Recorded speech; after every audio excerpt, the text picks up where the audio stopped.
Okay, welcome to the Asheville City Council meeting. We have a full house and we have, I think, some people downstairs in the overflow room, so we'll try to keep everything going here. Couple of things. First, if you'll silence your cell phones, and then if you'll make sure to sign up to speak out in the hall. We have a place where you can sign up, and then it populates on our screen so we can see the list. So if you haven't signed up and you decide during the meeting you want to sign up, you can go out in the hall at any time and sign up to speak. So before we begin tonight, and I don't mean to surprise my fellow council members, but I just wanted to speak to a couple of incidents that have happened recently in our community. As many of you know, our council member Maggie Ullman had an incident in her home where her car windows were smashed out and her tires were slashed. And we had an incident where 2 police vehicles were lit on fire and burned. And lots changed in the last many years, being in elected office and being a city employee, serving in a police department, being in a public works department, or being in a Parks and Rec department.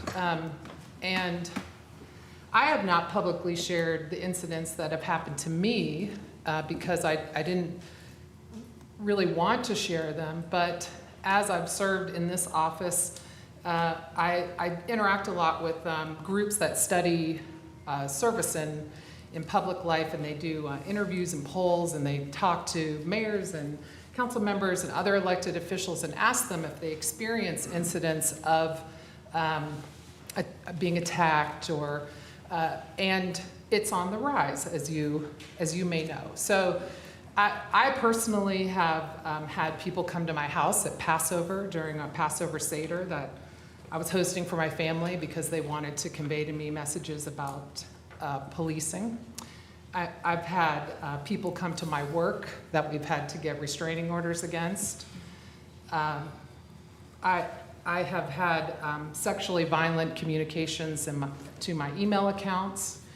And this is just I haven't publicly shared these incidents, but I think it's important now. I think most people don't realize that these sorts of things happen because they're not participating in them in any way. They're just being regular people in the community, and once in a while might feel the need to email their city council, and they're very polite when they do that. But that is not always the case, and at least for my family, we have this discussion periodically with my husband and my boys and my extended family about what are the risks and whether it's worth it. I still think it's worth it, and I still generally feel safe, but I will say this incident with Maggie was very jarring. It's scary. It's very serious, and we're gonna have some difficult discussions tonight. We're gonna have some strong opinions. People are gonna disagree. But just keep in mind that we all gotta live and work and be around and love one another after today and on to tomorrow, and try to do our jobs to the best of our ability. And that's what we're doing. We're all doing that. You're doing it, we're doing it.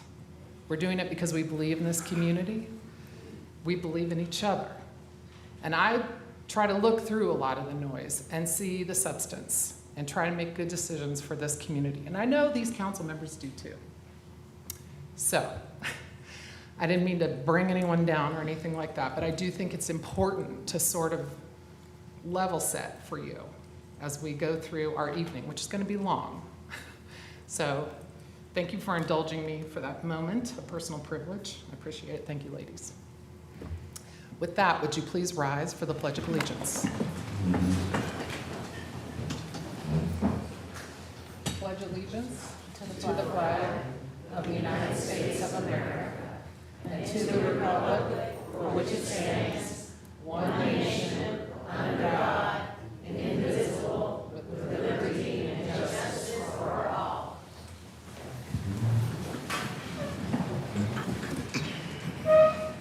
We have a number of folks that want to speak tonight on the proposed bike lanes downtown. That item is on our agenda as a presentation only and no action by council. So we've asked those folks, because we don't take public comment on manager presentations, we've asked those folks to speak at the end of the meeting under public comment, and thank you for doing that. I know that can be a little bit confusing when we have items on the manager's report where we don't take public comment. I'm trying to remember, the other thing is the Project Aspire or 1 Oak Street, which is public hearing item A, is going to be continued until September 12th. So if you were here on that item this morning, we were asked to continue that by the applicant until September 12th. And now we're ready for a proclamation. We have one proclamation tonight, the Emergency Preparedness Month, and I see we've got Jeremy Knighton here, Division Chief of Emergency Management here, and if you have anybody else with you, or anyone else in the room, please meet me down by the microphone.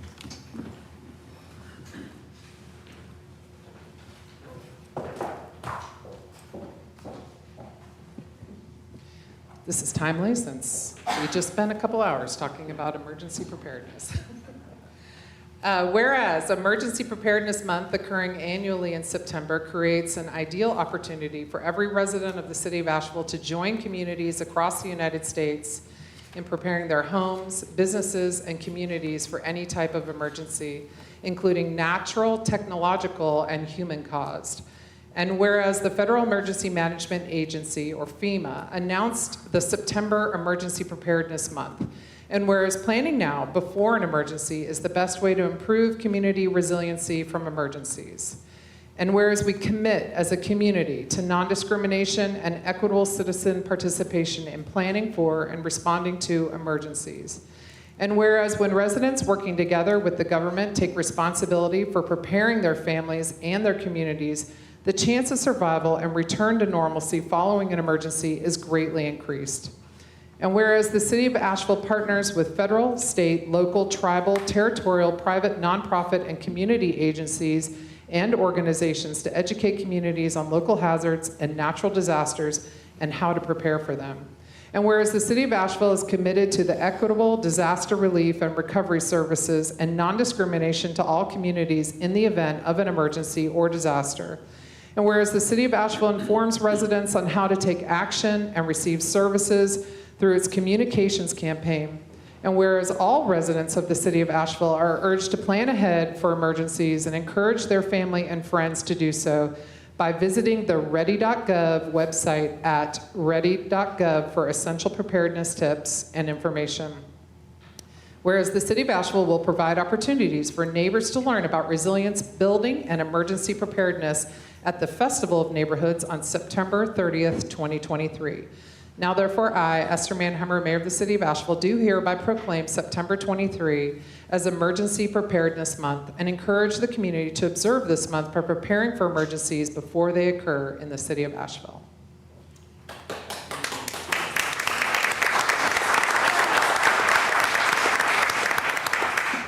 So thank you so much. I'll be brief. We did just spend a couple hours together, and I appreciate that. I appreciate your passion for continuous improvement in the name of preparedness. It's the most important thing we can do to help our community, not only in the way we respond, but the way we recover. So, and again, like I said earlier, a disaster, an incident has two things in common. It begins local and it ends local, and it's important for us to understand that. The local nature of these and how we're affected personally. So thank you. Thank you very much.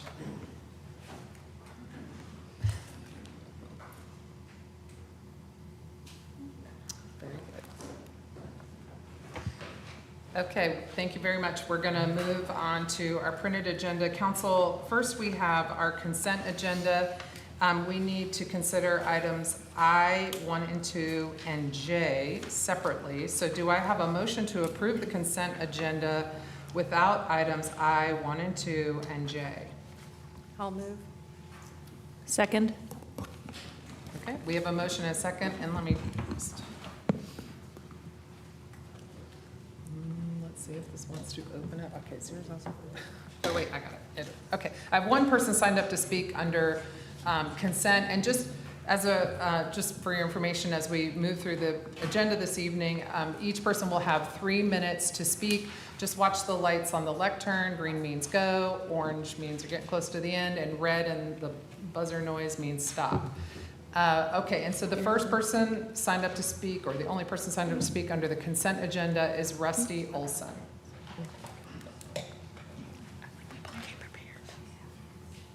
Thank you for indulging me. I'm not sure what you mentioned first about the Patton Avenue. Are you wanting to talk about bike lanes? Yes. So that'll be at the end. Thank you. Thank you. Okay, council, we have a motion and a second to approve the consent agenda without items I, 1, and 2, and J. All those in favor, please say aye. Aye. Any opposed? Okay, so let me have a motion to approve items I, 1, and 2, and J, and then we'll have discussion, question, comments. I'll move. Okay. Do I have a second? Sandra, I'll second. Okay, any questions, comments regarding those 2 items? I'm the one who requested that we remove these. I feel really strongly that we need to be doing preventative measures and not just response measures that specifically expand the war on drugs and entrap and ensnare our young folks without providing alternatives and solutions. For example, withholding the strategic partnership funds, which I know we're getting ready to talk about in September. So I'm the one who requested, and I will not be voting to support them at this time, which is consistent with my previous votes on this matter. All right, any other questions or comments? All those in favor, please say aye. Aye. Any opposed? No. Okay, did you get that, Megan? Thanks. Okay, we're going to move on to presentations and reports, and I'm going to turn it over to the city manager, Deborah Campbell, for the manager's report. Thank you, Mayor. Good evening again. We're going to have a presentation, will be an update on the 2016 bond projects, as well as a discussion of the college Patton Avenue project, the bike lanes project. With the Patton Avenue College Patton Avenue bike project, we are going to not ask for a vote at all, but just to identify any additional concerns that you all have before we move to the next phase, which would be the bid process. So we have first Jake Dundas, who's going to give us an update on the bond projects, and following him, we'll have Jessica Mars. Thank you, Ms. Campbell. Jay Dundas, Capital Projects Director. Thank you, Mayor and City Council, for the time this afternoon.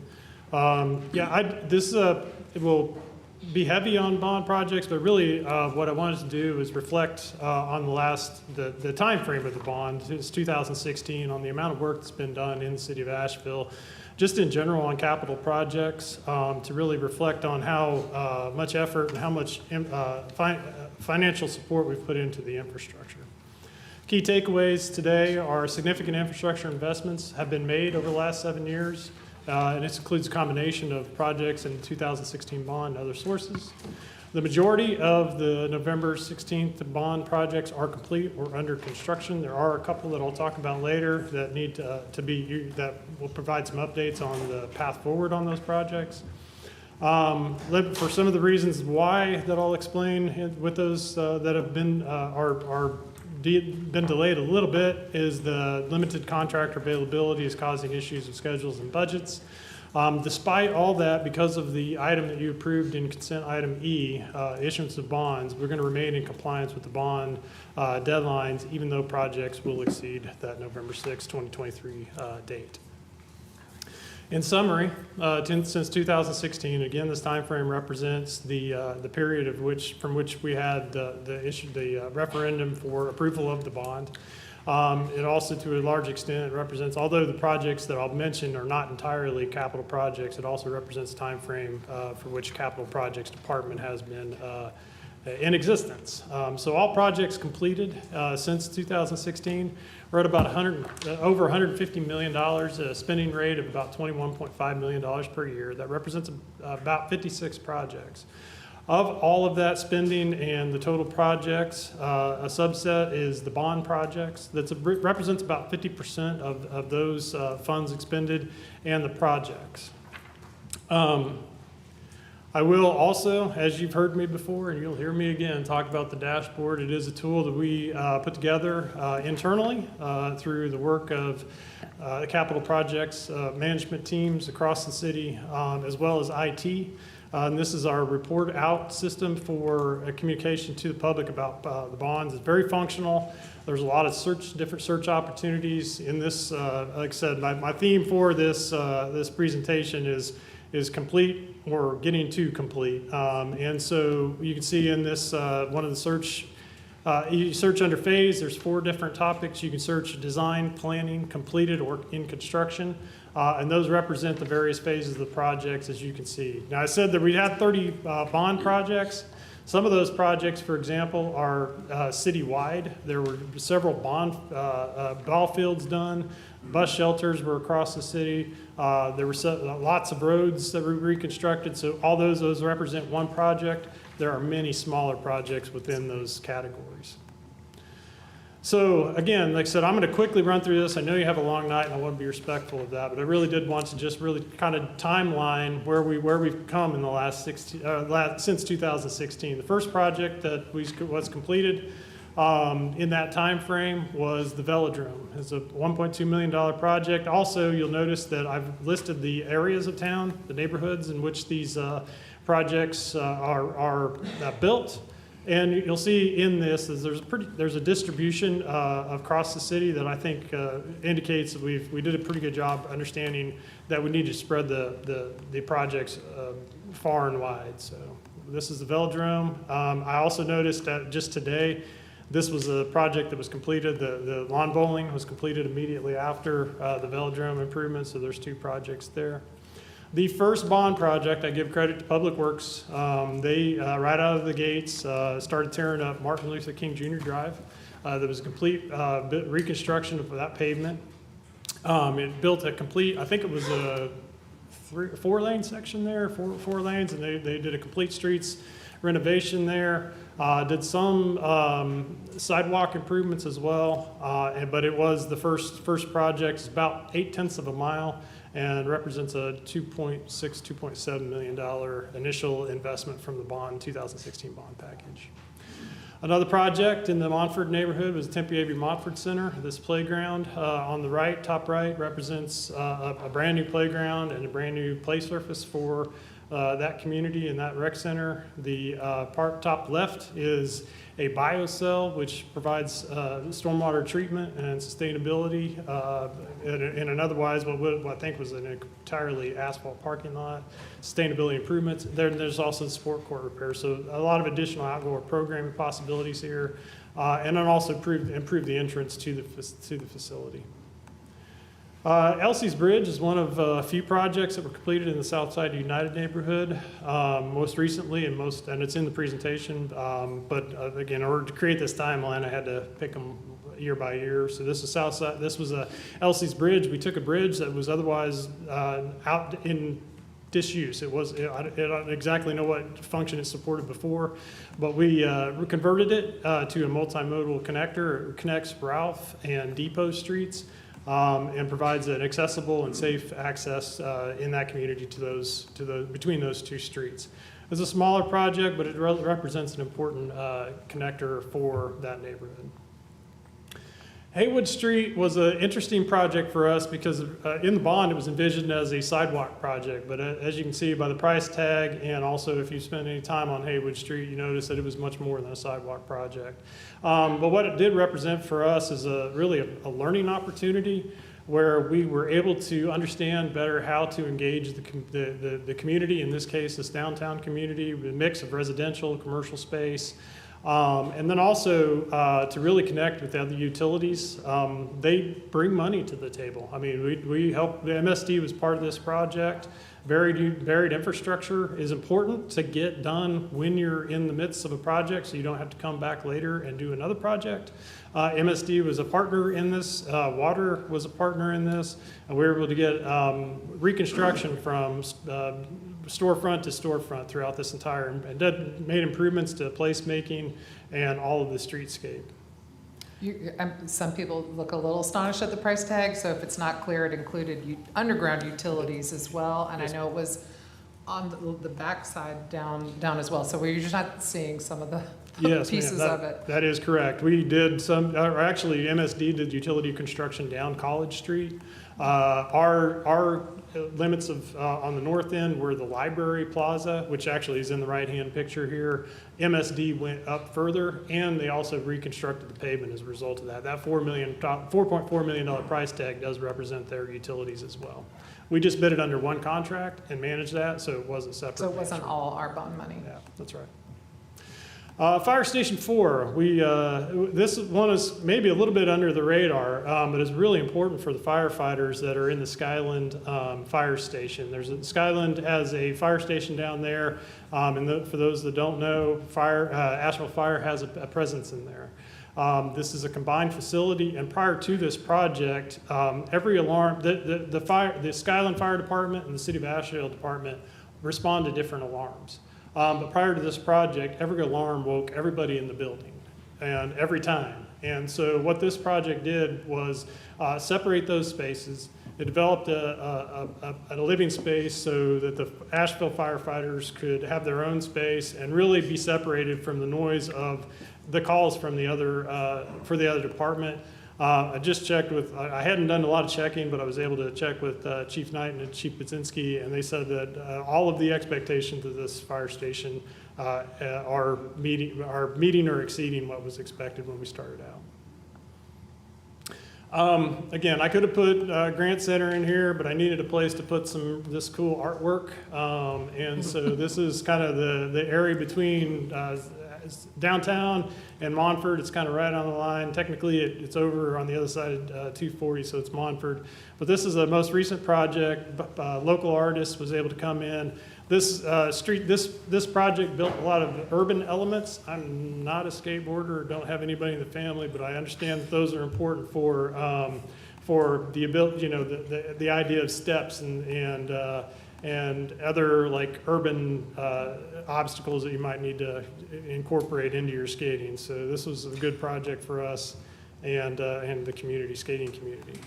So all of the projects up to this point in time represent really discrete budgeted projects. One project that I've told you about before, but we have actually done additional work on it since then, is the Linwood Crump Shiloh Community Center and Park.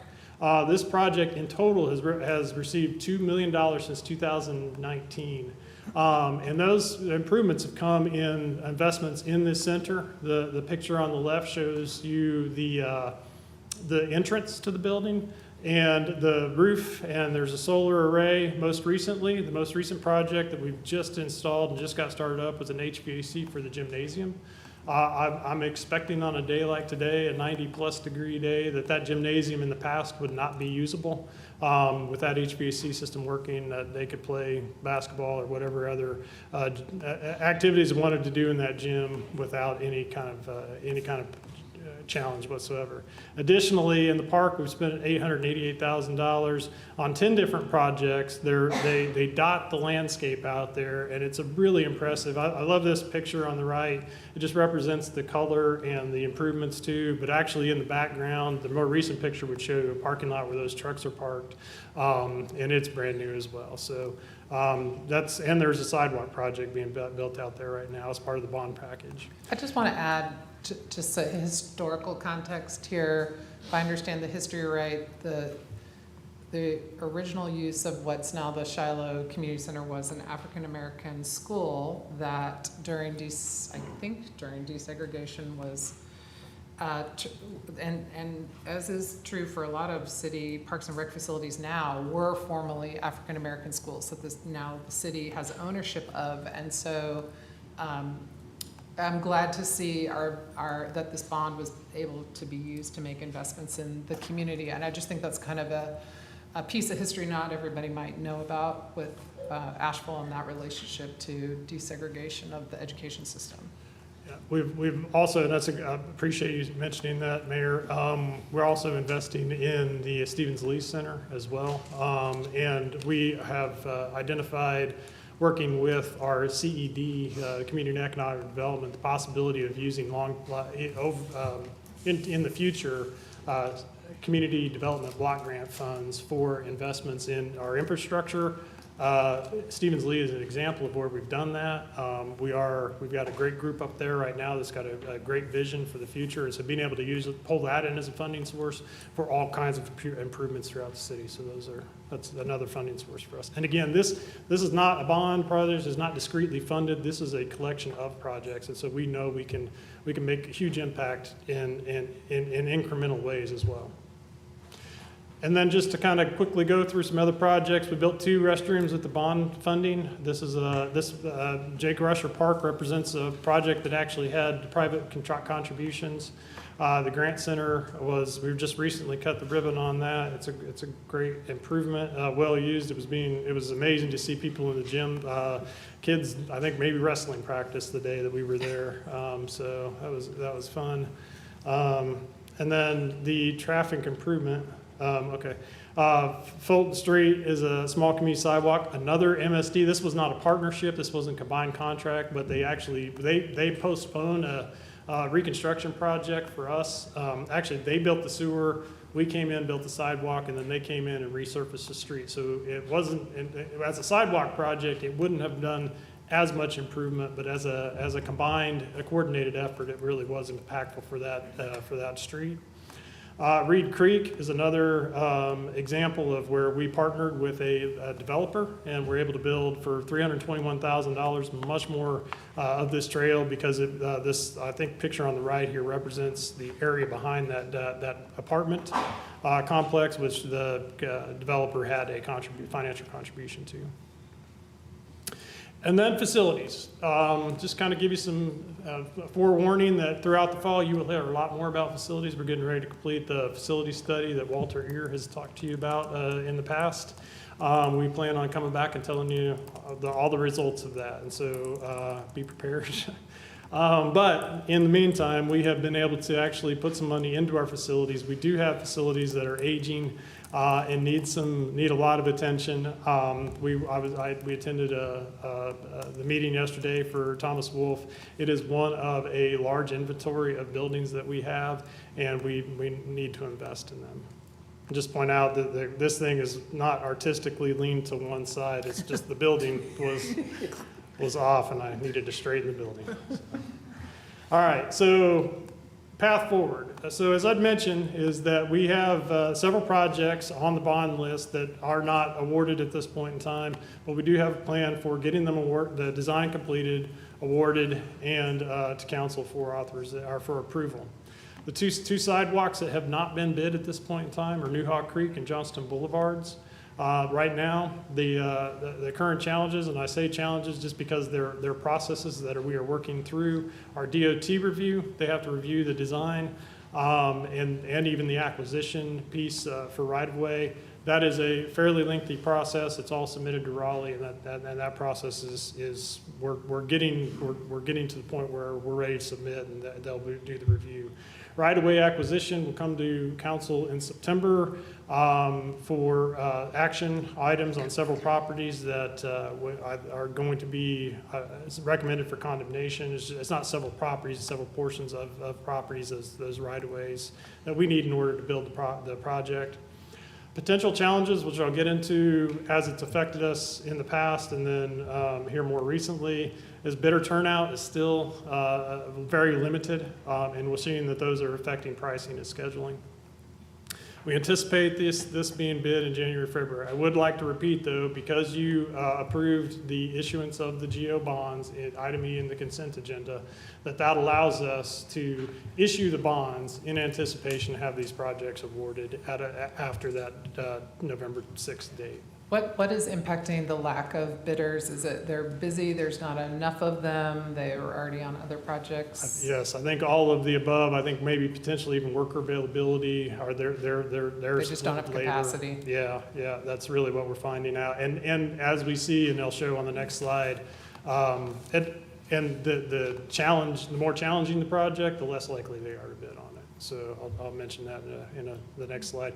We do anticipate construction of these projects in spring of 2024, starting in spring of 2024.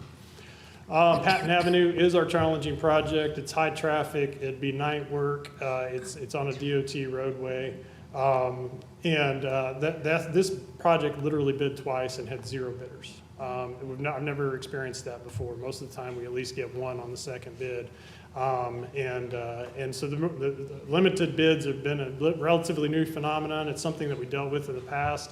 It seemed to go away, and now it's back in full force. But Patton Avenue was one that was surprising.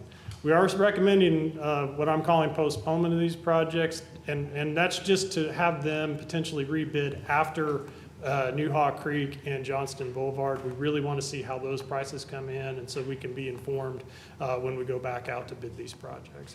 Airport Road only received one bid after two bids, after it was bid twice, and the pricing on that one was double the engineer's estimate. So it was $1 million, I believe, estimate, and we came in about $2 million. So those are, again, things that we need to really try to figure out the financial aspects of that as well. And again, we're postponing the rebids until February or March, and still anticipate construction next spring, started construction next spring and fall. We did bid, I'd hoped to bring you good news on Swananoa River Greenway today, but we did bid it on last Thursday, got one bid. By law, by state statute, we cannot open one bid on the first bid. We'll allow another 3 to 4 weeks for that. We'll reopen. Hopefully we'll have more bids in a competitive situation and be able to open those at that time. And well, we'll be able to open them, but have good results. And then the only other project that we have out there for that has bond funding in it is the Greenway Connector on Southside Avenue. That Greenway Connector is being built right now with anticipation of connecting the Nasty Branch Greenway, which is actually still under design, to a future downtown, potentially bow catcher type connection on the east side. So again, we're proposing to bid this in October or November, and again, hope to have good bidder turnout and pricing at that time. If we don't, again, kicking the projects, the Patton Avenue and the Airport Road into the winter bid time frame, that might mean that there's more capacity out there. We're hoping. Or if anyone's listening, they could start a Please. contractor. Please bring the bids. So key takeaways is despite the last few slides, we have made huge investments in the city over the last 7 years, bond and other sources of funding. Most of those projects, most of the bond projects are complete or currently under construction. Limited contractor capacity and availability is a big challenge for us right now. And despite, with item E's approval on the consent agenda, we will be compliant with bonds even awarding after the November 6th, 2023 date. That's all I have. I'm happy to answer any questions. I have two. Yes, ma'am. Thank you. Being able to follow along and point back to the dashboard throughout the bond process has been a tremendous tool for myself and for community members who have questions. The question that I had from the agenda briefing on Thursday is, I know the bond bus shelters are an example of a question of, we did them early in the bond process, are they still up? What does the inventory look like in our investment today, since the ones we started early? Yeah, that's a great question, and I appreciate that. We did look at, kind of did a sampling of the shelters. They do appear to be in as condition that we would expect them to be after 5 or 6 years. The ones that really stood out were the ones along Tunnel Road. I did some looking back to when those structures weren't there, and they are huge improvements for the transit routes, but they are still in good shape, the shape we would expect them to be in. Okay. And then the second thing I had is a backup plan. Sometimes when we have funds that are restricted by a timeline, we often, in a very hurried response, have to come up with a backup plan. Do we already have a backup plan for if these bids can't go out, if we run into more deadlines? I'm immediately thinking about Shiloh having solar is fantastic, but without a battery, those won't work if there's a grid failure or if it's a snowy day. Is that something where it could be like a battery system to support the solar makes it a more resilient community hub and wouldn't require the whole process? Do we have a backup plan, and could something like that go on a list? That's a great question. The bond categories, it was bond specific. Bond categories were transportation, affordable housing, and parks. And really the funding has to be, it can be moved around within those categories, but it needs to stay within that type of category. So parks has been mostly spent, so there wouldn't, if that were going to be an applicable project, like batteries in the example, it would have to be from excess parks funding. I would say from a transportation standpoint, our backup plan would be more resurfacing, for example, is one example, because we can always do more resurfacing. But we really have reserved all of the remaining funds to see whether or not we can financially support the balance of those projects. Because obviously I imagine the community would say, we have a long list of needs for neighborhood sidewalk infrastructure, wouldn't we do that? But then if we have to start a new bid process, that's maybe not the urgent, fast response.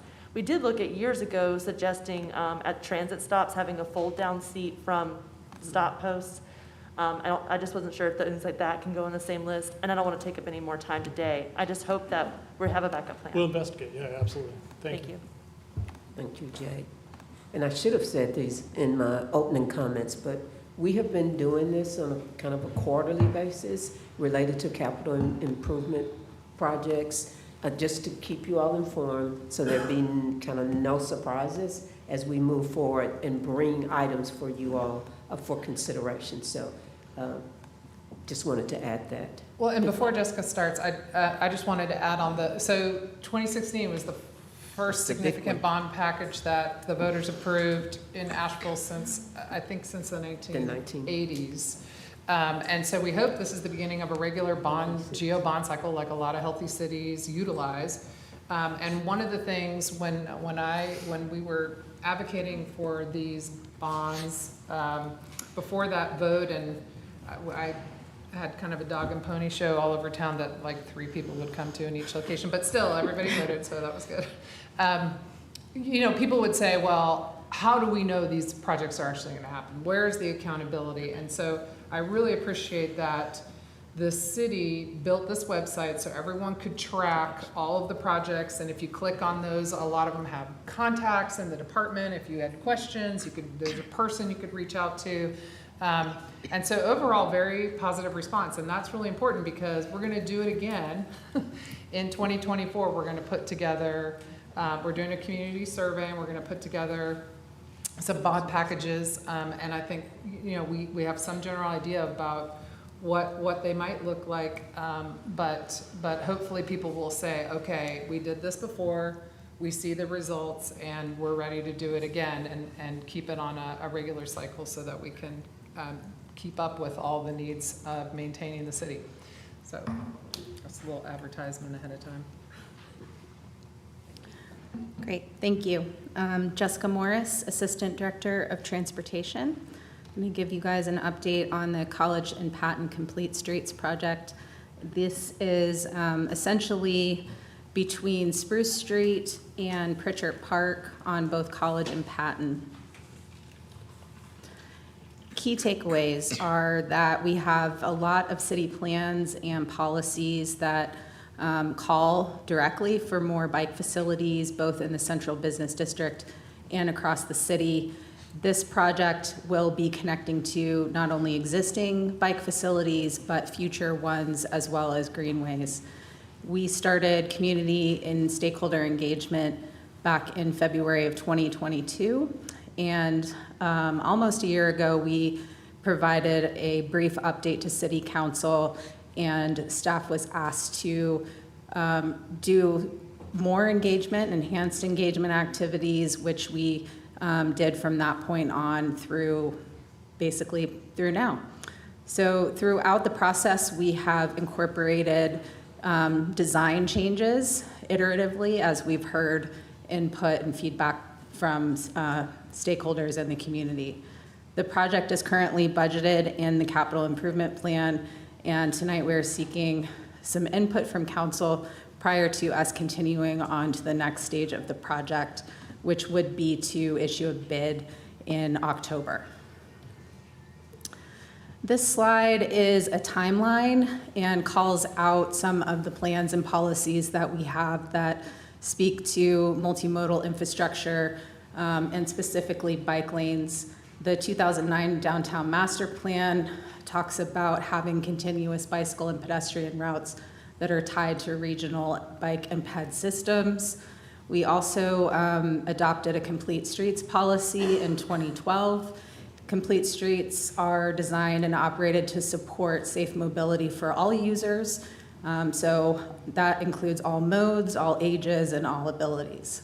This quote here is just one from the Complete Streets policy, and it says that, that we should seek to apply incrementally on existing streets, facilities for all modes.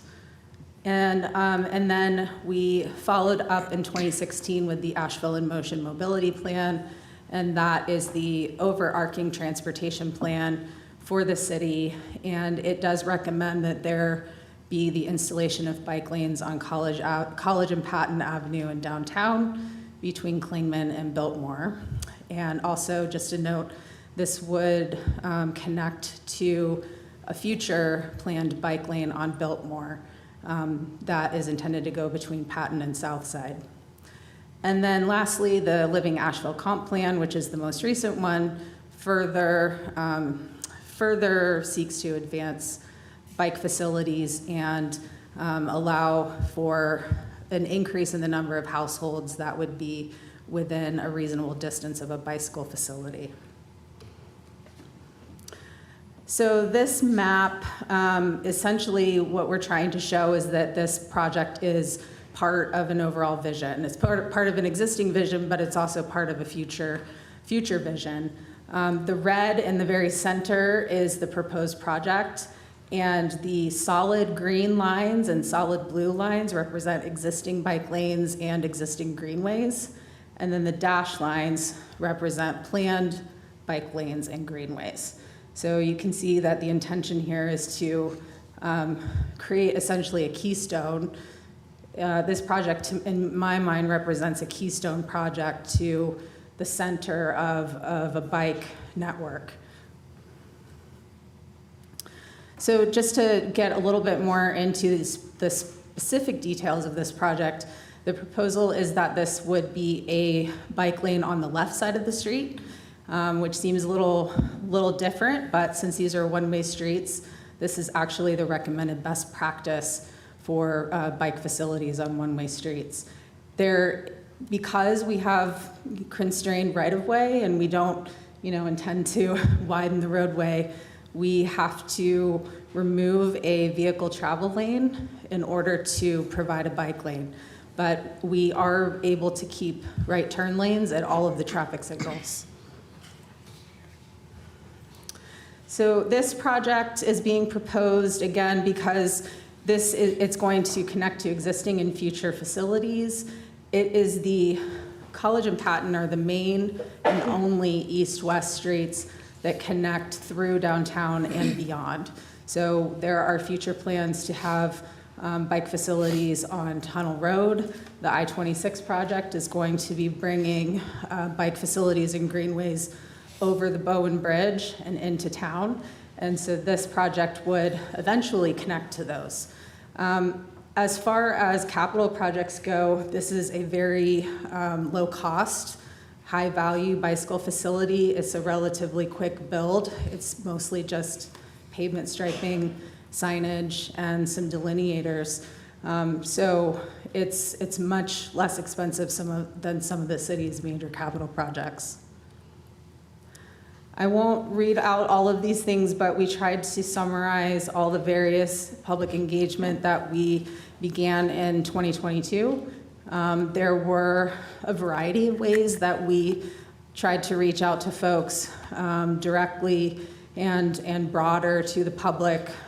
We had virtual stakeholder meetings, walking tours, press releases, of course, a project website. We had several meetings with both the Downtown Commission, the Multimodal Commission, Public Space Management Committee.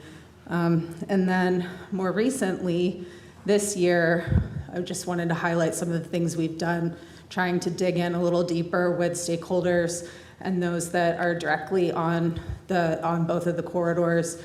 We met early in the year in January and met with some business owners, and we thought that it would be helpful to do one big public meeting. So we planned that and executed that on April 19th. And also part of that, we had developed and put out a public survey that was also provided at that open house.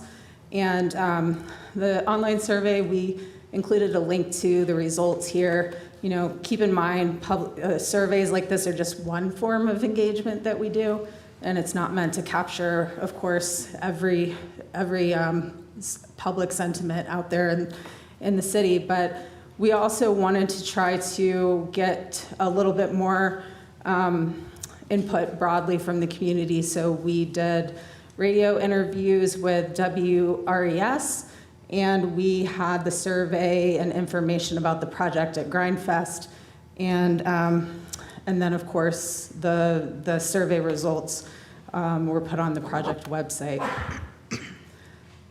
Just some highlights from the survey: we had 642 participants, and we found that most of those that responded to the survey use College Patton either daily or multiple times a day.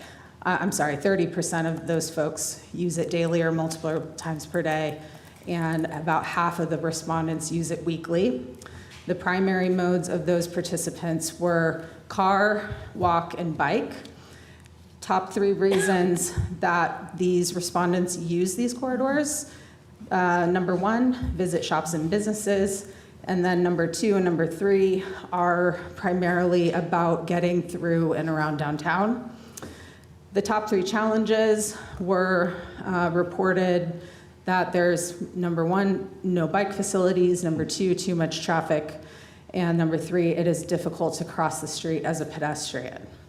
And then the 3 most important things that the respondents noted were pedestrian accommodation, bicycle facilities, and traffic calming to slow vehicle speeds. This is meant to highlight some of the top concerns that we heard from both direct stakeholders and the broader public. And loading zones was definitely one of the things that we heard a lot of concerns about, and how delivery trucks double park in the lanes. So we worked to make some changes to the locations of loading zones, and we've added about 130 new feet of loading zone by extending some and adding one, I think, one new one. But we did not remove any loading zones. Parking, there are 17 parking spaces that would need to be removed. A little bit more than half of them would be lost because of adding additional loading space. So it's a balance of how to use that valuable curb space. We did not remove any ADA parking spaces, and there are also, just to note, within 1/10 of a mile, we have 3 public parking garages.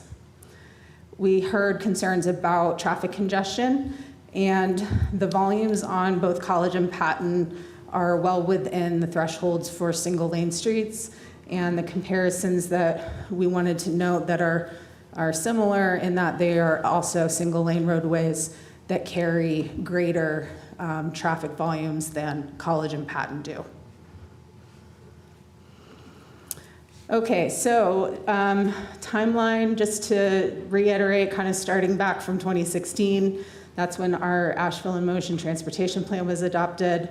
Time passed, of course, working on all those lovely projects that Jade's team has been doing.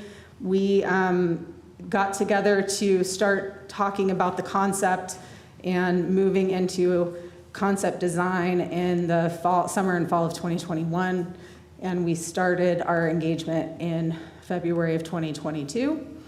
We have finalized the design, which includes changes that we've made based on public input.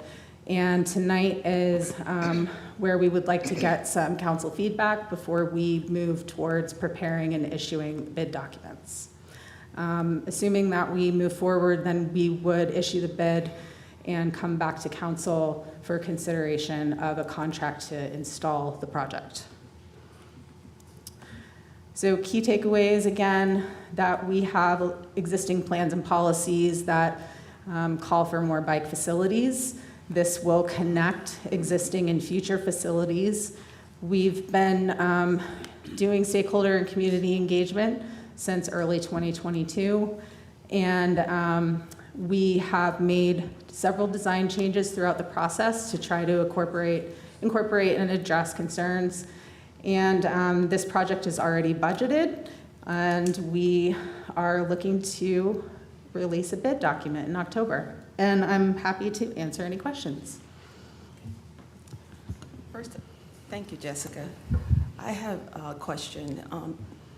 Could you sort of explain to us how, with one lane going down the street, and we have buses, and we have EMS vehicles, and we have service vehicles, and I'm trying to figure out could you show us how all of those work when it's not perfect timing, or whatever? Could you show us how that works? I'm sort of confused about that. Let me see. Are the additional slides in here? Yeah, okay. So I know that it seems like it wouldn't work. And I think that what you have to remember is that the curb distances are not changing. So we're not moving any curbs. There will be bus stops will not be impacted since the bicycle lane will be on the left-hand side. That was another reason why we sought to put it on the left-hand side. There are definitely going to be times when during peak times there could be backups, just like there are on many of our streets during peak times.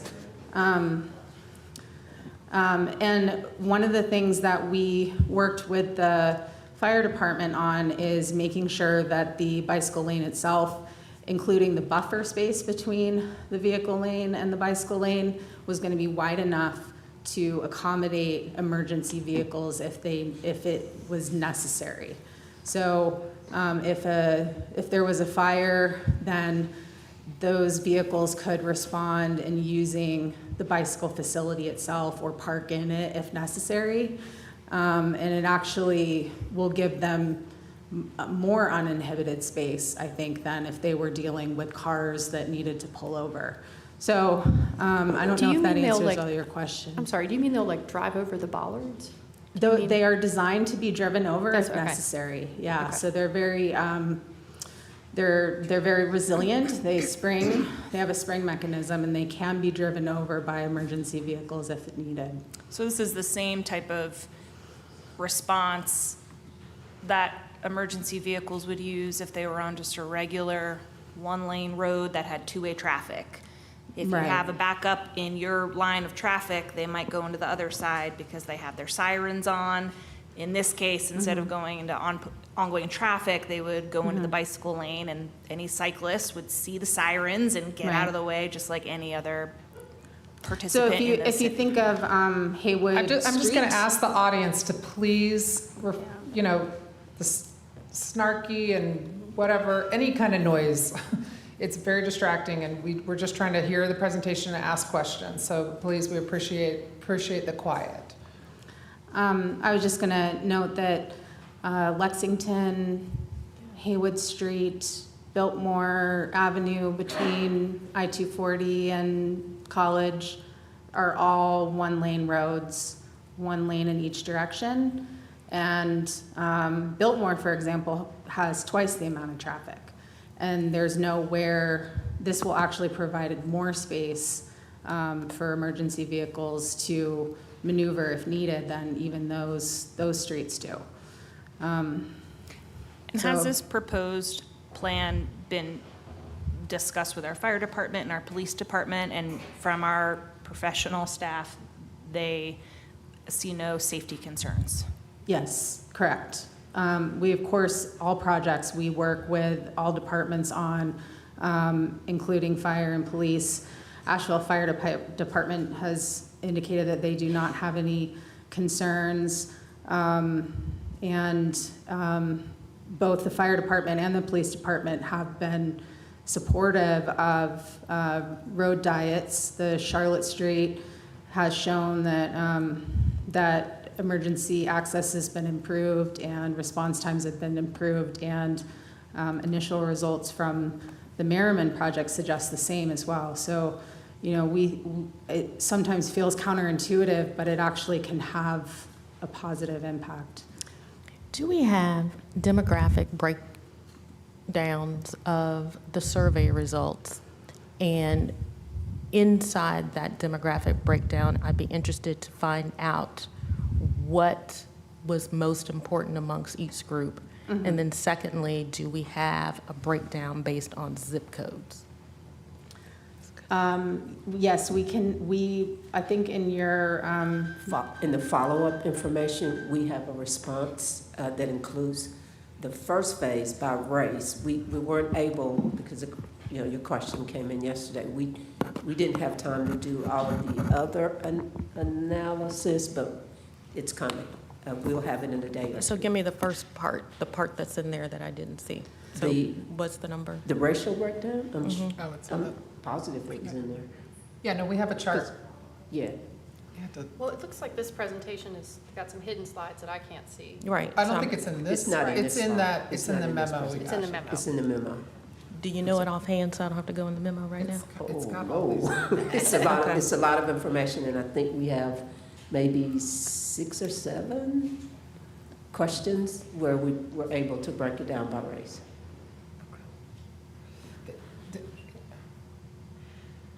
They weren't, it wasn't like broken down by race, like, do you want a bike lane? It was. No, it wasn't. It was That wasn't the other question. kind of contextual questions. Like, So I'd be interested in knowing that. And the reason I'm asking that is because often when it comes to, well, not just these kind of things, we use racial equity as a reason behind it. And then when I'm in the community, when it comes to this issue, there is often like anger behind that. Like, people would be surprised how often I'm in East End and the community is like, why do they put these bike lanes up and down? So, as a Black person who's been a Black person for over half a century, I've been to countless church services and countless cookouts and countless birthday parties and countless events about the state of Black Asheville, and literally not a single time have I heard someone come up and say, if only we had bike lanes. So I'm just wondering what that difference is, because I see in letters that we get, much is made of like the proximity to Lee Walker Heights, well, Maple Crest, or other places, but I'm not so certain that the folks in those communities have the same thought. In fact, someone said something very stark to me. These folks saw those bike lanes as white encroachment in Black neighborhoods. Exactly, and I concur, the exact same thing. And, So I'd be interested to know. sure. On the College and Patton ones? On any of them. Okay, Well, we're talking about college. I'll talk yes. more, I'll give you an example on College and Patton, and she gave me the okay to use her name. I was at an event with Dogwood, and Miss Sophie Dixon, who's at WRES, made a point of letting me know how upset she was by the bike lanes. She was also kind of taken aback by the way it was brought to her attention. It came to her as if it were already a done deal, and it wasn't an example of wanting her input. And it related to ADA issues. So even though we're not losing any handicap lanes, the loss of any parking could be a potential problem for folks. And when she and I were talking, I honestly started thinking about my father, so he was not wheelchair bound, but he required a walker. I drive a small cart, so if we get rid of parking, it would effectively exclude certain members of our community from that part. So she gave me permission, adamantly opposed, and I'll go ahead and start by saying now, I'm not going against Ms. Sophie's wishes, so I would be against it. And also, like Antoinette said, I basically surveyed a lot of the people in the community, not only the Black communities or whatever, but just the downtown people that basically had, interest invested in their business or whatever. I could definitely see where this issue would definitely affect them. And also, because basically about downtown, a lot of people don't go downtown because they say there's no parking. I don't go downtown because as far as locals. So, and I'm not concerned about as far as tourists or whatever. I'm concerned about locals being able to utilize our downtown. And many people say they do not come because they can't have parking. And like I said, we have a shortage of handicap and ADA parking anyway. So if anything, I prefer to use that parking for that use, particular use. Now one thing I'm concerned about too is actually the impact on these businesses. We have to take in consideration that when we make these decisions, we make them looking at holistically as a community as a whole, and not small groups of people that basically would be utilizing the bike lanes. And this is the thing, what I don't understand is we have bike lanes all over this city, and it's growing, and the greenways everywhere. And so I'm the type person, I am against it coming down the main thoroughfares in our town, Patton Avenue and Biltmore. Those are main streets.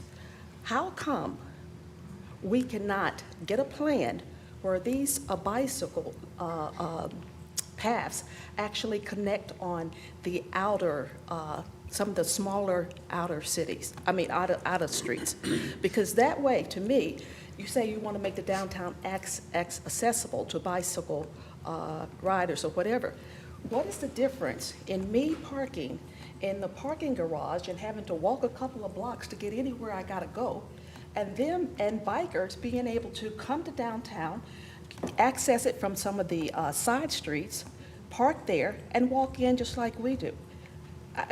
That's the whole thing. Is I'm not against multimodal transportation. I'm not against it, but I'm saying that what they're doing here, to me, does not make sense for this community, because what it does, it sort of just, to me, it disrupts the whole city itself. The business community, like I said, the people that are here. Of course, you got the people talk about tourists. We're doing everything for tourists. Well, the tourists are already down here, and they're not going to be bringing their bicycles on trips. They're not going to be. You see what I mean? So, what I'm concerned about is the people here and our livelihood, and how we can make sure that our city is sustainable. And then you talk about the traffic itself. If you're sitting, we're real concerned about the carbon emissions and trying to reduce carbon emissions. Traffic, basically, when traffic backs up, cars emit more carbon than they would when they're traveling or in motion. So to me, that's going against the one thing that we're trying to do. So I will not be supporting the bicycle lane as it is. And like I said, if they could maybe look into a way that they can sort of, utilize the outer or the side streets, then maybe it would be something that I could wrap my mind around. Thank you. Sandra, I really appreciate some of the concerns that you named. It made me think about how we're so far behind that our arteries are clogged. And it takes that moment to be like, we have to change how we do things for people to move safely. For the past 15 years, we've been at the top 3 of most bicycle and pedestrian accident ratio in the state of North Carolina. And that includes people when they get out of their cars. When they park downtown and they're crossing the crosswalk, they become a pedestrian.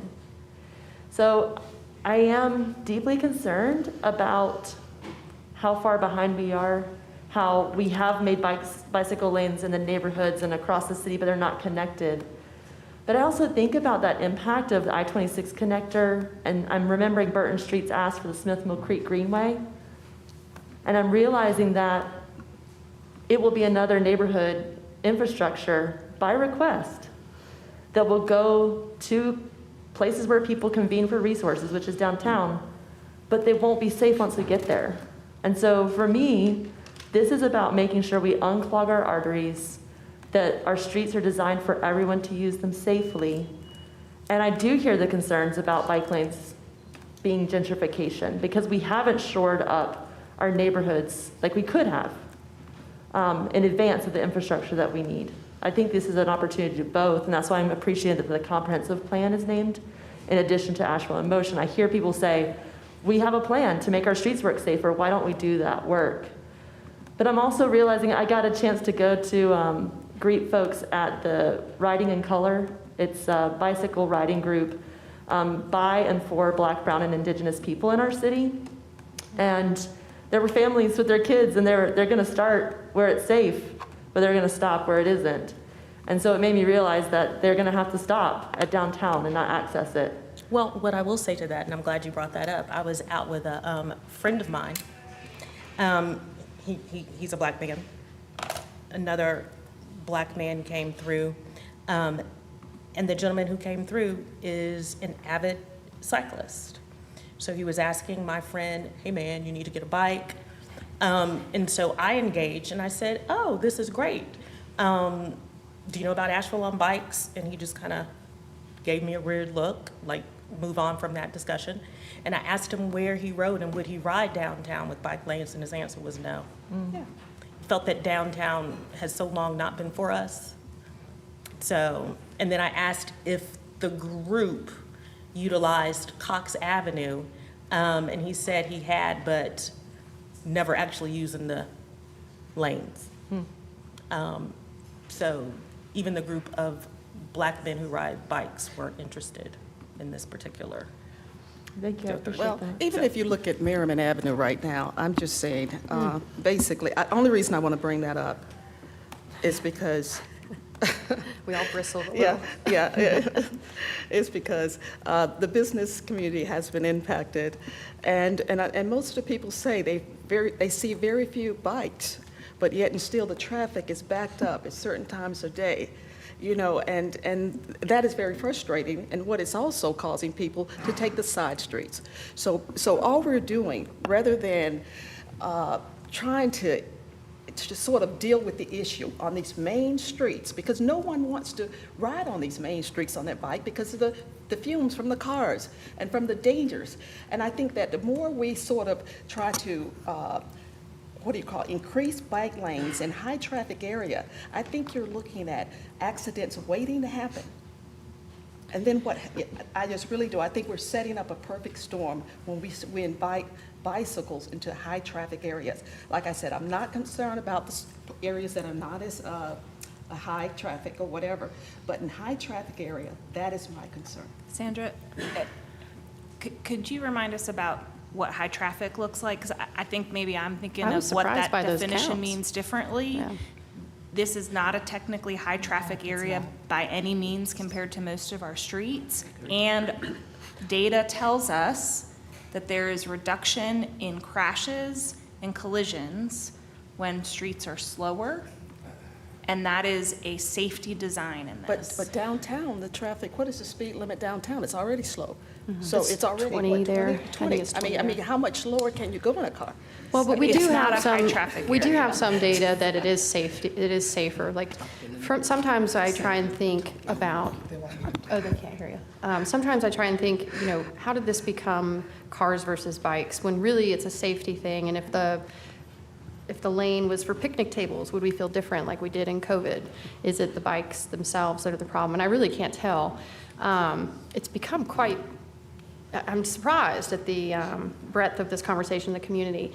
And I want to acknowledge I am not on any transportation or multimodal committees, so my exposure to this planning process has been limited, despite being very, very involved in downtown. So it struck me like the downtown master plan, I guess, talked about it in 2009, and we're getting ready to update that, and I assume there will be more of this in there.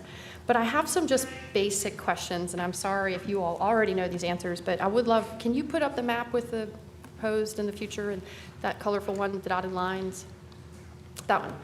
So can you talk to me about these future purple and line, the future planned bike lanes that, because when I look at this, the green is existing, so much to the chagrin of all those businesses in around Pritchard Park, they really are like the main cog to make everything work that is green. And then are these purple bike lanes like 10 years out, next year? What are we looking at here? Okay, so let's see, where should I start? That's I-26, so like 30 So years? I-26, I mean, the designs for that have happened, right? And they do include greenways and bike facilities So we coming know over. those will happen. We It's just at the voted to fund timeline. that It's just the already. timeline of NCDOT implementing it, okay? Correct. And a part of that too that I would like to mention is I'll say the existing closed down, unused pedestrian bridge that comes over from Hillcrest over, that is going to be rebuilt for, Oh, right. with I-26. And that's what this pink Okay. thing is supposed to denote. And the purple here is also showing the intention to have the bike lanes connect from the I-26 project through Klingman and into downtown. So when that, just to tie this all together, when that's done, you'll be able to ride or walk or whatever from West Asheville, Haywood Road, along what is now the 240 corridor, across the bridge and into downtown. So this would be a connection to pull that. Yeah, and it almost seems like it's vital, but to Councilwoman Kilgore's, or Vice Mayor Kilgore, sorry, comment, was there any exercise in looking at a larger outer grid? Did any of that happen in this planning? Again, I wasn't always there. A common misconception is that I think that bicyclists don't want to ride next to cars, they don't want to be next to traffic, that they want to take a more indirect route, and that's not the case for a lot of bicyclists. They want to use the same roadways that every other mode uses. So even a diversion of a quarter mile over a half a mile when you're on a bicycle is a lot more difficult than if you were in a car and had to make that diversion. So, trying to provide like an outer loop is not necessarily conducive to enhancing and getting more people out of their cars and using bike facilities and greenways. So this is, and you look at these streets in downtown, they don't connect. A lot of our streets don't connect. They end in random places. This is literally the only road that connects straight through east-west. And so, for a car network and a bike network and a transit network, like these are the routes that get all modes through one side of Asheville to the other. And so this project isn't seeking to take away anything. Like there's still going to be cars, there's still going to be transit, there's still going to be parking, there's still going to be loading. We're adding a bike facility that's going to provide connectivity for bicyclists. It will provide more separation between cars and the sidewalk, since we can't widen sidewalks with the funding that we have. But, you know, we're not trying to eliminate anybody's use. We're just trying to add some more connectivity for this one mode. And it's a balance that is not perfect, right? I feel like It's very hard. the argument of like having bicycles a half a mile out just feels like we could have had that conversation about buses 100 years ago. Oh, the buses are going to disrupt this traffic, or why would we want bus stops in the middle? They'll be stopping in the middle of streets. Let's push them to the out of town. We would never build a road for cars with a half a mile missing. And we do that for pedestrians and bicycles all of the time. And as a daily bike commuter who's using my body physically, it's hard and it's hot right now to go a half a mile or even a quarter mile out of the way. If we want people to be using these healthier options, having quickness and ease is important. Can we just, I just have a first of all, I couple more just want to questions. say right now, I apologize to Rachel Wood, because we had a discussion about whether this should be a work session, and I was like, oh no, it doesn't need to be a work session. And so you were right, and I was wrong. But, I mean, I just have a couple more questions direct to what I've heard from some. Just in terms of process here tonight, Sage, I want you to ask your questions, but so this is a temperature check. I think Yeah. we're giving you a pretty chaotic temperature check on this. And we can schedule a work session. Well, we don't have to go there yet, but I do have another question, because, so I do work with, I work downtown. I would ride my bike more if I felt it were safer. It's true. However, I feel very passionate and protective of downtown and its businesses right now, because I feel that the state of downtown is in its own state of chaos. So I'm listening very closely to their concerns. So I have an explicit one I'd love just to clarity on. So if I am coming in from West Asheville and I'm coming down College, and we know, I'll just use a specific business, there's a pharmacy there, and the pharmacy owner has some very vocal concerns. Right. And what I've been trying to meet with her and drill down, like, okay, let's get this one addressed, let's get that one addressed. The one I hear still remains for this business, and perhaps several right there, is that with this change, there will be loading on the side for the new hotel. It will be longer. There will be bike lane on the left on the park side, and there will be one lane of traffic going through. And their concern literally is, what happens when a vehicle that intends to drop off goods or loading in general decides that the loading zones are full and that they just stop in the middle of the road? I'm not saying I agree that that will necessarily happen, but this is their big fear. So in reality, as someone that's been in downtown for decades, we know that loading has not been very enforced over time. It's a difficult one. Chalk a tire or wait 30 minutes. What happens if that, for their sake, and this big concern, what happens? Will the city be able to respond right away and say, you are blocking traffic and we are moving you? Or will it be a 30-minute wait? Or So I, and this is anecdotal, but I firmly believe that when a delivery driver has an extra lane to park in, they'll do it. But I don't think that that will happen when they don't have that additional lane. I'm in agreement. They would literally stop traffic, and I think it would take a very, very brave and bold delivery But driver would we to do be able that. to respond to that is really the question. Or will we be forced to chalk tires and wait 30 minutes? Well, That's the really- cars if you're- behind them force it I because they'll know, go knock but on the this is a window and say, valid get in your concern. car. This is their literal last expression of Right. concern. And if we can address it by saying, I think, if you're blocking traffic, you're an impediment to movement, and maybe the police department can remove you. Yes. Okay. Stopping and standing in a moving vehicle lane is already prohibited in our traffic ordinances. So whether it's APD or parking enforcement, they would be able to get them to move immediately. And if it came to it, we are able to tow, but we have not had to tow delivery drivers before because Right. they're generally in and out quickly. But And in this case, if there were emergency at the same time, they could go over the barricade of the thing. I mean, I do feel like Correct. people in the community do recognize sirens and do tend to get over. So I'm less concerned about that, but I really wanted them to hear that we will have a response. And then lastly, and this is kind of, I mean, I'm pro multimodal. I am pro bikes being all over the city if they can fit and in the right places and it's safe.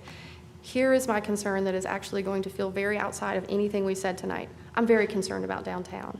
So what I want to hear from the city manager is if you're looking for a nod from me that I want you to keep moving and invest staff time and dollars in this, I want to hear that it won't stop or impede any of these other much more dire needs around cleanliness and safety. I just want to make sure that we are saying we are concerned about downtown, and this is one way that we are addressing some things concurrent, but it is not in any way going to slow us down on these other initiatives or become our priority ahead of safety. Is that, I mean, and that, I'm not asking you, Jessica, sorry. Yeah, absolutely.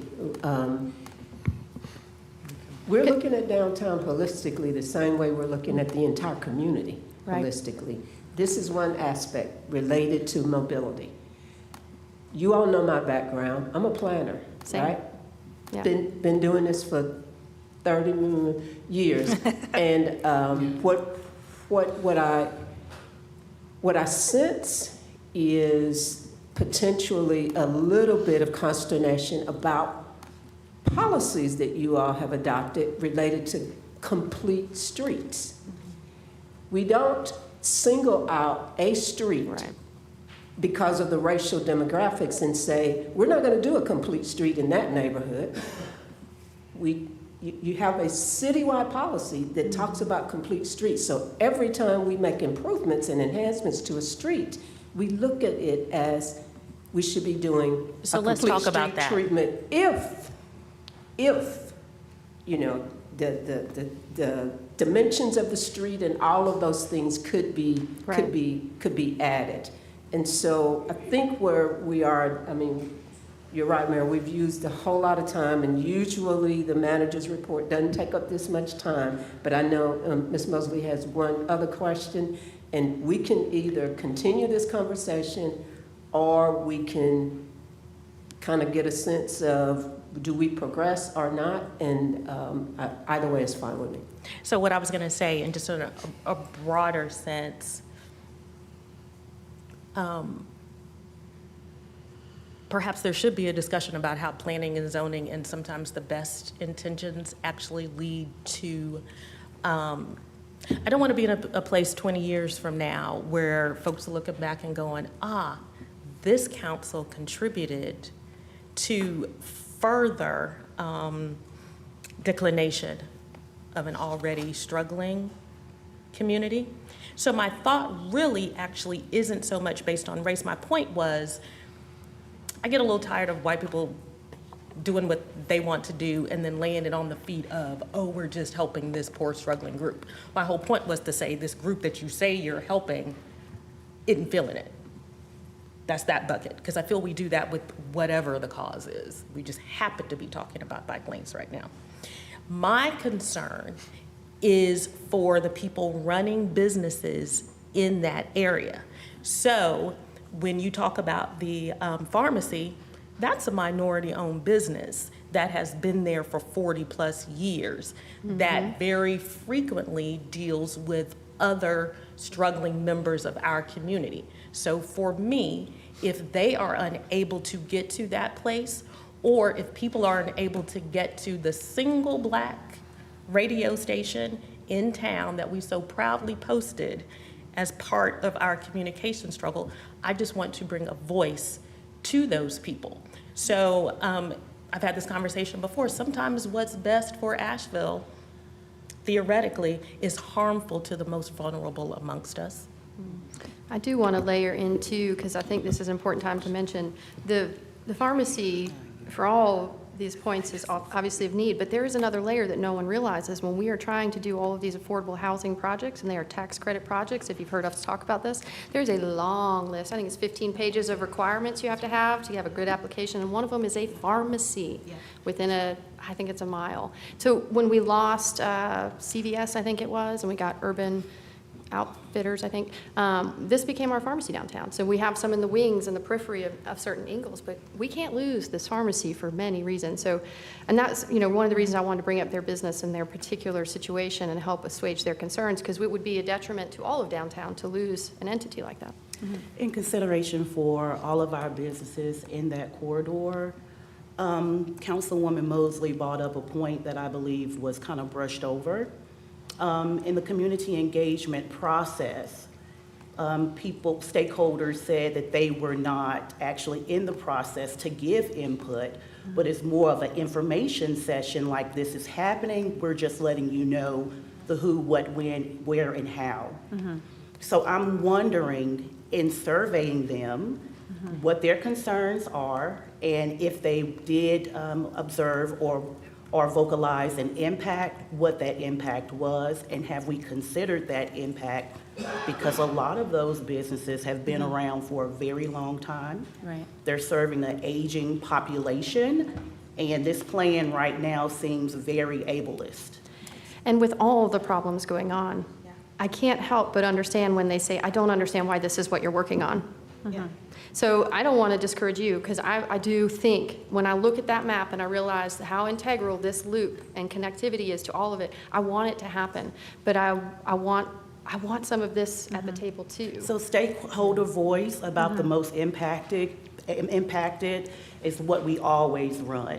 We usually lead with their concerns, so I would really love, this very small corridor around Preacher Park, and I think they've been very vocal in opposing the plan. So I would like to have a conversation with them, or if anybody here has had a conversation with them, it would be good for their most concerning ideas to be placed first. Oh, I've had extended conversations with a lot of the businesses that are affected downtown. So let's just, I think we're gonna have to move on.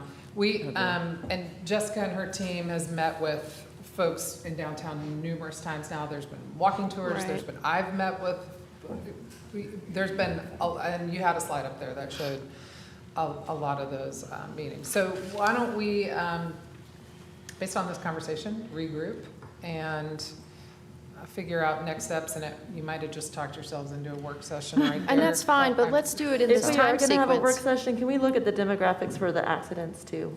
Sure. Yeah, I mean, if we're gonna have a work session, and I think one of the things I'm hearing is, there are a lot of plans that exist already in the city of Asheville that were adopted and voted on and approved by council. It wasn't this council. Right. It was previous council. So, I mean, I think staff is working to implement these plans, which are multi-year plans. They are not a council-length plan. So if we're gonna blow this out and look at the bigger picture and decide whether or not we're pulling back on some of those plans, we better figure that out. I mean, the state of North Carolina has adopted a complete streets policy. That's correct. So Yeah. we I don't know if that ship has sailed, if that's the right phrase for it, but that is the direction of the state of North Carolina and cities within it. So if we're going to not do that, we need to figure out what that looks like and if that's what we're doing. Yeah, So- but stakeholder engagement is very Sure. No, I'm not- integral of to their course, plan. And if we're getting feedback directly from people who've had businesses in this area over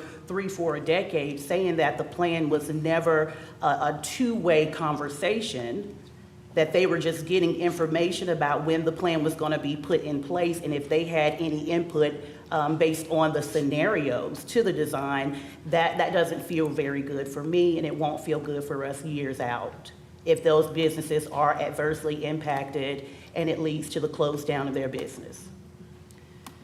And this is that core thing, we got to get it right. So I'm supportive of doing a little work session.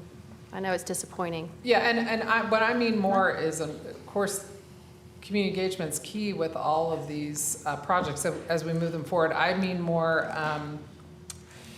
sort of some broader context for us. I mean, I think it's helpful if we kind of see how did we get here and what are these plans and what do they look like, and if there's still consensus around them. That's right. So, because these projects that we're considering, the Biltmore Avenue project, all of these are just products of those plans previously adopted, so.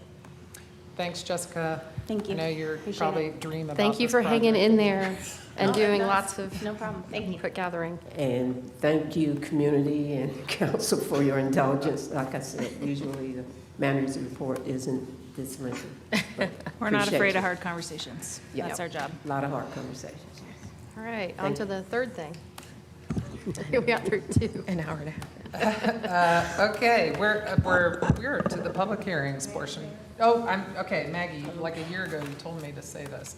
Okay, if you have a vacant seat next to you, raise your hand so we can tell people in the overflow room to come on up. 1, 2, 3, 4, 5.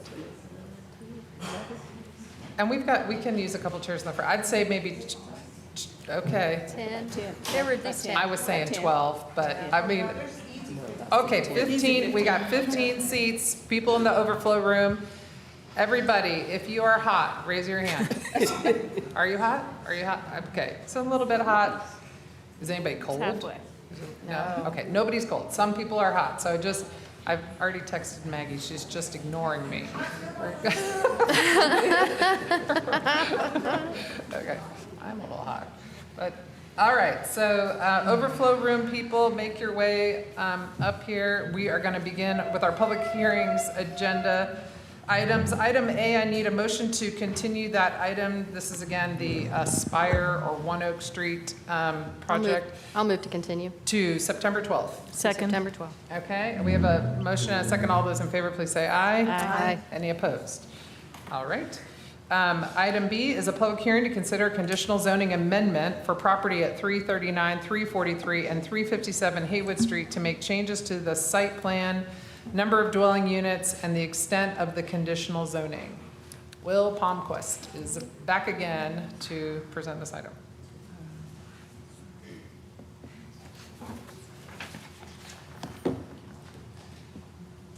Good evening, Mayor, members of council. Will Palmquist with Planning and Urban Design. I'll be presenting this conditional zoning amendment for the project of West Haywood Street Apartments. Sasha will be following me talking about the changes needed to the Affordable Housing Trust Fund Agreement. But this will be the zoning side of things. So the site we're talking about is located here at 339 West Haywood Street in the Weekend neighborhood. You can see it's west of downtown, just by the I-240 east off-ramp to Patton Ave.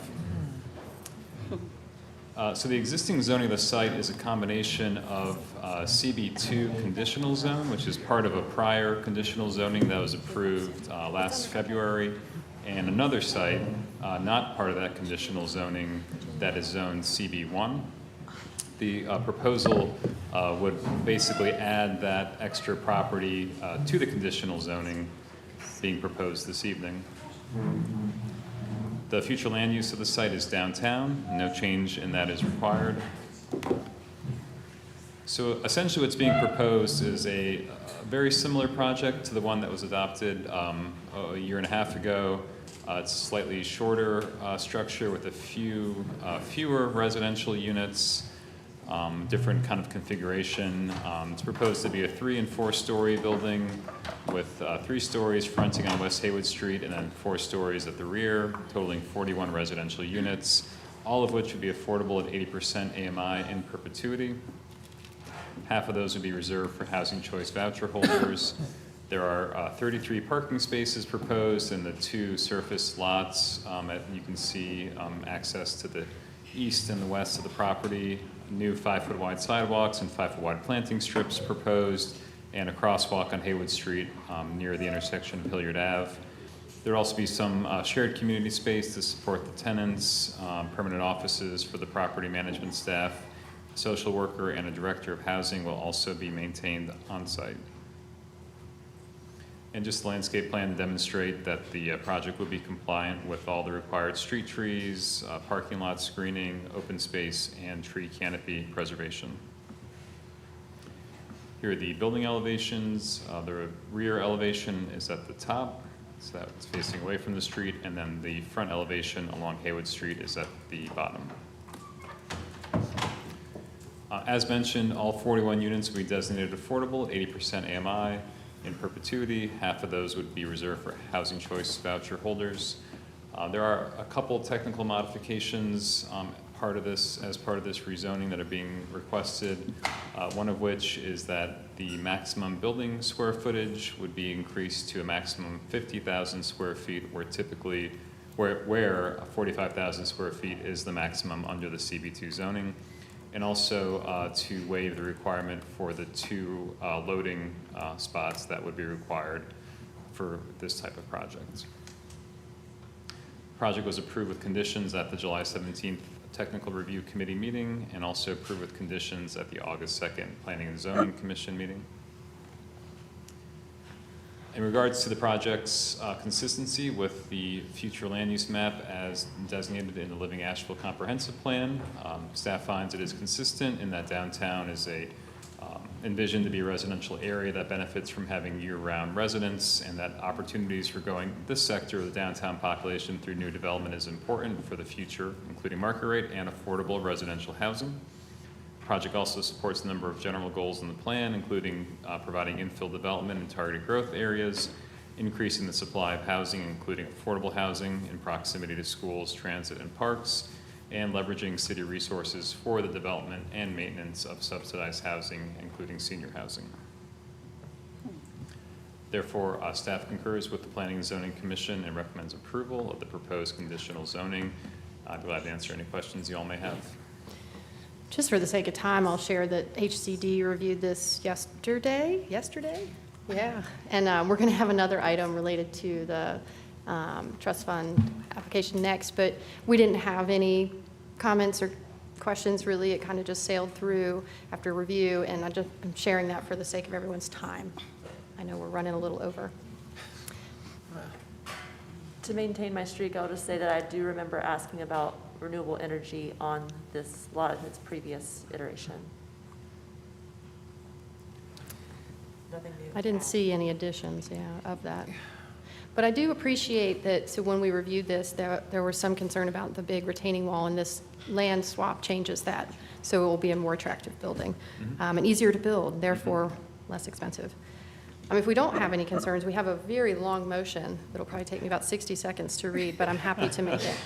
Hold, let me just go ahead. double Check. I've lost my sign see any. up. Anybody signed up to speak under this item? Oh, I must need to reload too. Jim Barrett. Okay. Oh. Okay, thank you. Okay. I was going to say. All right. We open the public hearing and we close the public hearing, and we're ready for the big long motion. Okay, I move to approve the conditional zoning request for the property located at 339, 343, and 357 West Haywood Street from Community Business and Community Business 1 and Community Business 2 conditional zone to Community Business 2 conditional zone for the modifications to the site plan, number of dwelling units, and extent of the conditional zoning, and find that the request is reasonable, is in the public interest, is consistent with the city's comprehensive plan, and meets the development needs of the community, and that the request, 1, provides infill development in targeted growth areas, 2, increases the supply of affordable housing in proximity to schools, transit, and parks, and 3, promotes the development and availability of affordable and workforce housing. Second. Oh, you can have it. Kim got the second. All right, we have a motion and a second. All those in favor, please say aye. Aye. Any opposed? All right, thank you. Okay, we're going to move down to new business. Item A is consideration of a resolution approving revised unit count and affordability levels for the Housing Trust Fund loan for Haywood Street Community Development Project on West Haywood Road. Sasha Verdinsky is here to talk to us about this. Thank you. Good evening, Mayor and Council. Yes, I'm Sasha Vertinsky with Community and Economic Development, here to speak about the affordability piece of this project. So first, a few key takeaways. In February 2022, you all authorized a land purchase agreement and housing trust fund loan with Haywood Street Community Development for 45 rental homes. And since that time, they've incorporated additional land. You already know this, but I'm keep going. So there have been some changes to the project, reduction of the number of units, which you just approved, but there's also been changes to the AMIs and thresholds and bedroom mix. So just really quickly, here's some background on the project funding. The city of Asheville had a grant, the city of Asheville gave a grant for the purchase of the land and $1.3 million. We also granted funds for pre-development of the site and a housing trust fund loan for $904,000, totaling $2.5 million. Buncombe County also gave money towards the construction, and Dogwood Health Trust also gave a grant for construction as well. So they have, I don't want to reread anything we've already talked about today. Basically, our Housing Trust Fund loan terms will stay the same, and those loan terms are that there will be no interest in deferred payments for the first 10 years. It will be interest only at a rate of only 1% for the next 10 years. And at year 20, the loan will either convert to an amortizing loan, paying principal and interest, or that Housing Trust Fund principal will be repaid in full as a part of a refinance of the entire debt stack. So these are changes to the unit mix and the AMI mix that are being proposed. So originally, there were these very strict income bands as a part of the project, and now they're asking basically all the units to be affordable at 80% AMI and below. That gives them a little bit more flexibility since this is a permanently affordable housing project. So these are restrictions that are going to be placed on this project permanently. So that's important to keep in mind. Do we have any other permanent? Is this our first permanent? Well, we have land trust, we have 2 land trust right. homes which are Right. permanently affordable, which we did fund, so. Gotta plug the CLT when I can. Pretty exciting. In the original proposal, 56% of the units were being reserved for vouchers, and in this iteration, it's 50% of the units, so very close to the same amount. And then the bedroom mix has changed a little bit. We get another unit of 3 bedrooms mix. So staff's recommending approval of this based on several factors. 50% of the units will be reserved for voucher holders. I didn't talk about this before. They fully intend to lease 90% of the units to voucher holders who have incomes at 50% and below AMI. So they will do that as long as it's financially feasible, but they will always have at least 50% of the units reserved for vouchers. Based on our benchmark of $80,000 per unit, these are subsidies of around $61,000 per unit, which is very reasonable, especially given the permanent affordability of this project. And the affordability is guaranteed through a deed restriction on the property and will ensure that long-term supply of affordable units. This request was considered by the Housing and Community Development Committee. As Councilwoman Turner talked about earlier, the vote was 3-0 in support of it. And we have a recommended motion here. Reverend Brian Combs is here to answer any questions if you have any. And that concludes my presentation. Happy to answer any questions if I can. I can, but go ahead. Motion. Ready Yeah. for a motion? Unless there's any questions, Yeah. please proceed with the motion. I move to approve the revised affordability levels and unit count for the Housing Trust Fund loan for the Haywood Street Community Development Project at 339, 343, and 357 West Haywood Street. Sandra, second.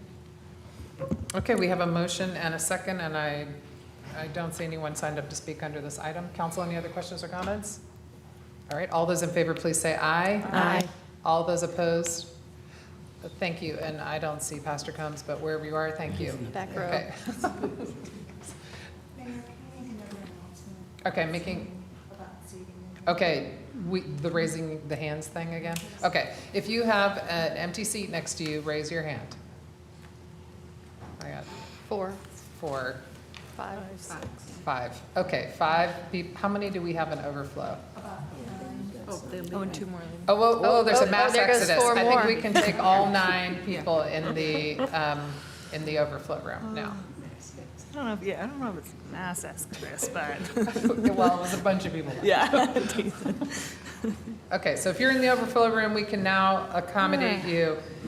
Next up is the Strategic Event Partnership Program, and here to present this item is Chris Corral, and Jonathan Philman will be recognized for his tremendously hard work around this project as well. He's sitting in the back, everyone can just wave at him.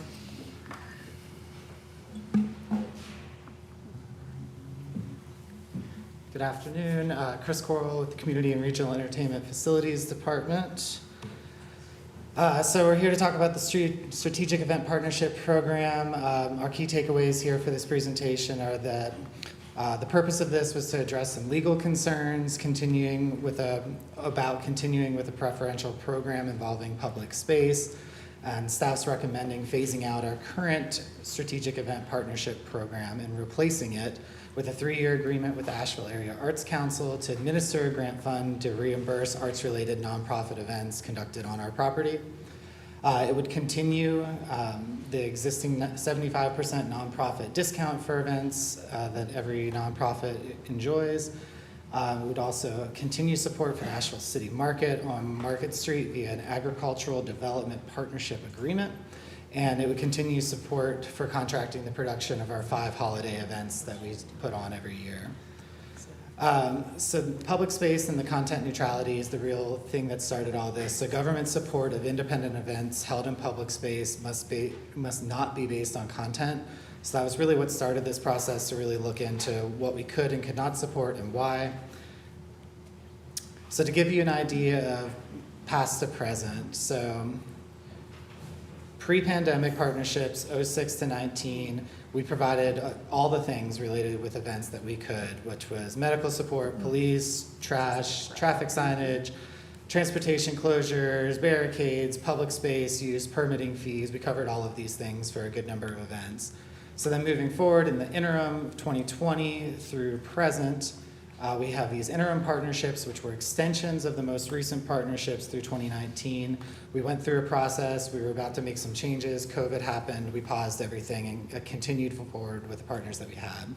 So in the interim, we're now providing slightly less services because with COVID, we ran into a lot of staffing challenges, as we all know. So we stopped providing free medical, police, and waste services, and that has now been part of the services required to be paid for directly by the event promoters. Except for the federal holiday events. So we preserved those 5 holiday events, and we provide all of those things, plus in some cases, cash for helping manage those events on our behalf.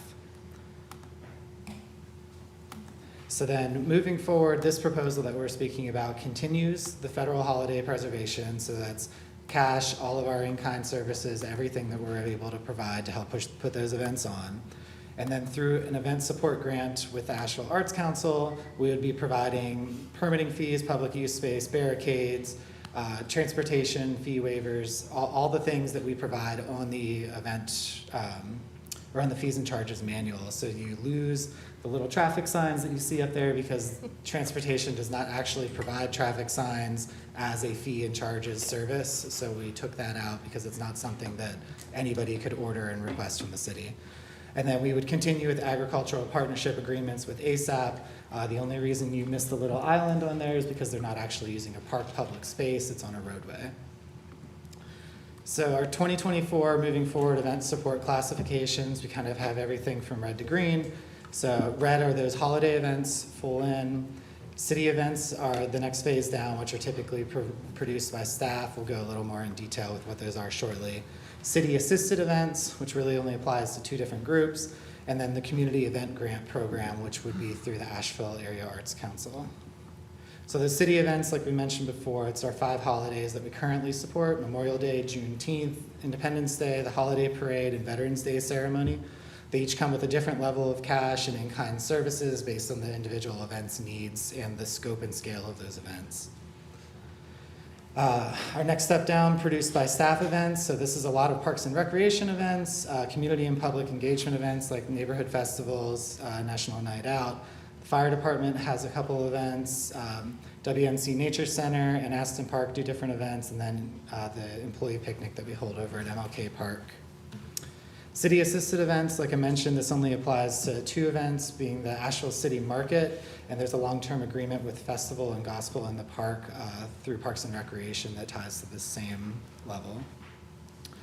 And then the community event grants, so this is the new replacement for strategic event partnerships.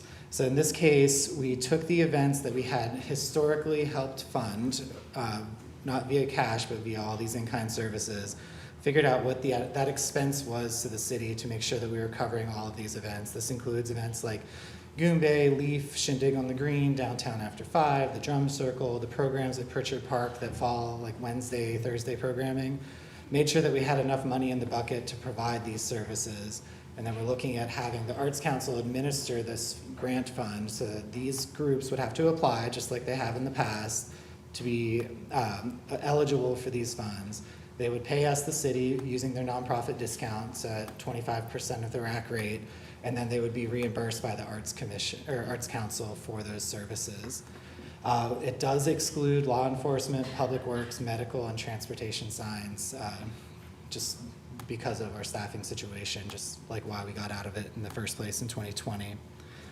There was some pretty good outreach to get to this point. So, John and myself, we worked with all the event promoters. We sent out emails. We had stakeholder meetings asking for input, asking for the effect of not servicing their events, what that would have on their events, how much money they spent in services. We figured that out by asking what services did we provide you, what didn't we provide you that we could have used to figure out that in-kind value. We didn't get response from one of those events, but we did take another very similar event's structure and their dollar figure, added that in to make sure that we were well covered whenever that came. And those were all via stakeholder meetings, email. There was no like official survey or anything like that, but we reached out to all the different groups that are producing events with us. We did bring this to Planning and Economic Development Committee and the Policy, Finance, and HR Committee. There were some suggested changes in the June 12 PED meeting, and we brought those revised changes into the Finance, Policy, and HR Committee and brought it back to PED in July, where it was unanimously recommended. And then August 7th, it was approved by the Equity and Inclusion Program Review, so it has gone through our equity office. So back to those key takeaways. Reminder, this all started with some legal concerns with continuing with preferential programs involved on public space, replacing the current strategic partnership program with a 3-year agreement to the Asheville Arts Council, continuing the nonprofit discount as always, and continued support for the Asheville City Market via an agricultural development partnership agreement, and we continue production of our 5 holiday ceremonies. So with that, I'll take any questions. We've got the 3 different suggested motions that we need on this up on the screen just to help make it a little bit easy. But yeah, questions, concerns? Just, we need all 3. Yes. We need all 3. Yes. The 3 different structures. Yeah. Any questions? Maybe I missed it, and maybe the organizing contract could speak to this, but the experience that the contractor has with the county. Have we spoken to that?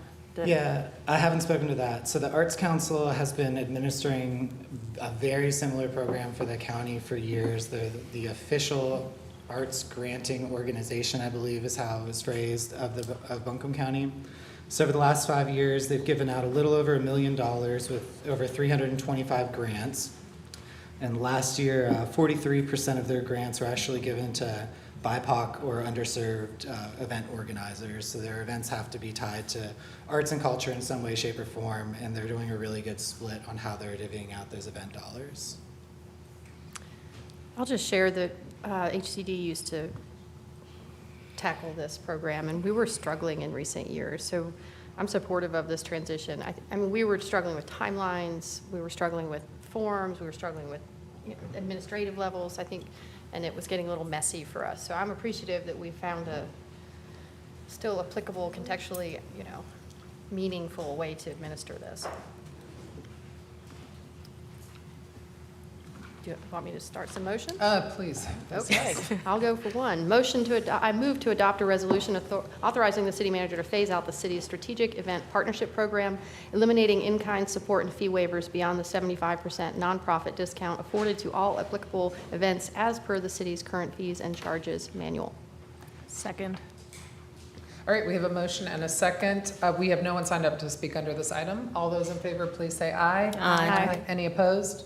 Okay, next motion. You want to keep rolling? Okay. I move to adopt a resolution authorizing the city manager to enter into a 3-year contract with the Asheville Area Arts Council to administer a grant fund to reimburse arts-related nonprofit events conducted within outdoor public spaces for certain city fees and charges in an amount not to exceed $228,042 over the term. Second, Kim. All right, we have a motion and a second. All those in favor, please say aye. Aye. Any opposed?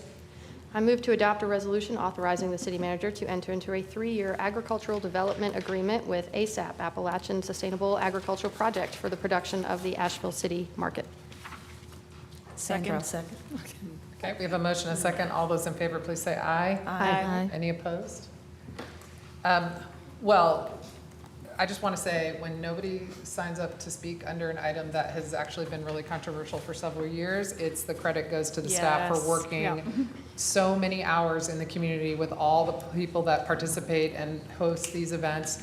Thank you all so much. That's tremendous result for us tonight, and I'm glad we found a path forward. And thank you to Katie, I see you're here. Thank you this is all you now. Enjoy it. So anyway, I know there may still be some folks out there that wanted something different, but these are really, really difficult. But the important thing is we can continue to have these great events in our downtown, things that people have enjoyed for many years and hopefully many years to come. So thanks. I'm just trying to wait till Jonathan smiles eventually at the end of this, but I don't see it happening. There it is. Okay, thank you.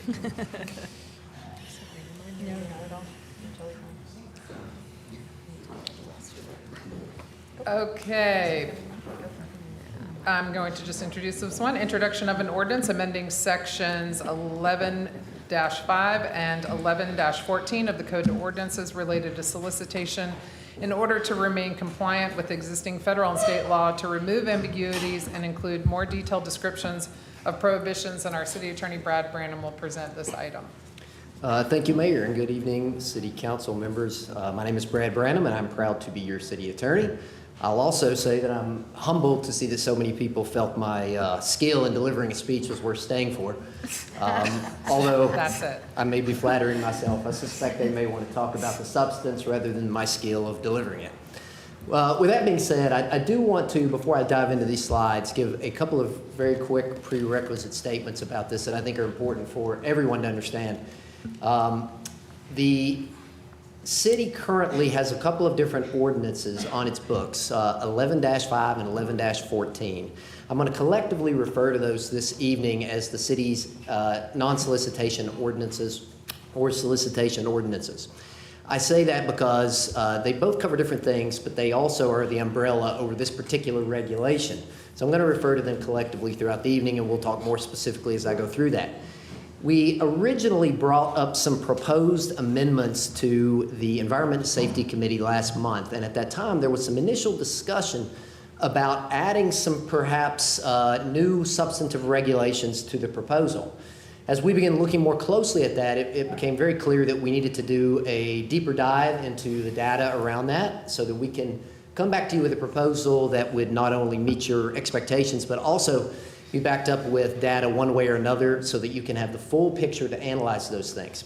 However, we felt that it was highly important, for reasons that I'll discuss in just a moment, to go ahead and move forward with the original technical amendments. And you're going to hear me call these technical because I want to differentiate that from those substantive amendments that we talked about during that council committee. I'm going to talk a little bit about those timelines, but I do want to point out that these are now on separate tracks, and we are only talking about the original technical amendments this evening. Now, some quick key takeaways as you're used to seeing. You're going to see this referred to in various areas of the law under the terminology solicitation, panhandling, and even begging, which seems to me to be a bit of a throwback terminology, but whether you're looking at our existing ordinances or state law or case law, all three of these terms are used to encompass and identify the same thing. I'm generally going to talk about either panhandling or solicitation. Panhandling has been part of the city's code for decades, and I mean many decades. The city has regulated this, as has almost every major metropolitan area in the state of North Carolina and around the country. And the city's ordinances on this have become what I would call somewhat stale. The last time that some of these ordinances has been updated is now more than 2 decades ago. So as is commonly the case with our ordinances, we always want to be of the best practice of bringing it to you upon review to let you know if certain updates are necessary in order for us to not only remain current, but also compliant with the newest laws and regulations.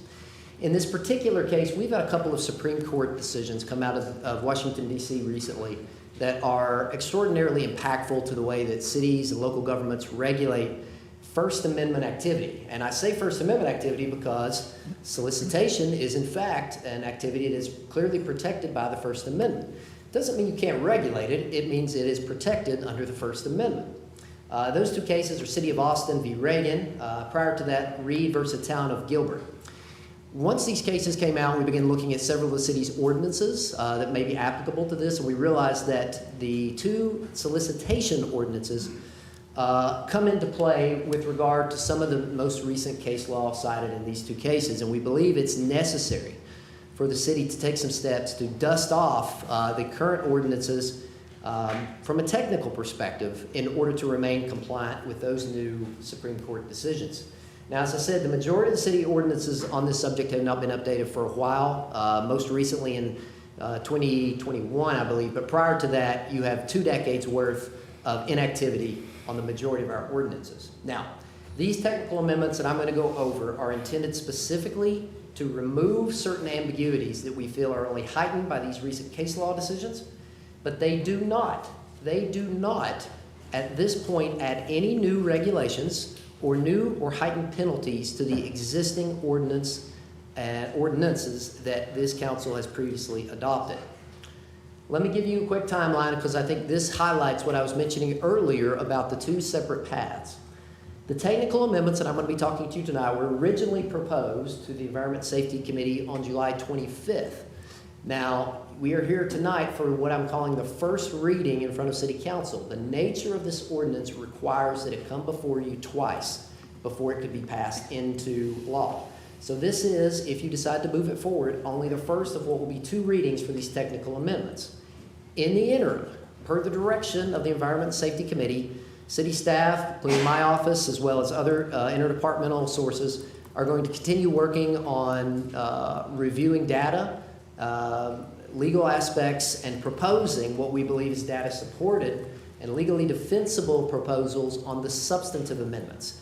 We believe that it's important to bring that back to a council committee, not just for your chance to fully discuss and vet it, but to give additional opportunity for the public to engage with you and comment on that as well. So that is planned to happen on September 26th at this point, meaning that it would not come to council for the first time for full consideration until October the 10th. So some quick highlights of now the amendments that we're talking about tonight. First and foremost, the point of these technical amendments is to bring our 2 current ordinances back into compliance with the latest court decisions out of the Supreme Court. In doing so, we believe it's necessary to remove certain ambiguities that have now become exceedingly clear to us in the existing language. By doing that, we increase the specificity around these languages. A better way to put that is we're sharpening that pencil so that, as you will see, hopefully, this provides not just a clear picture of what the rules and regulations are to the public, but also to city staff who are charged with enforcing this. Both of those sides of the coin are necessary in order to have an effective set of regulations. Now, we also believe that moving forward with these technical amendments provides an immediate response, not just to solidify our existing rules, but allow us the additional time we need to further vet, analyze data, and bring back more polished proposed substantive amendments for your future consideration and public input. Quick legal authority notes. The city has for a long time, as well as every city in the state, authority to regulate solicitation under North Carolina general statutes. You now have also a separate statute, which is North Carolina General Statute 20-175, that gives you the power to regulate what I'm going to call roadside panhandling. That's the way it's often referred to in the case law and the state statute. I want to separate these 2 things because this is how our code separates them. We have what I'll call the general 11-5 city ordinance, which is primarily pedestrian-to-pedestrian solicitation. The separate ordinance, which you're going to see is authorized by that second state statute, is contained in 11-14. That's the roadside solicitation ordinance, where someone is soliciting from occupants of vehicles. So it's 2 separate ordinances on our books, and you have 2 separate state statutes that define your authority therein. Now, I've already added this, but I want to bring it back up. Besides the state statutes, we also have to look at prevailing case law, especially some of those new cases that just came out dealing with First Amendment. And that all 3 of these make up the area of law that we're using to inform these technical amendments. So we're going to start with the first one. This is our general, I'm just going to say primarily pedestrian to pedestrian ordinance. This applies citywide. It's 11-5. And what we have tried to do is take our existing ordinance and clarify the who, what, when, and where around solicitation rules. I'm going to tell you exactly what we have put in this, but the exact edited version showing all the proposed changes is in your materials as well as posted online. What we've done first and foremost is remove the word immediately. And I want to highlight this because this is a very good example of what we think seems like a specificity, but it actually creates additional ambiguity around our ordinance because it previously said that solicitation is when you're asking for something and expecting an immediate response. Well, what does immediate mean? Does that mean within 1 minute? If somebody says, I don't expect something for 30 seconds, does that take it out of the context of your ordinance? That kind of language provides not just an unnecessary level of detail for, again, the public as well as city staff, but it also creates an ambiguity that will lead inevitably, I believe, into legal questions about the enforceability of any individual portion of our ordinance. I'll harp on that a little bit because that's going to be a reoccurring theme. We have also clearly established by adding an exception for any kind of quote-unquote solicitation between family and acquaintances. So if you are with your family, your partner, your friends downtown, and you were to say, can I have $1? Can I borrow this? Can I have a drink from your cup? None of those things are what we believe was intended by the original passage of this ordinance to be a regulated activity. So we wanted to clearly show that that's part of the exception. Again, placing another fine point on the actual ordinance. We have also defined the solicitation distance. Now, this has gotten some public attention, so I want to spend just another second on this. There are 2 places in this entire ordinance that this particular technical amendment applies to. Only 2 places. There is a rule on the books right now that says if you solicit from someone and they decline, and whether they walk away or they stay in place, you're not allowed to continue to try to solicit them. And right now what it says is in close proximity to them. We believe that any court is going to have to determine what in close proximity means. So in order to be much more precise about that, again, adding clarity where ambiguity currently exists, we have done some research and we found some applicable Supreme Court cases which have upheld general restrictions around 8 feet. There was some discussion around 10 feet, 6 feet. This isn't an attempt to try to bridge that gap. We actually went and pulled some Supreme Court cases and determined what actually is applicable when the courts are determining what is an upholdable distance. That's one place that it applies. Only when someone has said no, they're not allowed to continue the solicitation within close proximity to you. The second is at a transit stop. And I say at because that's what our current language says. You're not allowed to solicit at a transit stop. I wasn't here when this passed. I don't know if I was born yet when this was originally passed. But I can tell you that in all likelihood it was passed because that's an area that we want people to feel free to be and not feel harassed by any sort of activity that might lead into aggressive panhandling or unnecessary conversations. But again, the term at, what does that mean? If you're 5 feet away, if you're 10 feet away, if you are 15 feet away. This is the kind of ambiguity that courts will often utilize to say that your ordinance is not sufficiently narrowly tailored. So again, we're suggesting that only in those 2 places, post a declining of any kind of solicitation and at transit stops, that we take the existing rules that are already on the books and just define what is already undefined. But it says at or in close proximity. We just want to be clear and we want to be consistent that we believe that that is probably something that the courts would define around 8 feet given the case law that we've said. And now, by adding that, you will have removed the ambiguity around those kind of questions. The next thing that we've done is we've added language to clarify restrictions around solicitation at outdoor dining facilities. Again, this is something already on the books. You are not allowed to solicit, quote, at an outdoor dining facility. Again, we wanted to specify what that means, so we tried to be as clear and concise as possible. We've said that that says that you should not be able to solicit inside an outdoor dining facility, and those are clearly designated areas, or soliciting to people or persons within an outdoor dining facility. So again, it adds the specificity to the already existing regulation, but it also, I think, has the additional benefit here by accepting the busking community, which quite frankly, oftentimes are going to be practicing their craft at or near outdoor dining facilities. So for the first time, we'll have language in there that will clearly show that what they are doing in many cases would not fall under the purview of the anti-solicitation ordinance. Right now, I can say that that may not be the case. The next thing that we've done is we have just simply updated the wording around what is now called obscene or threatening language in soliciting. So the language that we currently have in our ordinance is quite a bit dated. It's the same thing that it's being referred to, but we wanted to use the law, the language in the law that's most common in the court cases dealing with this particular aspect. And finally, on this one, we've standardized the terminology on solicitation request. We found in our two ordinances that the language was different in its definition of solicitation throughout. Some places it said if you're asking for money or business or other things, in other places it used different language. We want to take a content-neutral approach and be consistent, and we just simply said a solicitation is a request for anything, okay?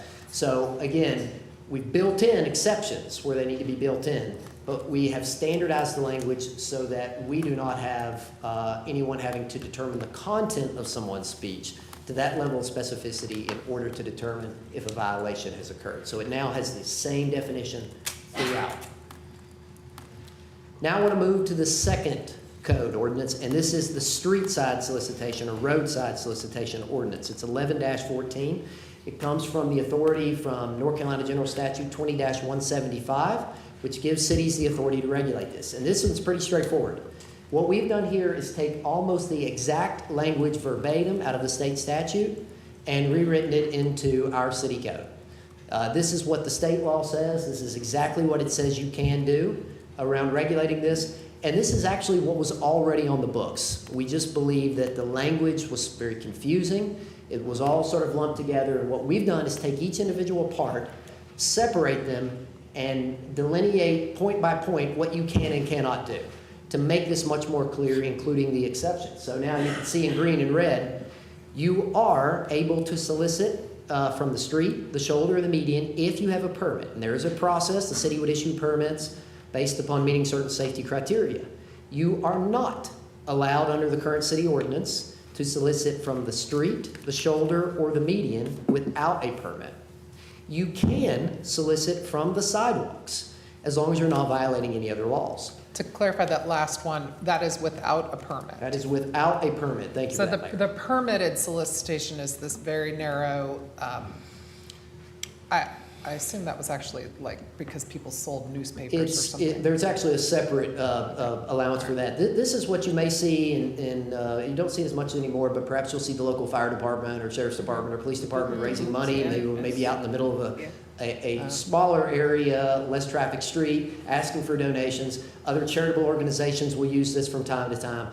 But there's a process by which you are getting the necessary road signs and cones, insurance provisions, contracts in place so that the city knows you're going to be out there. The goal is that if pedestrians are interacting with vehicles, that the safety precautions are in place. And what you can see here under the state statute, as well as your current ordinance, which we've simply just rewritten in a more clear fashion, you are continuously allowed to solicit. This does not restrict the ability to solicit. That is specifically provided for in state law. It's protected under our Constitution, and the existing ordinance continues to allow that if you are in a pedestrian safe space, which is the sidewalk as opposed to in a place where you're going to be interacting with vehicles. Now, finally, I just want to give a quick overview. We've done a thorough legal analysis of this within my office. And we believe that these technical amendments are not just prudent, but we believe that they're necessary in order for the city to remain in legal compliance with a defensible set of ordinances around your current regulations. But we also believe that they provide greater clarity for those in the public to know what they can and cannot do, as well as city staff who are charged with enforcing these ordinances. This is also consistent with the statutory authority prescribed by state law. But I will highlight this again. These changes that we talk about tonight do not expand the existing regulations, in my opinion. They do not add new or increase any of the penalties, but they do keep the city in compliance with the latest law. Now, based upon this, I have a suggested council action, but before we get that, I will always stand for any questions that you have. I'll repeat my concern that I want to tell a good story and a hopeful story, but it's got to be a true story. And I feel really strongly, as I mentioned on Thursday, that the 8-foot addition is an expansion. It's an expansion of the language that was not existing in the ordinance before. So while I disagree with your assessment, I also, in my letter that I sent to council and a version of the public letter that I sent last week, hoped that we might be able to have a conversation about our priorities. I feel very strongly that expanding this ordinance not only distracts from the very serious work we need to do addressing the issues at hand, but it doesn't meet the issue and creates new problems. And you know That's what, all I have to say. Councilwoman Roney, I agree with your assessment in part. So I'd ask you to consider that it also actually narrows what can be done. What I mean by that is because the language is ambiguous. At this point, what might be in close proximity to me, a reasonable distance, might not be that to you. So to me, 25 feet might be too much. So if for me at this point 25 feet is too much, moving it to 8 is actually narrowing it. So just keep that in mind. I appreciate that. And I do appreciate the comments, and I want to, again, take this opportunity to be clear that this particular restriction, as proposed for council's consideration tonight, only applies under 2 circumstances. It is when you have made an attempt to solicit, someone has said, no, you can't continue to solicit around that person that's already on the books. We're just trying to propose a distance to define that, and around transit stops. That's the only place that this would apply. So I just want to make that clear so that the public hears that again. When you say this, you're talking about the 8 feet. The 8 feet. Not the whole ordinance. right? Exactly, Yeah. exactly. Brad, I recognize you're not an officer with the police department, but I have a question that, so I brought this up, I think, last year, because I was a little concerned about what I was seeing and what we were able to do. And it was explained to me that it was already not allowed, but we were having trouble enforcing it. Can you elaborate on that a little? I mean, I don't know that these little changes are going to be the fix, but I don't know if that was because our police force was so down in numbers, or if there's a real, do you know? Can you speak to that? So we've had conversations with APD, and I'm not going to attempt to speak for them on this. Right. What I can say is that, as everyone is aware, we have had staffing issues within that department that has required them to prioritize certain things. What I think is important to remember for the perspective of what we're doing tonight is that in order for APD or any city staff member or department to be able to enforce our ordinances, we, number one, need defensible ordinances and we need clear ordinances. We feel in my office that we have both of those as problems in your current restrictions. We're trying to address that with the technical amendments that we proposed. That will provide what we think is a better foundation for APD, given their capacity limitations, to be able to enforce the ordinances the council have already approved. So I would say that this is part of that process. There is obviously additional layers in that chain about what the priorities are, what the philosophy is, and what the capacity is. But none of that can happen unless you have defensible ordinances on the books to start with. Okay, thank you. It does seem to me there's an underlying tone here. Like when we just did this 60-day initiative that now is continuing forward, we learned some of the feedback in that data was that there were something like 400 plus verbal warnings.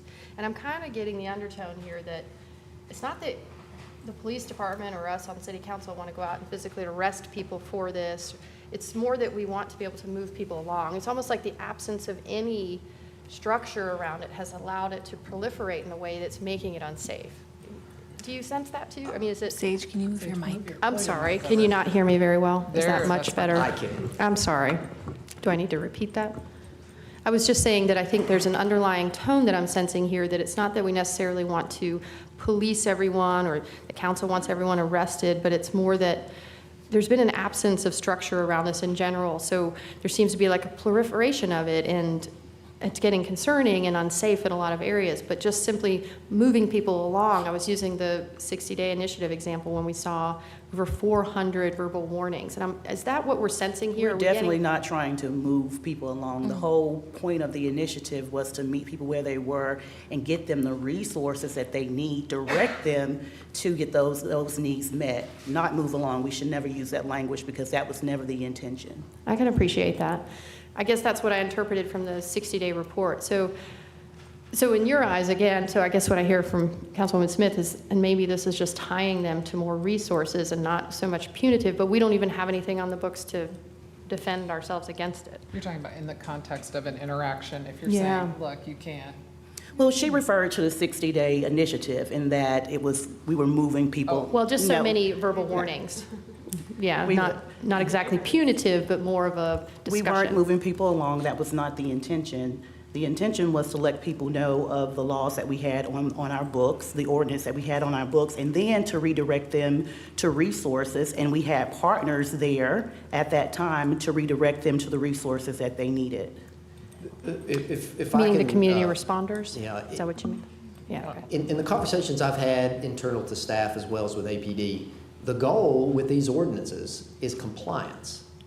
Compliance does not mean, and the hope is that it does not result in criminalization, in arrests, in additional police interaction beyond trying to ensure that you are getting compliance. The ordinances are designed to provide for a balance between a protection of legal rights for both sides of this particular equation, along with the safety concerns. And that's particularly evident, I believe, in the roadside solicitation ordinance, where you are seeing a pretty, it's multiple parts, but it's pretty clear. It's saying that pedestrians have a safe space. We're going to protect and provide an option for them to be able to continue this activity, but in a place where pedestrians are supposed to be, where they still have access to vehicles, where they still have access to the First Amendment rights, but to try to regulate areas where the degree of safety concern goes considerably up.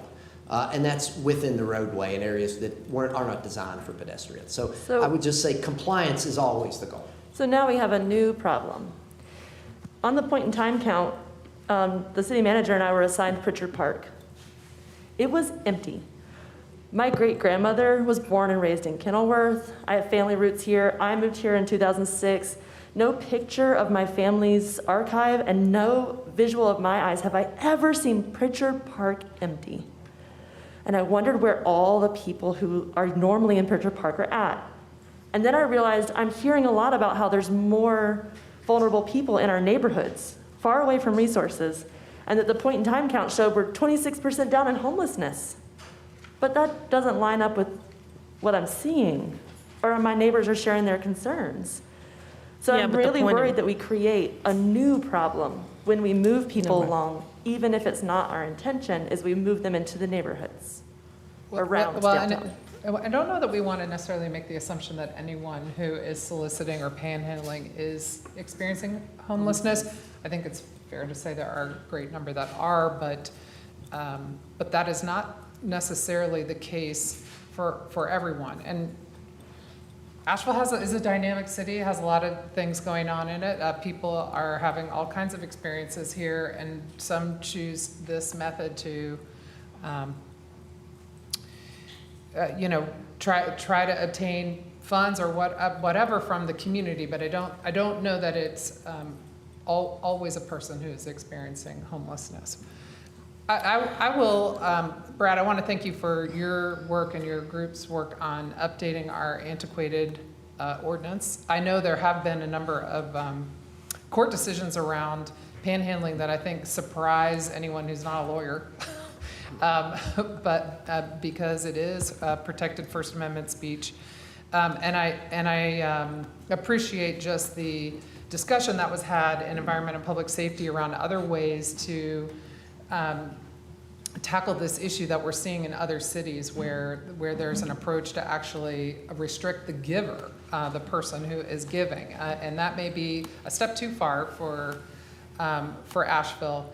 I do want to say we have gotten a lot of communication on this issue lots of different viewpoints about it, but of the folks that are concerned about updating this ordinance, or were surprised to learn that we even had an ordinance that could even possibly be enforced, I think one of the themes I heard was, why don't you address the root causes as to why people are suffering and why they feel the need to, I don't, Brad, you can, anyway, I don't have a question of this, but I just wanted to say that I think this council has remained focused and has voted to support the recommendations from the National Alliance to End Homelessness.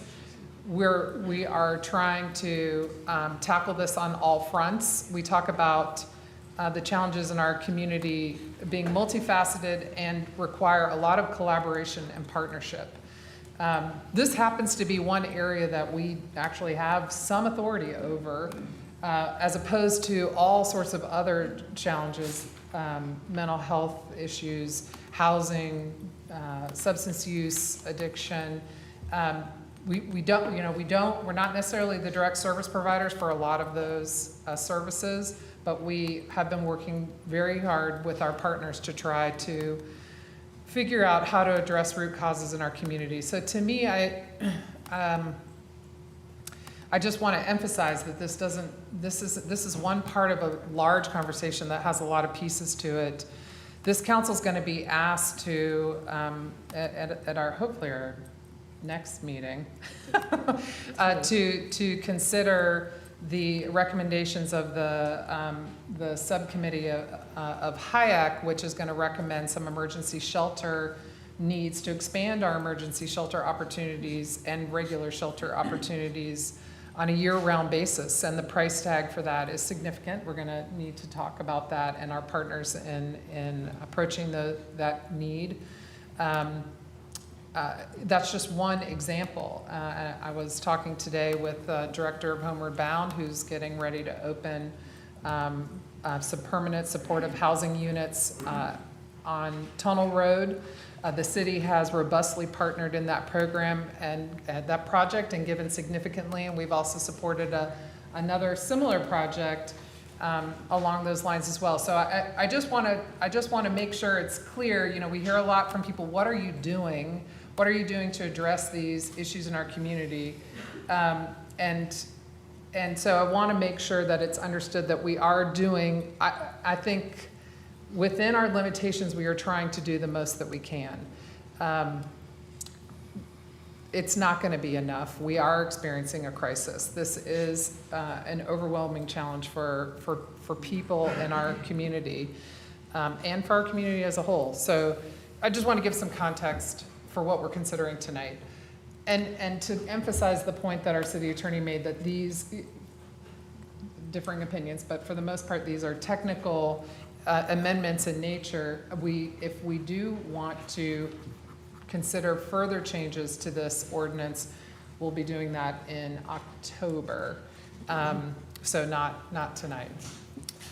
I appreciate you speaking to the root causes part too, because in looking back at I've been involved in housing maybe 7 or 8 years for the city, and I just can't remember a time in history when we have done more around housing and emergency housing, even during the pandemic with what we did with the Civic Center, and the Ramada. There's just been so much. So I appreciate you bringing up the root causes, because I was surprised at some of the input too, that it seemed like folks also didn't know that this was already something we had on the books. There seems to be a lot of misinformation. So I just appreciate that extra layer. I want to share a comment both on these technical changes, and since staff laid out a timeline for looking at more potential substantive changes, I just wanted to share a thought on that as well. So first off, thanks to the members of the public who heard my request for input and contacted me to share your thoughts, ideas, hopes, and fears. I told you I was listening. I meant it, and here's some of what I've learned. First, I really do sense that our community is in agreement that we need to band together to address the root causes. I appreciate that sentiment, Sage, that I don't know if I could find another time where we've done more. Mm-hmm. Is it enough? No. Do we need to do more? Yes. And those root causes are are part of what is putting people on a path to poverty or cycles of criminal behaviors. And I think our community understands that those take a long time. The other thing that just is really clear is that we do not all agree on the methods to address the issues or on the short-term approaches. I hear a lot of folks being like, are you tone deaf? It is so clear, and I'm telling you, I'm listening, and it is not so clear. Our community is very divided and doesn't talk to each other, but they talk to us. They tell us all the thoughts. So I'm listening. I know my colleagues are as well. I do also, I'll keep these remarks short. I want to speak directly to the top issue that I've heard the most about, which is actually one of the more substantive changes, not on the table today, but one I asked to take off the table, is this notion of vehicular donations. I don't support prohibiting this practice. I suggest we don't consider it any further. What I am deeply understanding through lots of conversation is that charity is intensely personal and spiritual and religious for many. And I don't see that government intervening in that individual's choice of charity is in our best interest. I think it will harm more than help. As far as the technical updates, I believe we need to update these. I think it is in our best interest to go ahead tonight and approve the technical updates. So yeah, I'll stop at that. Can I piggyback on what you said about the donations from the vehicles? I'm so glad you said that, because that feels to me. But again, I'm looking at it through an equity lens. My experience has been, in the workplace, whenever we have these donate to this person or this cause, it tends to be the folks who are less financially well off who end up being the first to contribute. I always assume that's because they can see themselves in the person that they're giving to and going there before the grace of God go I. But that's just something that I found. So I believe that if we were to fine folks for giving, we'd be fining folks who are just slightly less vulnerable than the people that they're seeking to help. And that's an equity concern for me. Okay, so anybody else want to talk? Okay, I'm going to talk a little process. We will need a motion and a second, and then we will take comment. Right now we have 25 people signed up to speak under this item. And so normally we allow for up to an hour of public comment. What I would suggest maybe is that we do 2 minutes for each person rather than 3. Remember, well, so that we can get everyone in before bedtime. Okay. That will. Or is it 3 minutes? Okay, so the choices are 2 minutes to get more people or 3 minutes and run the risk of not getting everyone because we have to stop at an hour. Right, but if we do 2 minutes, we'll be able to get everybody. 1 hour, yeah. 1 hour. Okay.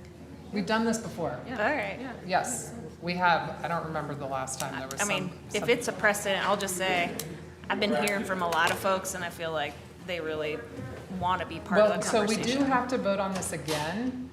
So I'll just, so this Will there be additional public comment then? I didn't think it had public comment when it comes back. Discretionary. Yeah, It's One of the discretionary. reasons I kept my comments short, though I have many, is because I wanted to hear from our neighbors who just spent 2.5 hours waiting to speak, Okay. even when they disagree. Okay, all right. 3 minutes unless, you want to do 2?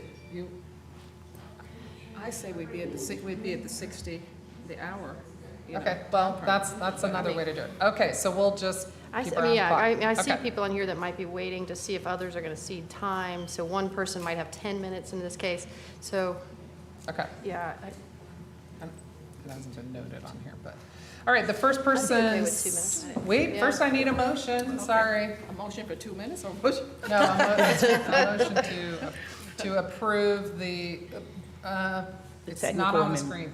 It's on the slide before this. Yeah, but, it's in our I can pull agenda it up. somewhere.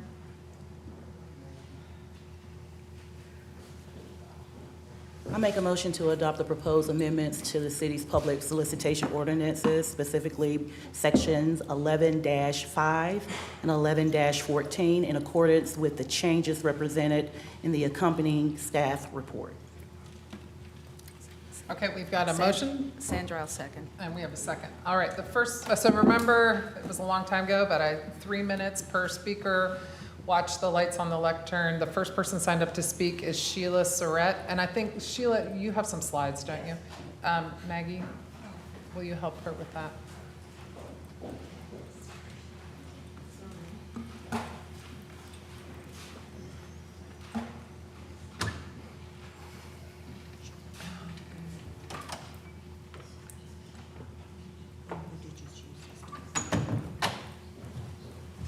Okay, I'm here to speak about panhandling and how bad it is for our city and how it's torn up our tourism in our city. So I just want to show you a few slides here about how bad it is in this city. You don't think it is if you're not out and about. Look at this man here. His name is Santa Claus. He's been doing this for 12 to 15 years downtown Asheville, going up to people in their face, and it's ridiculous. He has no right to do that, begging for money. And he does it all day long, downtown. This woman here, she sits here with her dog, holds signs everywhere, and she's been complained about many times by residents downtown with wheelchairs, because when the traffic is real heavy and you got a heavy weekend and people are just walking, people are having issues getting through with a wheelchair, and they have spoken to APD about this many times, of people with the wheelchairs. That needs to stop. She's been doing that for years. This is random photos. There he is.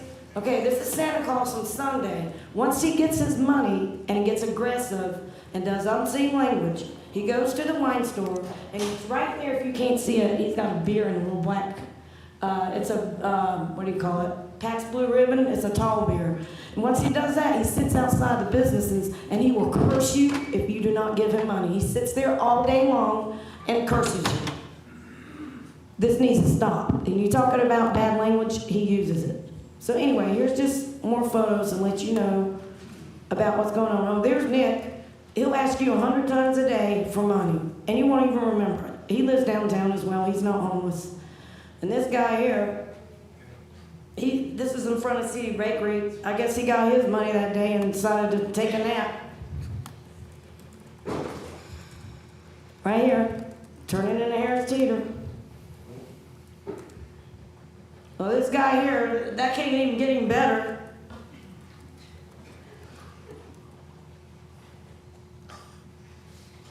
There he is. See how he's up in their face?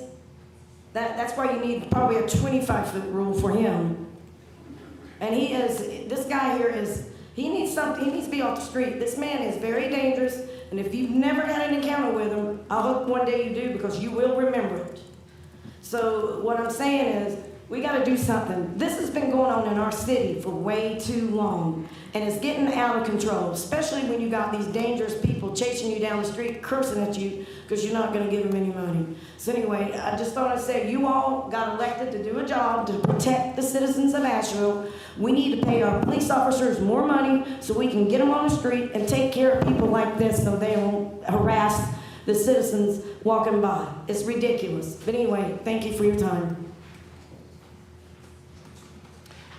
The next person signed up to speak is Reverend Sarah Wilcox.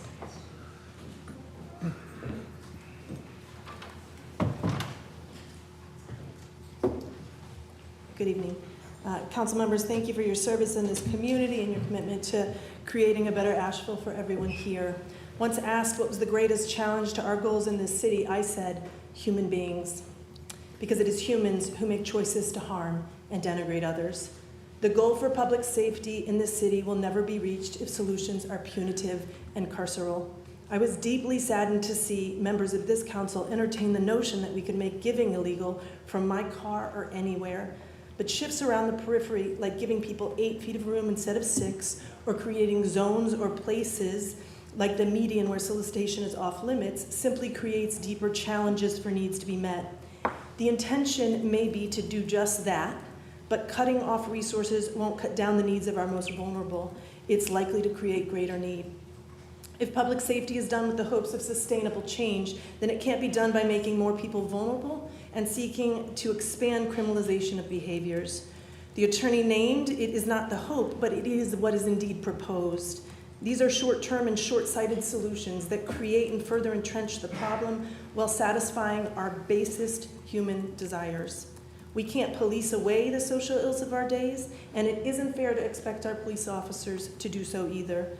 Furthermore, the shifting economic realities downtown can't be laid at the feet of those experiencing homelessness or asking for assistance on the streets. As a resident for close to 2 decades, my shift in coming to downtown is about parking costs and expenses at the businesses. Many Asheville residents can't afford to enjoy our city at the rates tourists with great excess might be able to. The market is saturated with great options and only so much capacity for those of us who live here. That's about a failed economy, the same thing that plagues those who live on our streets. It's hard to see our transient population. It reminds us of our own privileges and the injustices of the world in the opioid crisis, failed mental health system, and deeply problematic housing reality made worse by investments in real estate that bankroll further privilege and deny housing to our workers and residents. It is only through seeing that we will ever make the changes needed. As a pastor who knows solutions aren't easy, I ask you to stop expending energy on more changes, and especially those technical amendments, some of which actually make substantive changes, like spacing and permitting. These proposals make us all more comfortable in the short term at the cost of energy spent on long-term solutions. As Councilman Mosley said, I'm pretty sure, maybe not exactly these words, sometimes what is great for Asheville is not great for the most vulnerable. If we want a better Asheville, we have to be better humans to all humans. Thank you. The next person signed up to speak is Honor Moore, and then it'll be Helen Hyatt. I'll try to tell you who's next. First off, thank you for your service. You all put a great deal of time into our city. This conversation isn't about the details of an ordinance. This is about what do we want our city to be and what do we want to become. I'll bet every single person in this room has reached into their pocket at one time to give to a homeless person. We've all felt moved at some point.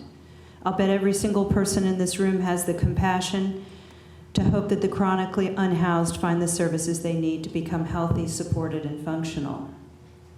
The Asheville Coalition for Public Safety has met with several homeless organizations to get a better understanding. We attended the National Alliance to End Homelessness meeting. We've met with law enforcement. We've toured the city jail. We've met with all sorts of local leaders. And the one thing we hear over and over again is addiction and poor mental health make up the chronically homeless. The two go hand in hand. Now, many of these organizations that we've met with who serve the homeless actually do not believe in giving to people in the streets, as they believe it enables their addiction or supports a larger ring of exploitation.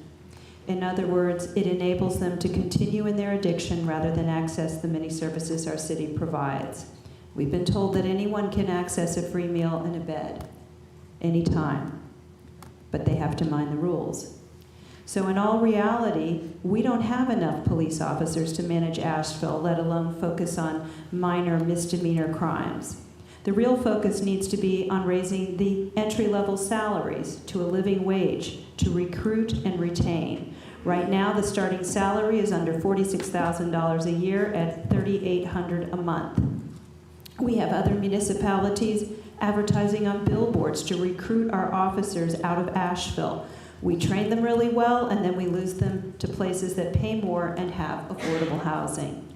So what do we want Asheville to be? Do we want to be San Francisco? Do we want to lose businesses? Ask the merchants downtown. Ask the businesses on Tunnel Road. Ask the residents who currently, the restaurants that are down 20%. Ask the long-term generational business owners who remember when Asheville was boarded up. It may seem like it isn't that bad right now, but remember where we were a year ago. Law enforcement's basic critical infrastructure. We need to support the Asheville Police Department. Thank you. Oh, no clapping, please, but you could just smile or put your hands up. After Helen Hyatt, it will be Ben Scales. I'm very encouraged to learn about the new panhandling ordinance that the city is proposing, and I fully support it. People begging for spare change in the center of the road are putting both the motorists and themselves in extreme danger. People walking up and down between the cars, asking for money and tapping on the windows, trying to guilt people into giving them money for their drug habits.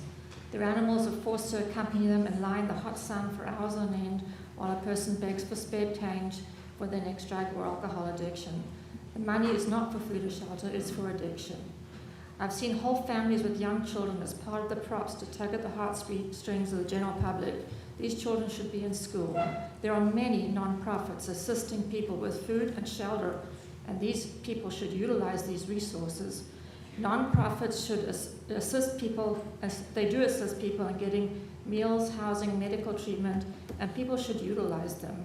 It's unconscionable that people accept having their fellow human beings begging on the sides of the streets when there are resources that have funding and expertise to assist them. It's the city's job to create and maintain public safety for all citizens. The Asheville Coalition for Public Safety is demanding safe streets. I'd like to thank the Asheville Police Department and the difficult work that they are tasked with. Please vote to support this amendment, and thank you for your service. After Ben Scales is Alan Graff. Good evening, Madam Mayor, Madam Vice Mayor, members of council. My name is Ben Scales, and my wife and I have lived in the Montford neighborhood for about 20 years, and we've raised our 3 children here. We've been heavily involved in our community, and I know each of you personally. And I know that each of you bring the best intentions to this discussion. And I'm particularly moved by the mayor's remarks right before the public statements when you talked about how we need to address the root causes. And so I was going to talk about that, and I'm not going to talk about that. But what I am going to talk about is what I believe that these changes are more than just technical amendments. I do believe that they, while they don't increase penalties, they do increase the restrictions. And I believe that they will increase the burden on our already overworked, understaffed, underpaid, and definitely underappreciated police force. We're asking them to solve societal problems that would be much better solved through evidence-based, data-driven solutions. The 8-foot rule that you're talking about would not be enforceable. It would not work in court. I can tell you as a lawyer that juries can decide things like close proximity. That makes sense to them. 8 feet is going to be constantly argued, and there is going to be reasonable doubt as to whether it's 8 feet or not. Plus, to speak to your point, 8 feet is not close enough, is not far enough away to protect someone from being accosted or being yelled at or being continually solicited from. The other rule that I don't believe is going to be enforceable is the family member exception. I believe that we are all members of the same family. I don't think we want the government saying who is in your family and who is not in your family. I know many people refer to people that they're not related to by blood as their brother, as their sister, as their cousin, as their uncle. I don't know where that came from, but I don't believe that it's an appropriate thing to be in this amendment. Busking will be affected by this. When you say that you can't direct your solicitation to someone who's in an outdoor eating place, what you're going to end up with is banning busking from in front of the noodle shop, from near Modesto, where we have regular busking happening. I don't think any of this will lead to fewer panhandling. What it will do is criminalize poverty, and that will not make it go away. It makes the problem worse, and I think Asheville can do better. Thank you. Thanks. Do we have 2 timers going? After Alan Graff is Andrew Fletcher. Mayor, distinguished council, fellow citizens. For intro, my wife and I just moved here to Asheville We moved here because we have family. And in fact, we just had a new grandson born at Mission a few days ago. So I haven't checked the code, but I hope that would make me an official Ashevillean. I've spent the last 31 years as a civil rights and disability lawyer, representing and defending the homeless. And who are they? Veterans, broken people who have worked for our country, have come back with PTSD, poor who got laid off from a job, mentally ill, drug addicts, each needing a hand up and social services. Panhandling and music both are protected speeches. There's no exception as far as I see to busking in terms of panhandling. And under the First Amendment, panhandling has a value both for the panhandler, those on the receiving end as well. It's the baby that cries for relief and nurturing. It's a message that we're getting that society still needs work, and I appreciate what you talked about, Mayor, about how Asheville is doing a lot of work in that regard. But it reminds me that we're still not taking care of all of us. The tweaking of an already flawed ordinance actually brings more attention to it legally. As a civil rights lawyer, I've sued well-reasoned city attorney ordinances for years and won many cases. I was in Portland for 19 years doing that. And so I think we need to go back to the drawing board and remember that the familia exception proposed in the code, as Ben Scales said, applies to all of us. We're all one family and on this very small rock we call Earth. Don't arrest the panhandler. In my Jewish tradition, they say that the panhandler might be the prophet Elijah with something important to tell us, and we should listen. Thank you. Thank you. Andrew? My intention was to cede time, not speak. Thank you. Okay. Rachel Bliss. And then after Rachel Bliss is Mark Delk.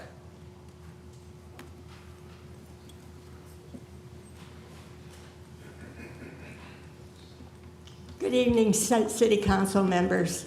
I think in a way, a lot of time is being devoted to getting even with panhandlers. I live downtown. I've lived downtown for nearly 15 years. I get to know some of the panhandlers. They have a listening ear. They pick up litter downtown. They don't all do a whole lot of damage. If somebody wants to ask me for money, it's my choice to give them money or not. No one has ever cussed me out because I didn't give them money. I mean, I think many of us are making a mountain out of a molehill. As Ben Scales said, everyone, as a Christian, I believe everyone is my brother and my sister, my mother and my father. As far as the 8 foot, are we talking about more than 8 feet or less than 8 feet? Whatever it is, feet aren't going to control me. I'm going to continue doing what I'm doing, and if people who are hungry ask for money or food, I will try to comply. Sometimes I don't carry money on me, sometimes I do. I don't feel bad saying no. I feel good saying yes. Come on, folks, let's try to be good neighbors.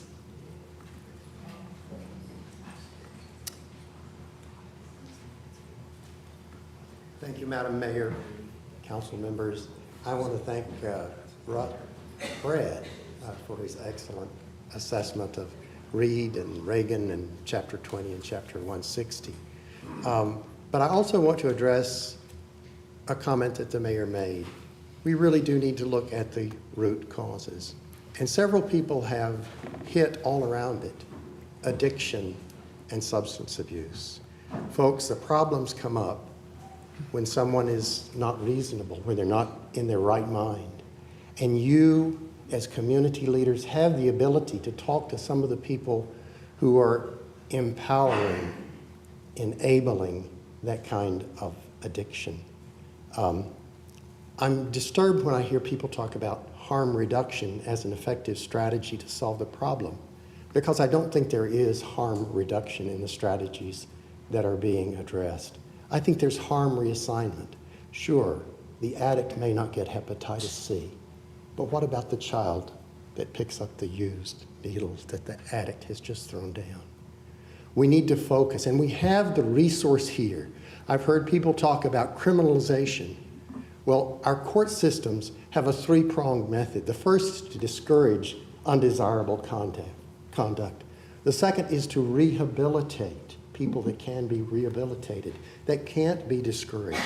And the third is to isolate the people that can't be discouraged or rehabilitated. I'm here to tell you that our court systems do have a method, not just to deal with the symptom, but to deal with the solution. And I'm going to call it the drug court system. Waynesville just got a big grant from the General Assembly. And I'd like to enlist each one of you to speak to friends on your side of the aisle in the legislature. And I promise you I'll speak to my friends on my side of the aisle in the legislature. And I hope you'll also speak with folks who are on the Dogwood Trust, maybe Susan, maybe the bishop, maybe Jack Cecil, and try to get them to also get on board with helping with our drug court system. The drug court system provides a higher power to the addict. Addicts cannot control their own conduct. They have to have a higher power. Some of us like to talk about the higher power of the church or the synagogue or God. But for those restrictions on our government, we can't impose religious ones. We can use the drug court system. And I would encourage you to devote your efforts to encouraging that system. Fully fund your police department. They're the entry guys to the drug court system. And I see my time is about up, but I would encourage you to speak with your friends, your community leaders. We can do this. Thank you. Thank you. Lisa Alpert and then Nina Tovish.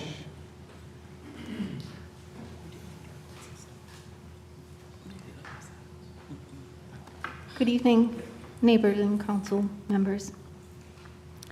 I don't have a prepared speech or anything. I just wanted to kind of make a couple of points here. What I'm hearing is a lot of demonization of people who are struggling. And I'm hearing a lot of people who are opposed to that. And whether we agree on the solutions or not, we have a problem. And it's been mentioned, crime. Crime happens when people are living in trauma, when people cannot provide for themselves. They find other ways to do what they need to do to take care of themselves. I have lived here and worked here for 17 years. In this time, my rent has more than doubled, and I am making less money than when I first came to Asheville. It's not sustainable for me or for a lot of the working class. This needs to change. I know this isn't exactly what we're focusing on now, but that is kind of the basis of things. You know, we talk about people who are acting out on the streets because those people are in trauma. They have addiction. They have not had a decent night's sleep. They do not have basic resources, and that needs to be addressed. Our mayor has mentioned that she's been hearing a lot of that, and that's the fact of it. I've worked in food service for a good portion of these years, so I've come to know a lot of the people who live on our streets and need money and resources. In all this time, I have never felt threatened by anyone who is in need. I have been felt threatened by throngs of drunken tourists and frat guys and good old boys riding through our streets, hooting and hollering at people. That is when I have felt threatened. I have not felt threatened by people who are in need. I'm not sure what the solution is, except to start seeing people as people instead of objects that need to be removed from sight who are making wealthy people and tourists uncomfortable. That makes me uncomfortable. And like my neighbors have said, these are our neighbors, these are our brothers and sisters. We need to make Asheville better by caring for people, not by criminalizing people for suffering. Thank you. Thank you. Nina Tovish, and then Ella Smith.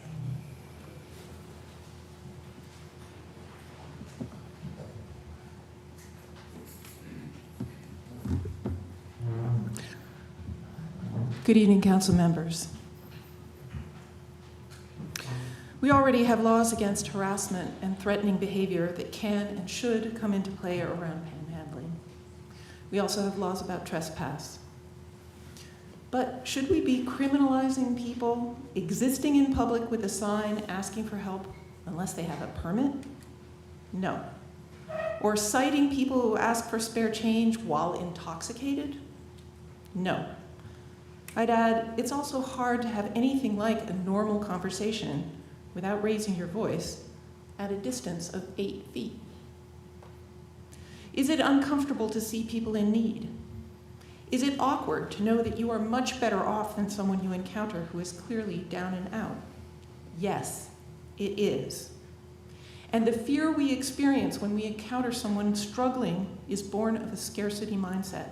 That could be me. If I give or share or provide, I won't have enough for myself. I'm afraid to think what I might do if I were that desperate. We feel unsafe, even though we're not in actually any danger. That fear makes us want to distance ourselves from the other, to find a way to make them as unlike ourselves as possible, to seek an explanation that lays the blame for their situation entirely in their hands, to ascribe it to moral failing or ongoing bad judgment or weakness. Because then we can feel more confident that it'll never happen to us, right? That it's not our responsibility to help, is it? They deserve it, don't they? The solution to the discomfort we experience when encountering panhandling is not to make it harder for people to be generous or for people to ask for help. The solution is to provide services that make panhandling unnecessary. Barriers to food and shelter are the problem. Drug addiction and untreated mental illness are the problem. The human instinct to engage in mutual aid is at the heart of our species' success. On some level, we're wired to recognize that, in fact, we are all related, all family. Regulating speech, like asking for help, and generosity, giving help, is both an unacceptable governmental overreach and an insult to the basic human impulses that create a livable community. Imposing a $500 fine on people who are already impoverished and putting them through the court system will not improve our community and will only further burden our criminal justice resources. I do not believe this revised ordinance will make us any safer. It will only make us crueler. Thank you for your time.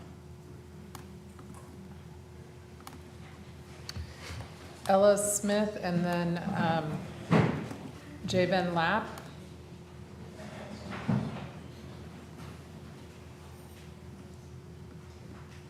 So first Ella Smith and then Jabin Lapp. Hey, City Council. Thank you for giving me the time to address you today. My name is Ella Smith. They, them pronouns. I am a resident of Montford. I'm here today because of the rumor that City Council planned to introduce a change to City Code penalizing individuals giving money to panhandlers. I want to thank Mayor Mannheimer for noting the work that's already being done to address root causes. If anybody wants to learn more about that work, the Homeless Initiative Advisory Committee meetings are open to the public, and their meeting materials are available on the city website. I want to applaud Council's decision last year not to proceed with the proposed food sharing ordinance, but here we are again with another attempt to criminalize kindness, and this is not a good look for Asheville. I walk downtown from my apartment in Montford every day. I'll be walking home after we adjourn tonight. I don't feel threatened by panhandlers. I consider them my neighbors. And I'm sorry that some people have had bad experiences, and I know that's really scary for you. I should note that I worked in community mental health for many years with individuals in permanent supportive housing, many of whom fit the same profile of the folks we're talking about. So my tolerance for eccentric behavior is probably higher than most. I know Santa Claus. He tells dad jokes. Last time I saw him, he told me, what did one eye say to the other eye? There's something between us and it smells. Some people think Asheville is becoming another crime-ridden Chicago or San Francisco. They point to visible signs of poverty as proof of this. Homeless individuals in particular are scapegoated for higher crime rates. And yet we know that individuals without homes are more likely to be victims of violent crime than they are to be perpetrators. And our county's seen a decrease in crime rates over the past few years. This is from data collected by our own law enforcement. So I raise the question, is it a wise use of our law enforcement's time and resources to enforce another victimless offense? Is this really about protecting people, or is it about protecting property values? I see no reason to believe that deterring panhandling will do anything to make anyone safer. Santa Claus might have his bad days, but I have no reason to believe that he represents a threat to anyone, and I encourage City Council to continue to support interventions that don't criminalize people's behavior. And yeah, that's it. That's where my notes end. Thank you. Thank you for your time. Javen Lapp, and then Jensen Gelfand.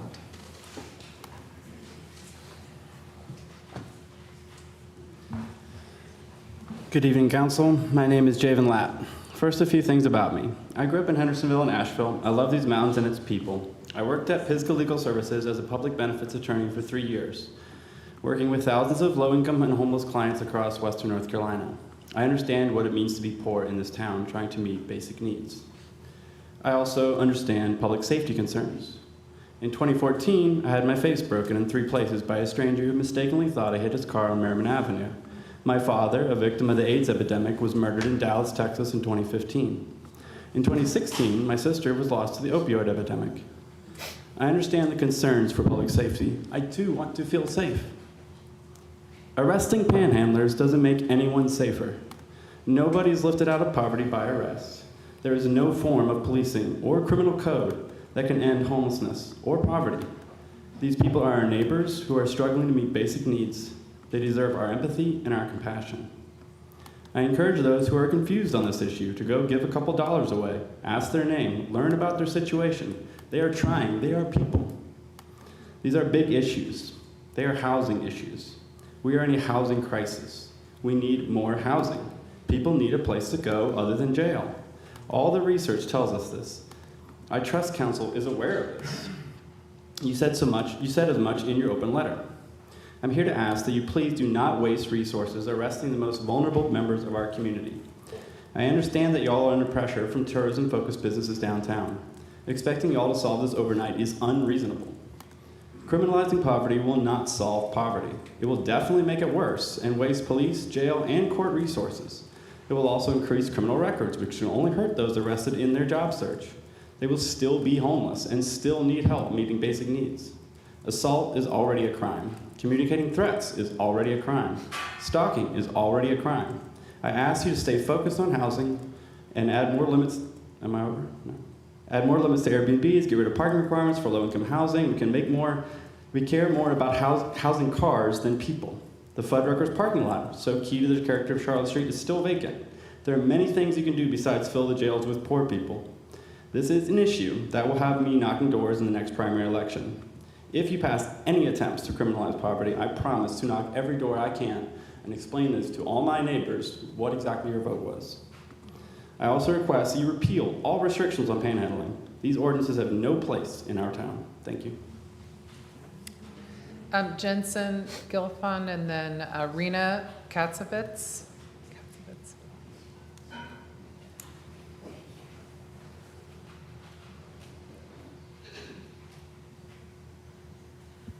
Good evening. My name is Jensen Gelfand. I live in West Asheville. I've lived in Asheville since 2008. I'm thinking of the pledge to reimagine public safety and what it might mean in this instance.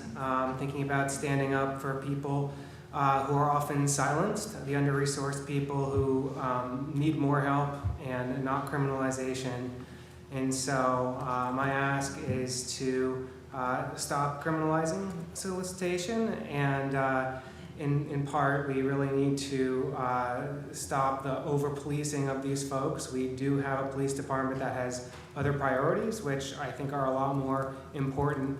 And this 8 feet that we're talking about is going to, I think, encourage the police to do more to criminalize these folks and to use that as a weapon. And I really don't want to see all of these police resources being put just towards the criminalization of panhandlers.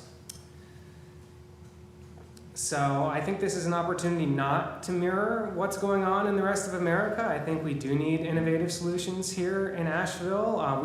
We're doing amazing things with things like reparations in Asheville, and we have other opportunities to not draw within the lines and not be like the rest of America, and to show our values. For me, I've found that even though I have had fear occasionally when being interacted with someone who's panhandling, I've gotten over that and started to have conversations. Sometimes I give and sometimes I don't, but rolling down my window and actually speaking with these people has actually provided a much deeper sense of ease for me. And for me or for other people, if we don't see the panhandlers on the roads, we might actually forget that this problem even exists. I think it's important, if we have a problem here in Asheville, that we don't hide that problem, that it actually exists visually in our community so that we can face it head on. And I think it's natural that there's fear around this, but over-policing and having this 8-foot barrier, which is only increasing the criminalization of panhandling, is not the solution. I think we need to have clear eyes and go back to the drawing board on this resolution. Thank you so much.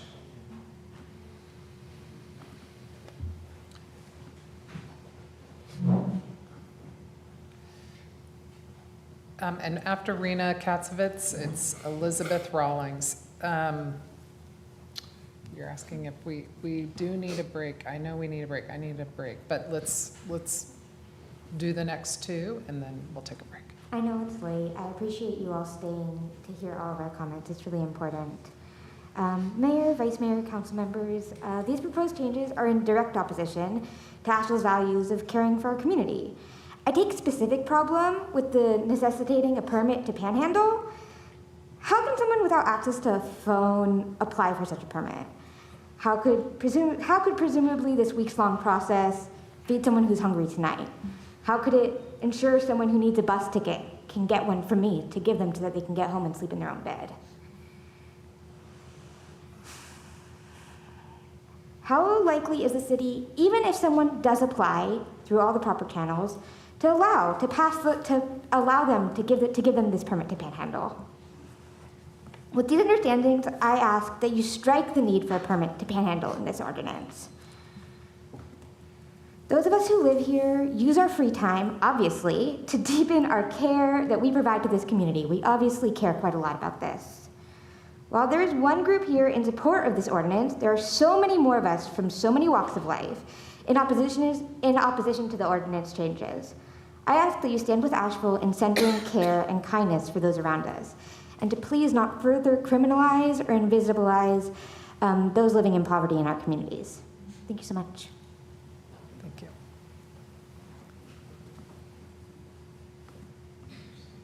And Elizabeth Rawlings was our last speaker before we break.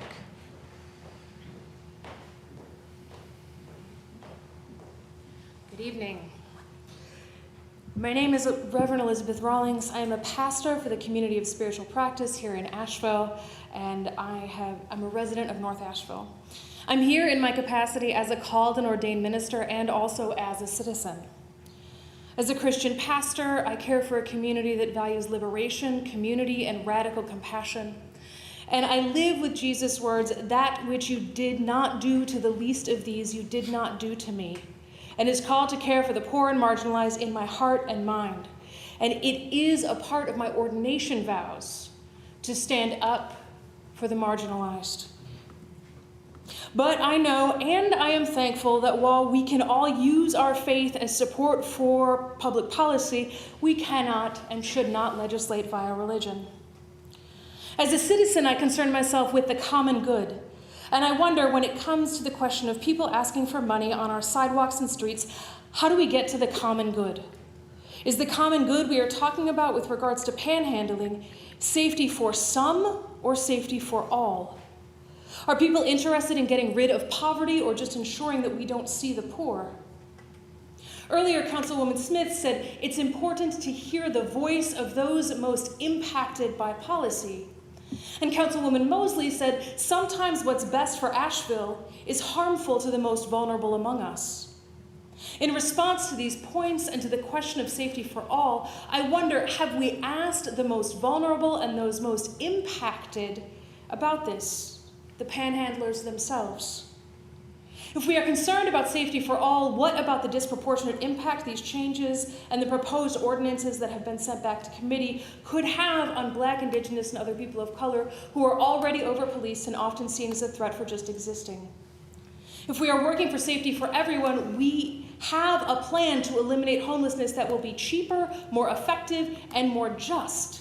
Why not continue to put our energies into that plan rather than considering further criminalizing poverty? Is what some people think is best for Asheville going to harm the most vulnerable among us? Can we actually reimagine public safety? Like, imagine new ways to create public safety outside of punishment. Imagine new ways to help the poor out of poverty. And I also want to address this idea that I have heard coming from some members of council and from some Asheville folk, that giving to people on the street is somehow harmful. And I want to know where the evidence for that is, because what little study has been done on the economics of panhandling shows that people spend most of their panhandling income on food, and if they don't, who cares? People who have substance use disorder are often medicating out of a lack of mental health care, and not giving them resources to use will not stop them from accessing or using what they use to medicate. They will find a way. Sometimes giving money to a person on the street and they end up buying self-medicating substances, it might help them stay alive. Thank you. Thank you. Thank you. Okay, we're going to take a break. 8:30. Yeah, okay. We'll come back at 8:30. Well, assuming that clock, right? Yes, 8:30. We have 10 more. I'm gonna keep going down the list here. The next. Yeah, get that gavel. Okay, sorry, yes. Attention. All right, we're gonna continue the Expansion of I banged it. Okay, banging and harder. Okay. The next person signed up to speak under this item is Diane Finn and then Patrick Conant.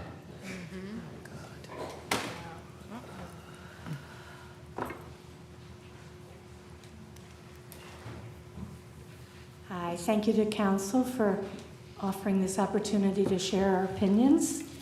And I'm here to speak, like so many people, against the adoption of any new penalties for people who are panhandling.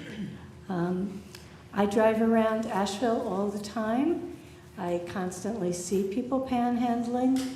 I myself feel very sad when I see people in those circumstances, and I have a lot of compassion for people whose lives are in such desperate straits.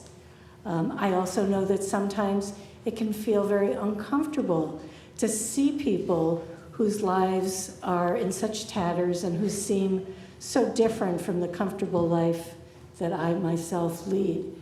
However, I have never experienced any sense of threat or hostilities from the people who are panhandling, and I would be very sad to think that new action by our town would make their lives more difficult by criminalizing further their already difficult circumstances. I also oppose any further penalizing of people who are panhandling from a practical standpoint. How will a police department that is already so understaffed actually enforce such regulations? Are they going to go around town with a ruler and measure distances where panhandlers are standing? I think that would be an extremely poor use of our law enforcement resources. And are they going to criminalize charitable citizens who feel some kind of generous urge to help people who are in these streets? So I would be very disturbed to see our town, which considers itself a very liberal and giving place, to take this kind of punitive action. We need housing for the homeless, assistance with jobs and job readiness, mental health and substance abuse treatment programs. Surely there are already statutes that can protect people from harassment or vandalism, from people who have serious mental health conditions. And I understand that it feels bad to see the visible manifestation of our society's lack of concern for the most needy. But punishment is not the answer. Increased services and compassion are the answer.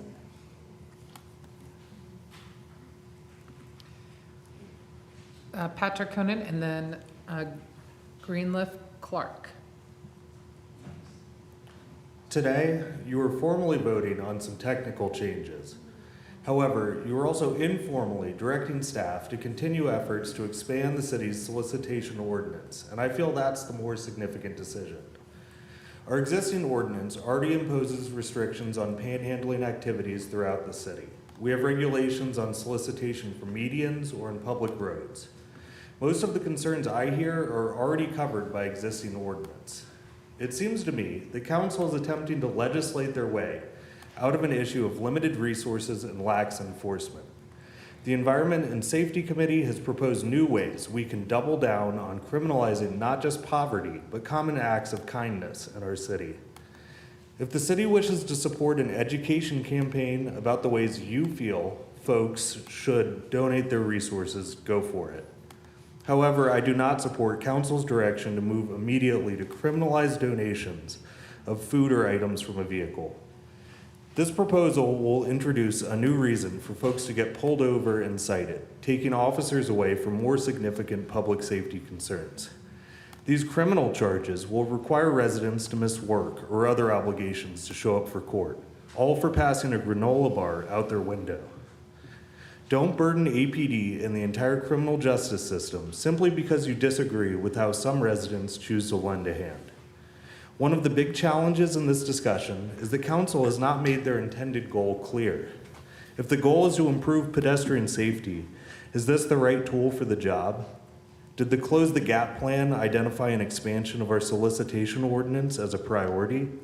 Did the National Alliance to End Homelessness recommend the city take steps to further criminalize poverty and mutual aid?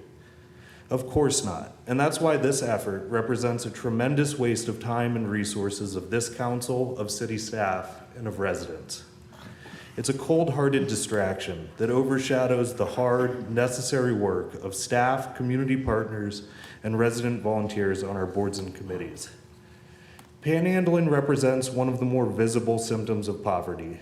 Donations are one way that individuals in Asheville can take direct, immediate action to lend a hand.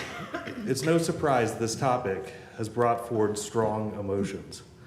Are these conversations bringing residents together and focusing action towards real solutions? It certainly doesn't seem that way to me.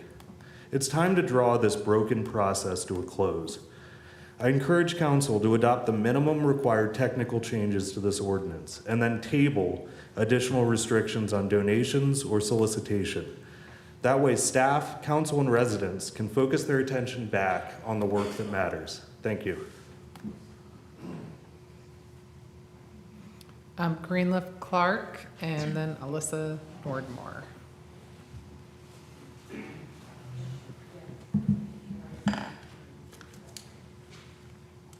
If relationships are what compose the world and our lives, then the free individual of the capitalist imagination is a sad and lonely vision.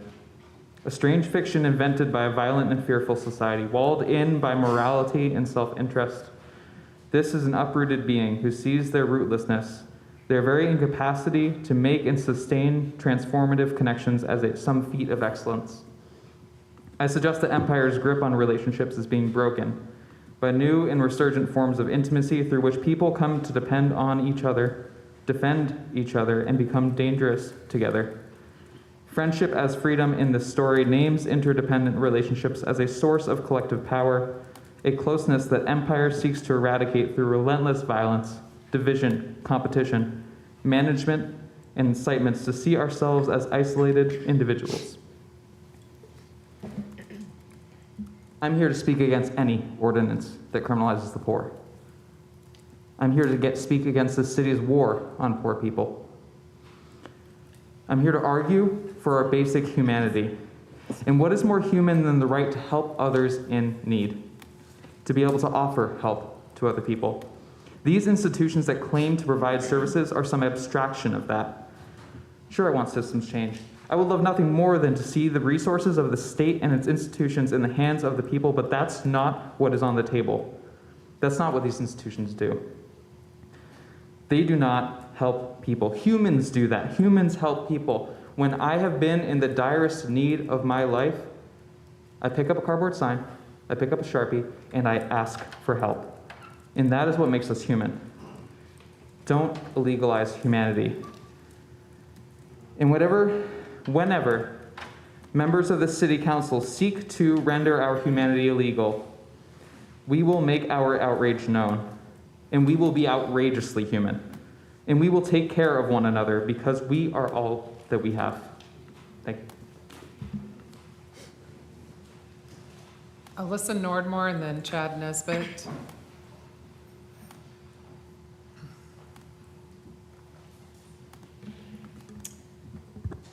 Hi, thanks. I'd like to voice opposition to the proposed amendment, mostly to Section 11.4, Provision A, to the claim that these proposed amendments do not include any new or enhanced regulation or penalties. I want to point out that the language changes from prohibiting solicitation for, quote, a ride, employment, or business, which to me all imply a prolonged or ongoing engagement of some kind, to just soliciting, period, which covers requests for money or food, which are by far the more common kind of solicitation.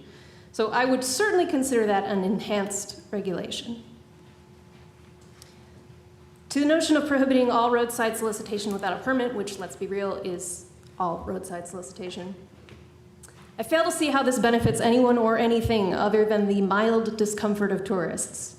You can't reasonably claim that this is a traffic hazard.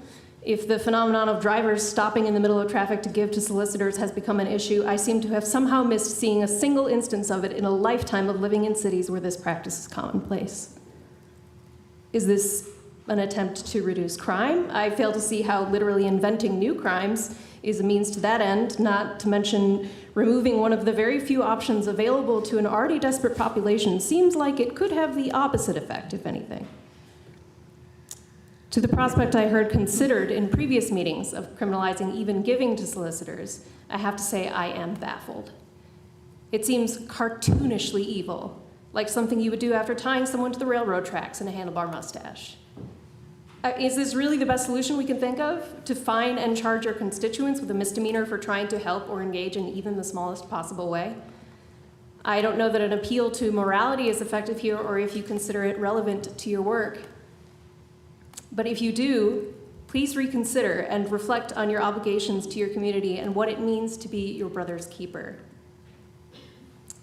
It seems to me that the real intention, the real hope here is simply to hide these people and hope they will go be homeless somewhere else and not in front of the people who have come here to spend money. And that is an ineffective and insincere approach on top of being a moral disgrace. If we are at all serious about actually solving a problem rather than merely hiding it, our energies are clearly better spent elsewhere. Thank you.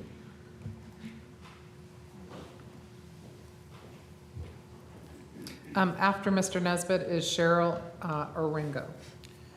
Chad Nesbitt from Leicester. I'm a property manager and I own several, my wife and I own several commercial properties here in the Asheville area, so we're taxpayers here. I think you ought to do exactly what your attorney told you to do. Everything he is saying is spot on, and I can tell you as somebody that deals with this every single day with my customers and on our own properties, it is extremely bad. And I wouldn't even be here if I didn't think that it wasn't this bad. We're at the point now where we have people living on the roof on some of these shopping centers on Tunnel Road and in South Asheville. They are stealing the copper and everything else out of these HVAC systems, and it's costing the property owners thousands. The next thing you need to know is, and this is my main reason for being here, is the violence. And this is not my opinion, this is fact. You can see it from APD and the Buncombe County Sheriff's Department a little bit further out of the city, but in particular APD, where we have people setting tents on fire, we have people carrying machetes along Tunnel Road, and they're going into the parking lots, scaring people as they go to their cars after leaving the shopping centers or wherever they're at. TJ Maxx, the Asheville Mall, all these places. And this is not my opinion, this is fact. One thing you need to do, and this is my solution to this, and I don't think you're hitting it hard enough. This is a start. I'm right there with you. It's a start. Thank God for you. But some of the biggest solutions here is going to be getting in touch with Congressman Chuck Edwards and the state legislators, because I'm tired of watching these people be in filth. I'm tired of watching this particular crowd enabling drug use on these people and the needle situation. We've got to have a mental facility here in Western North Carolina, and I highly recommend you get in contact with the congressmen and the state legislators and make that happen. Secondly, real quick, enforce the state laws that are already here on the books. The number one is the panhandler cannot approach a vehicle, and that 8-foot rule is perfect. It's perfect. It's putting people in fear that's inside those cars. Make all the panhandlers require a permit. Business owners and communities, and this is the root of the problem. The business owners and the communities should hold Homeward Bound accountable. Because Homeward Bound is the ones bringing these people here from out of state, and that's a fact. Business owners and communities, the city of Asheville and Buncombe County should stop giving grants to beloved Asheville and these needle exchanges. They are aiding and abetting people living in filth and drug use. And lastly, hold the magistrates accountable to the highest bonds they can muster for trespassers and panhandlers. Thank you. Cheryl Oringo, and then Carrie Rogers.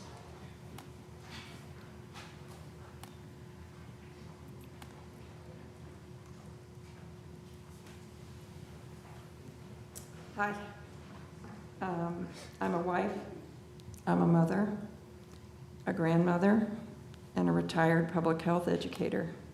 I've lived in Asheville for 43 years. This ordinance is aimed at people in our community that have been displaced for one reason or another, while most of us put our heads on a soft pillow at night in our comfortable home. The other part of the ordinance is aimed at those of us who sleep in a comfortable home and choose to help our brothers and sisters who do not have a home.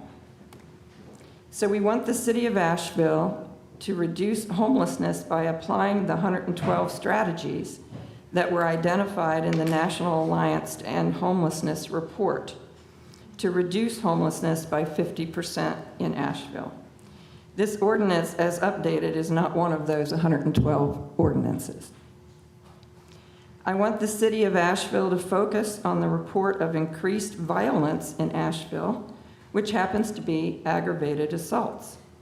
In Asheville, 90% of aggravated assaults occur in people's houses, meaning the home is the most unsafe place to be if there is domestic violence. Most of these aggravated assaults are strangulations. So let's work on Asheville neighborhoods and help those who are turned down for a loan to make home repairs in order to stay in their home. because they live in an area that is considered to be a poor financial risk. We also need to provide neighborhood grants to implement Asheville's Climate Justice Initiative. In January 2020, 2.5 years ago, Asheville City Council declared a climate emergency.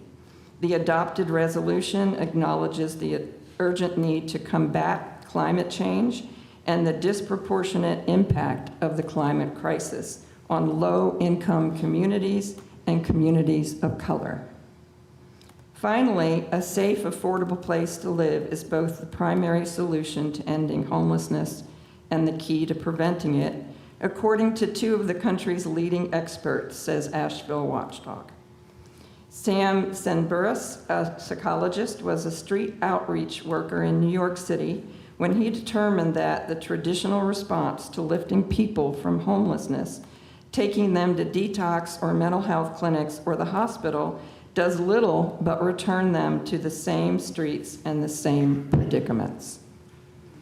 Greg Colburn, a housing and homelessness researcher in Seattle, and a colleague found that the primary driver of why a community has high rates of homelessness is access to housing. What we have is not enough. Thank you. Thank you. Carrie Rogers, and then Jonathan Wainscott. I was told I could pass these out. Give Maggie. Give them to Maggie. We've heard all kinds of things here today. I think there's 2 categories that we got here. One is people that live a law-abiding life, and stuff like this, and then people like Santa Claus or whatever. I don't know, his name, just begs and begs, and stuff like this, and those are the people that cause problems. What I'm really against is I live out in Leicester. I come into Leicester off of Patton Avenue, and I got these people standing in the 18-inch medium, Patton. I'm going 30. I've had a driver's license since I was 16. I'm 72 now. And I got this guy standing in the middle of the freaking road, and I'm going 30 miles an hour. I'm ready to make the turn legally, abiding. I've had a license for a long time.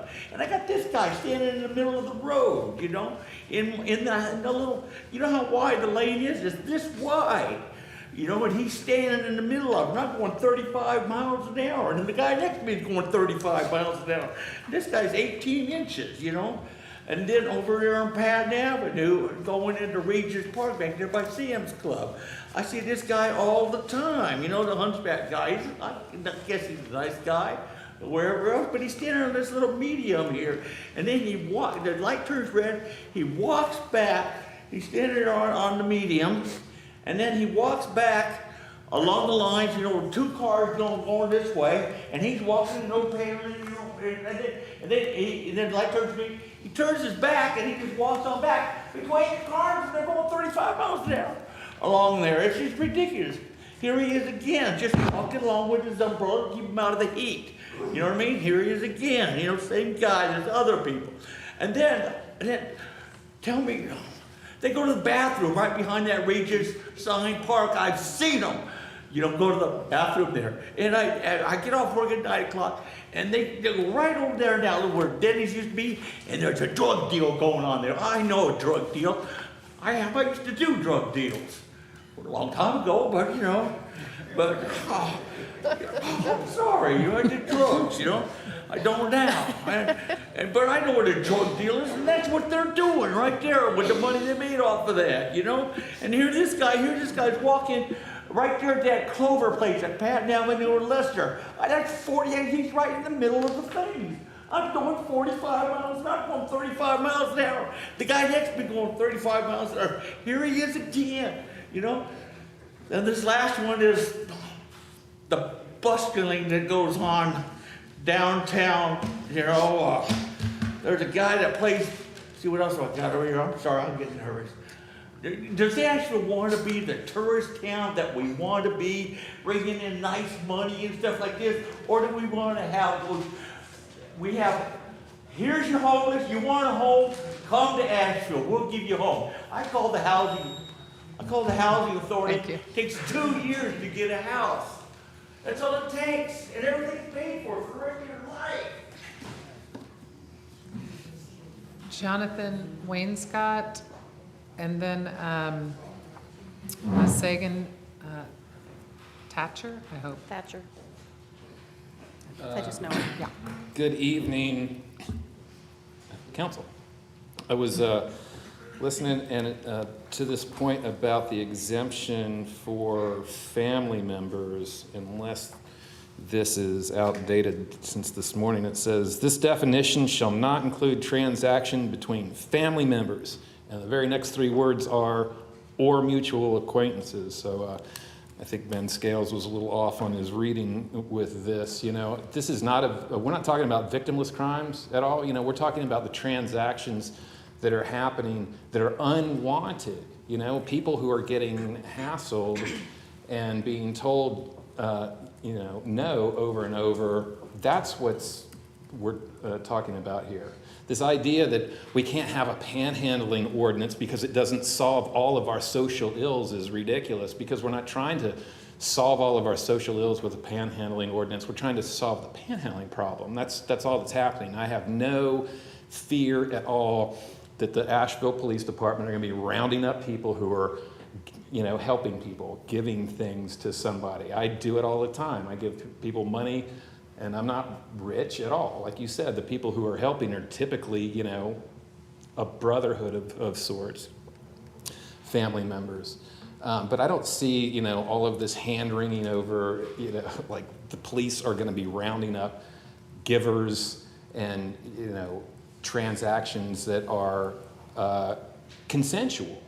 We're talking about people who are getting harassed downtown, and, you know, and certainly the Department of Corrections is anything but. I get that, but you know, we're not trying to solve the panhandlers' problems. We're trying to solve the citizens' problems, who, you know, they also have a right to not be hassled all the time. You know, I mean, for all the people who want, you know, or who are compassionate, you know, you take them home. If you say that their family, or your family, they're not my family. I didn't get adopted by this crazy bunch of people. You know, I mean, I'm all for, I mean, I'm a very helpful person, but this sort of like, you know, emotional blackmail of how dare we not, you know, help these poor people and all this kind of stuff. Some of these people are beyond help, you know, and jail isn't going to help them either. And what Chad Nesbitt said was right, is like we need a mental health facility. I mean, 21st century needs a 21st century drunk tank and a 21st century loony bin, because that's what we got on the streets here. And for anybody who's offended by that, I really don't care, you know? I mean, that's not the harm that's being committed in this community. It's just like, we've got to do some things. I appreciate that you're doing things, and I think that you're doing nothing but your job, Brad, and you're sharp as your haircut, and I appreciate it. You almost went a whole night without. We will never again. Sagan Thatcher, I think that's how to pronounce it, and then Paul Howell.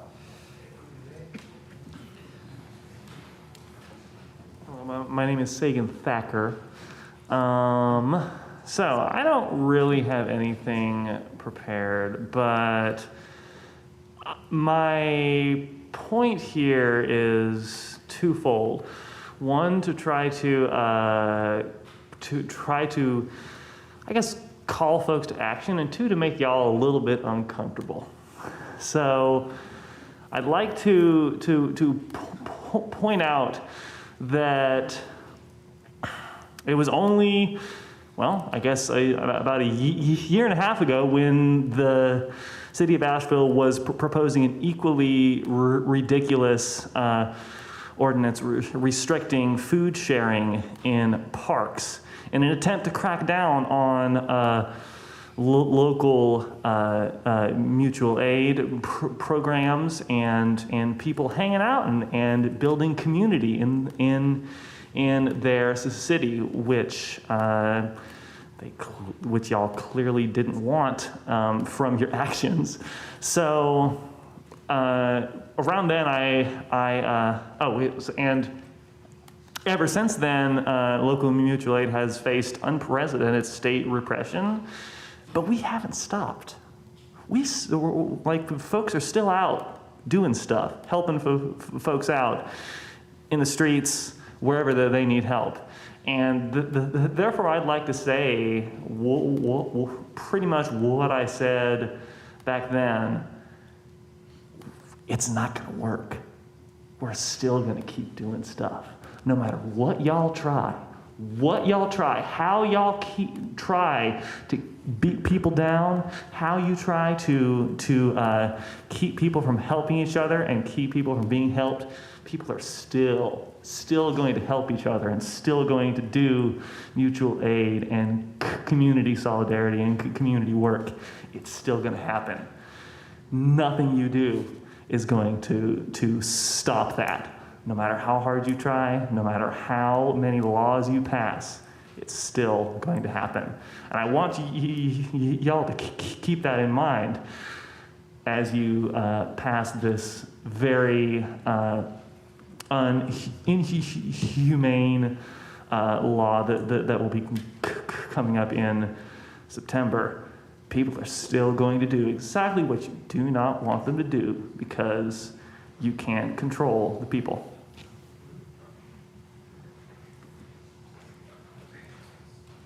Paul Howell, and then Eleanor Richards.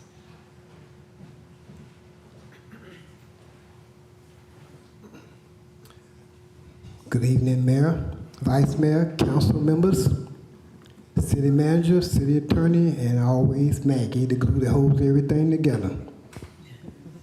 You know, I was thinking, if I had a $700 watch on my hand, on my wrist, I wouldn't want to see no poor people around me neither. Can y'all hear me? I wouldn't want to see no poor people in my area neither. But that's here or no there. I empathize with the homeless.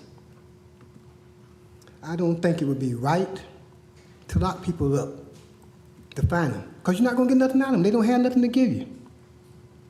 But you can lock up these people out here pretending to be homeless, because there are people that go out here that live in apartments, go out here and panhandle every day, and they are able to work.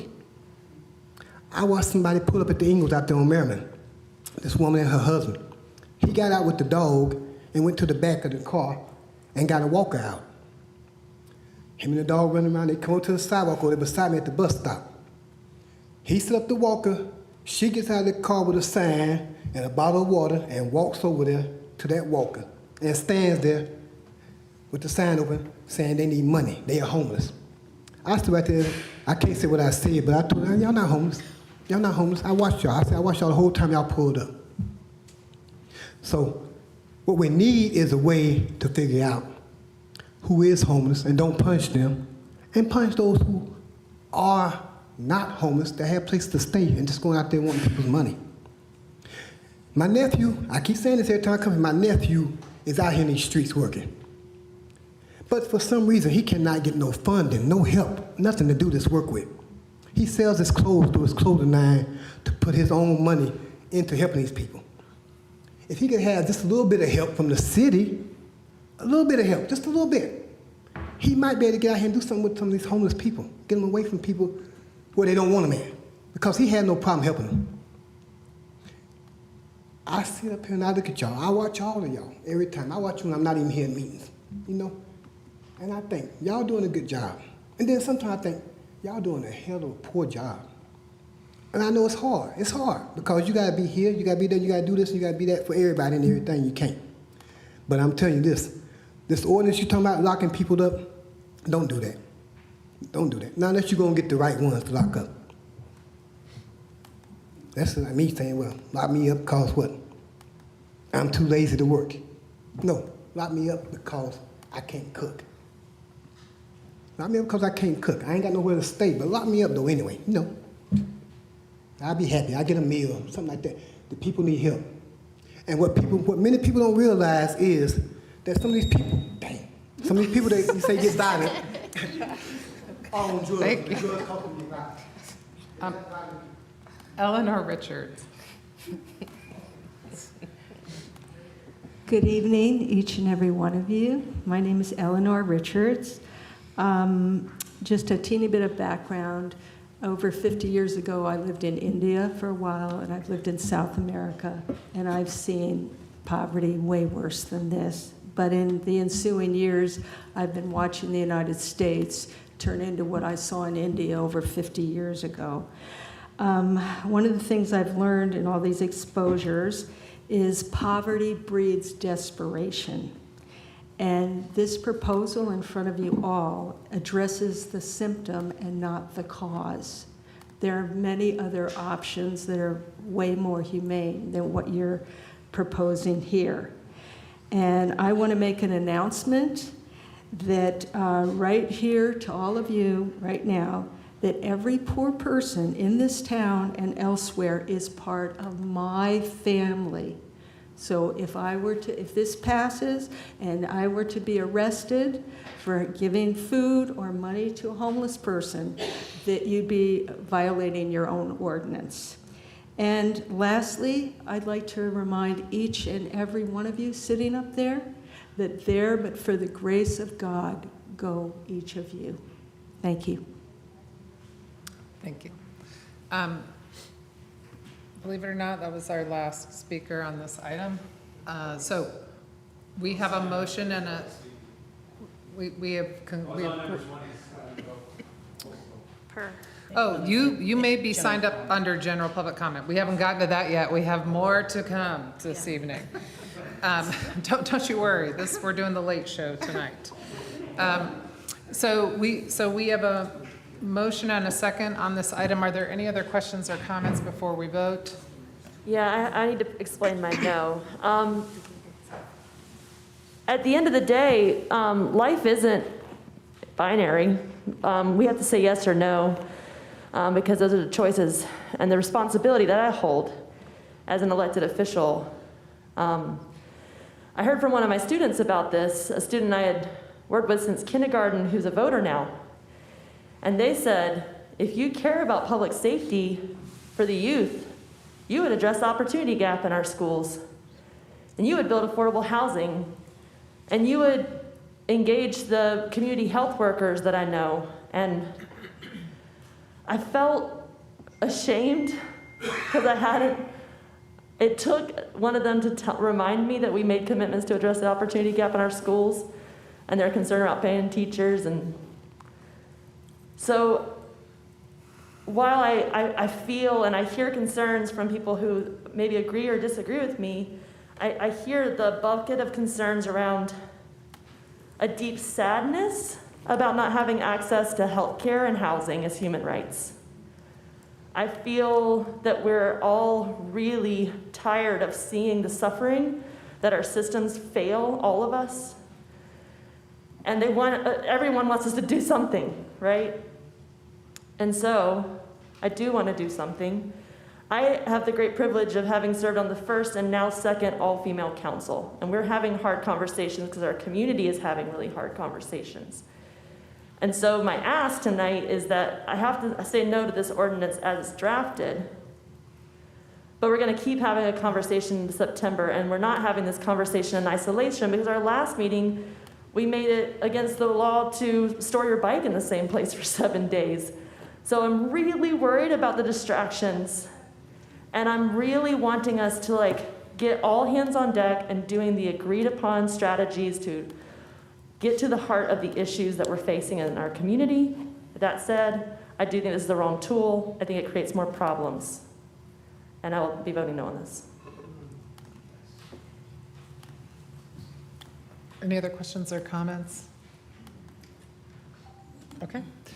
All those in favor, please say aye. Aye. Any opposed? No. Okay.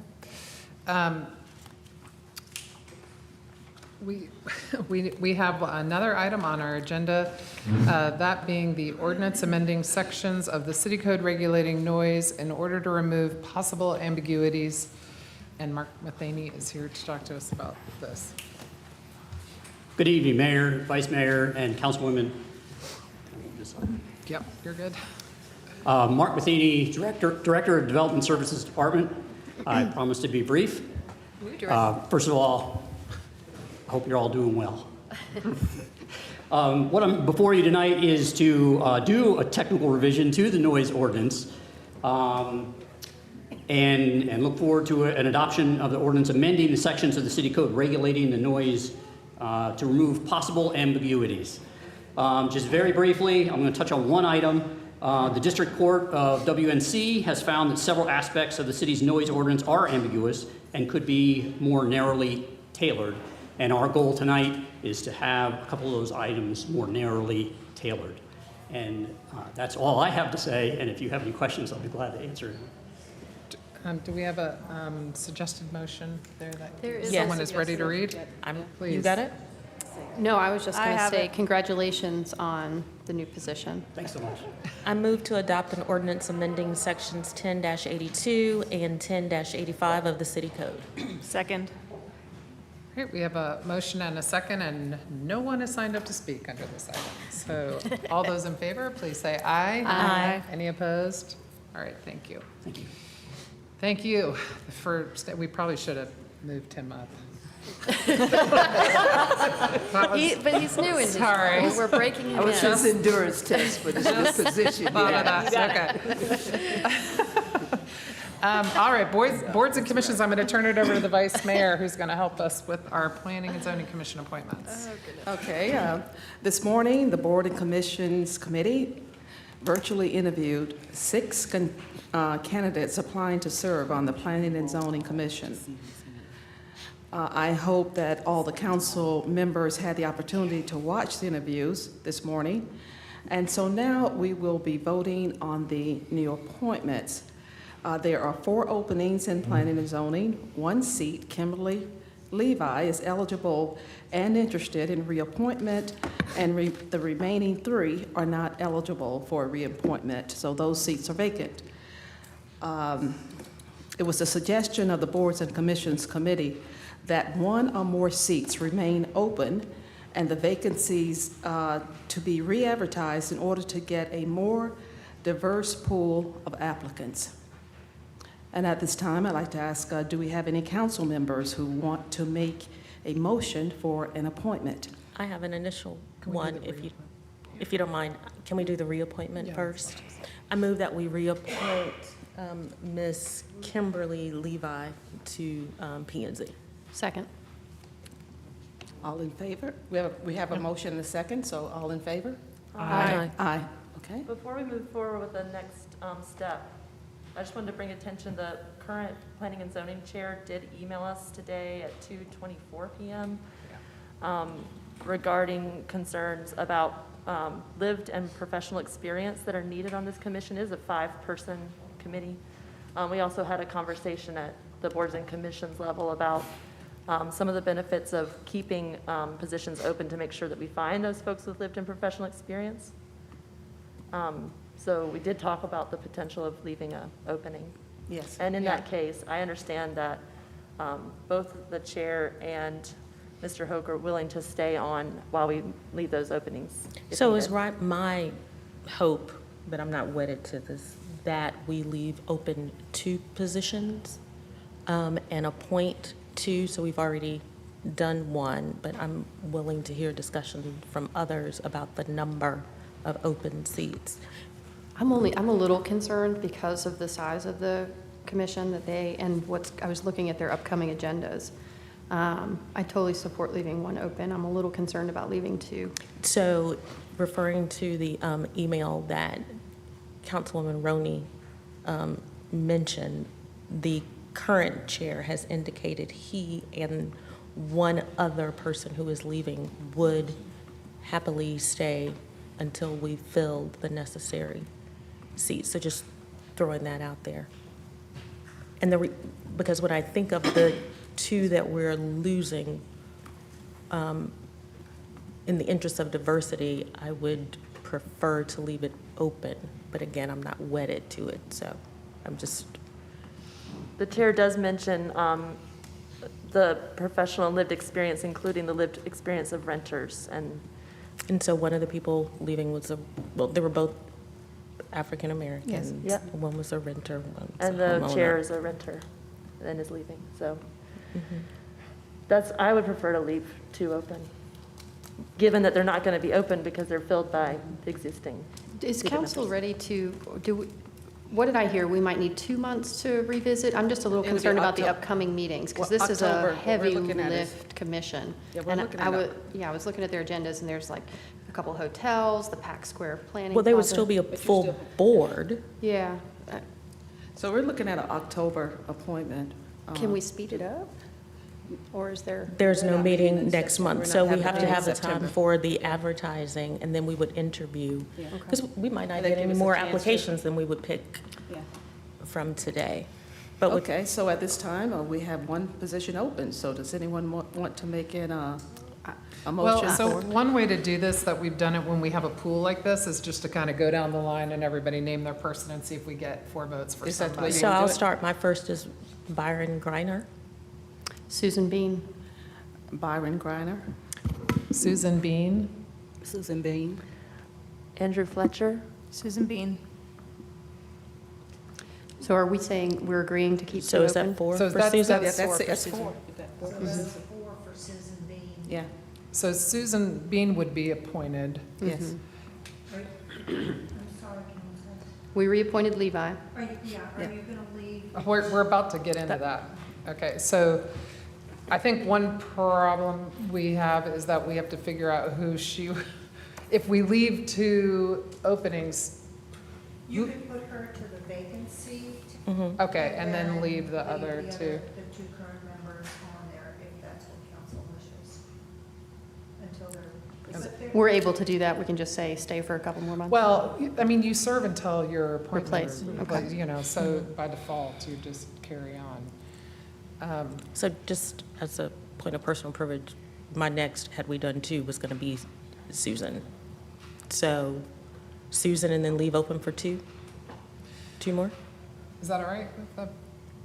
So Okay. then, so So the Susan timing would be would the be appointment. October, I think. Yes, Yes. October, yes. And the other 2 will stay, so they will have a full committee. That was my concern. Yes. And you all wouldn't need to re-interview those who No, already we went wouldn't through the interview. re-interview the No, but folks the we interviewed application- today. yeah, the application We would would still stay. we would not interview folks who subsequently applied, and if no one applies, we'll be back here. And I understand, like, one of this is someone that was going to apply but suddenly couldn't make the interview, and there may be another person that's interested that may be of interest. So I'm supportive of this. Well, and I will say that Trent Hall, who was the candidate that was running, he actually had informed me that his father is ill in Birmingham, and he's been traveling back and forth. He said that if he can get his father to move here, then he would be able to serve on the board. Wow. So that is an option. That's a big ask. Okay, Okay, so that simple enough. completes it. So, Thanks. and Maggie, I think as we approach maybe you'll communicate with the applicants the process we're using, and that, you know, obviously if they decide to withdraw before October, that's their choice, but we'd want to know whether they were still interested. Okay. Okay, that concludes the printed agenda. I've got I've got more people signed up to speak under public comment than are here. So, Did we lose Patty? so I'm assuming there'll be some folks that are not here, but We might have lost Patty. again, there's 3, we do have a closed session after this, so, so we're really doing the late show. So, council, we have 18 people signed up to speak under the general public comment. And I'll start with the first person. And again, 3 minutes, watch the lights on the lectern. Steve Lachey. Mayor, I'd like to cede my time. I'm Steve Lachey. I'd like to cede my time to Dr. Jim Barham, who's sitting next to me. Okay, okay. He seems to be number 6. Okay, so then the next person signed up to speak is William Sutton.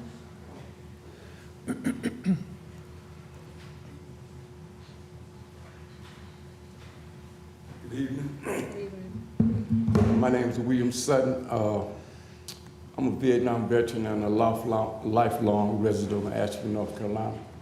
We're having a problem on Annandale Avenue with parking. What used to be a predominantly black community is now predominantly white. Some lots are zoned for duplex houses. Some lots are zoned for apartments. Or the parking problem comes in. We have a single family or resident, and we're having problems with parking our cars. We're not allowed to park our cars in front of our house. Like two no parking signs was placed in front of my house in less than a couple of hours. Like on Tuesdays, we were asked not to park our car in front of our house so the garbage truck can come by and pick up the garbage. Okay, a neighbor was parked in our house. This was August the 1st, which was on a Tuesday, was parked in front of our house, all right? The garbage man came, picked up the garbage. Car was still parked there. It received no ticket or anything. Mind you, we had already been asked not to park there previously, all right? This was Tuesday. Wednesday, August the 2nd, by 10 o'clock, when I came home, it was 2 no parking signs in front of my house. I called the mayor, I called assistant mayor. I left my number and I left an email. I hadn't heard from nobody. But I'm saying, like, I remember a time, I remember a time when there was a black business district in Asheville. We no longer have a black business district. We don't even own a McDonald's franchise here in Asheville. And we sit up here and talk about the least among us or the less franchised. Who is less franchised than the black people? We have nowhere to gather. Like Wesley Grant said, when they did urban renewal, they took funeral homes, they took barber shops, they took grocery stores. So our youth have nothing to see where we have come up from our bootstraps to put us in a place for economic development. We have no persons that are showing us black men that there's economic development here in Asheville, because there is none. We don't own nothing here in Asheville. And I was wanting to know what could be done about the no parking spaces here on Annandale Avenue. Because, I mean, we're being squeezed out of our house. We can only park 2 cars in front of our house. Thank you. Thank you. Mr. Sutton, I do see your email, and I'm sorry. I think staff grabbed it, and I'm not sure if anyone responded to you, but... Or no one responded to me. So I'm going to make sure we do get a response to you and have an opportunity to talk with you and view the situation in particular. I was able to look it up while you were talking to us. I would appreciate it. Thank you. Thank you.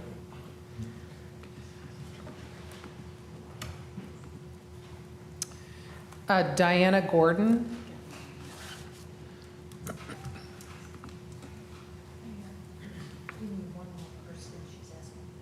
Is she? Is it on here? That's Diana. That's not. Are you reading that? Yeah. Oh, I'm sorry. Ms. Gordon, did you want to speak for 10 minutes? Yes, I get to speak for that. Okay, you need 3 people to cede their time to you, and I see it. I'm one of the 3, and then I have Rachel, and then I have Linda Baker. And then who else? That's it. Okay, that doesn't get you 10 minutes. That'll just get you the 3 minutes. Is there? Oh, I didn't know that, and I am extremely upset because this has to do with the parking garage, and I'm handicapped, and that garage is not set up for handicapped.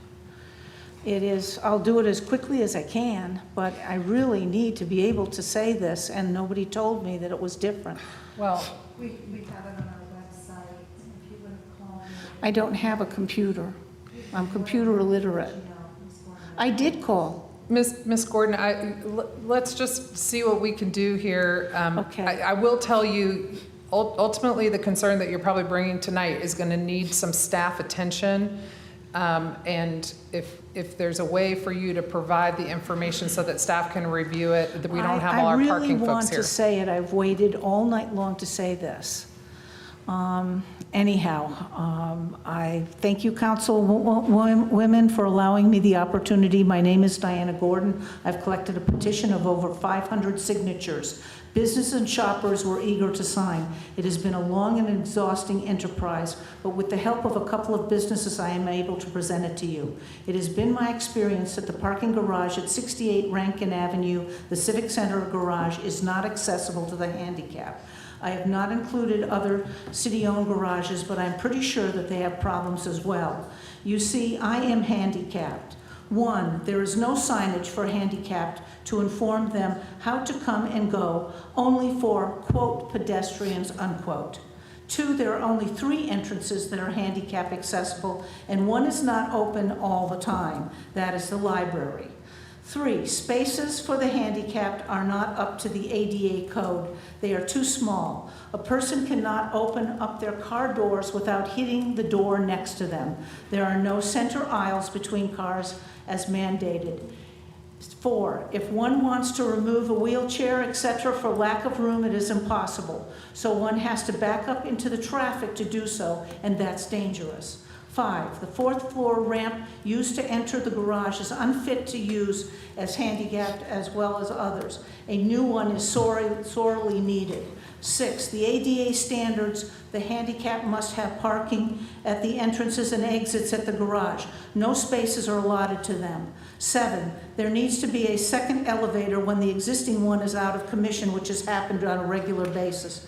There will be then a way for handicapped to exit the floors. 8, signage should be in the elevator, on the walls, outside the elevators, on each floor, on the entrances to the buildings, informing the public what to do when problems arise. Phone numbers are needed on all signs. 9, the first floor needs to be accessible. It is not. Curbing does not allow the handicapped to enter or exit at all, period. 11, surveillance must be installed for the safety in the elevators, facing the elevators, in the stairwells, and throughout the garage for public safety. There is none. On the original complaint, there are 3 pages of violations and suggestions. This is only a partial list. I have contacted the U.S. Department of Justice Civil Rights Division, Disability Rights Section, and an investigation will be ongoing. If anybody wants to contact me, my name is Diana. My phone number is 828-508-9018, and that includes anybody. I'd be glad to talk to you. If you have any more information, I'd be interested. Thanks again for giving me this time.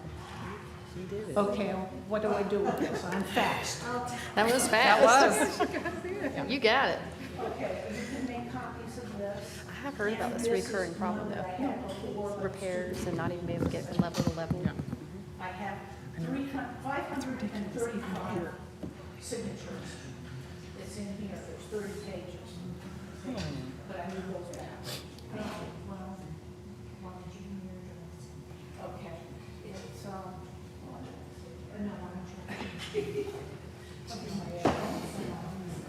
trying.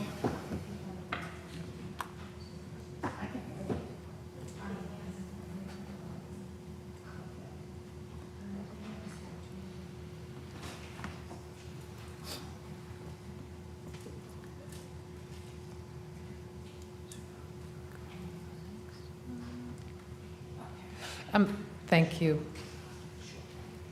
The next person signed up to speak is James Barnum. I'm sorry, Barham.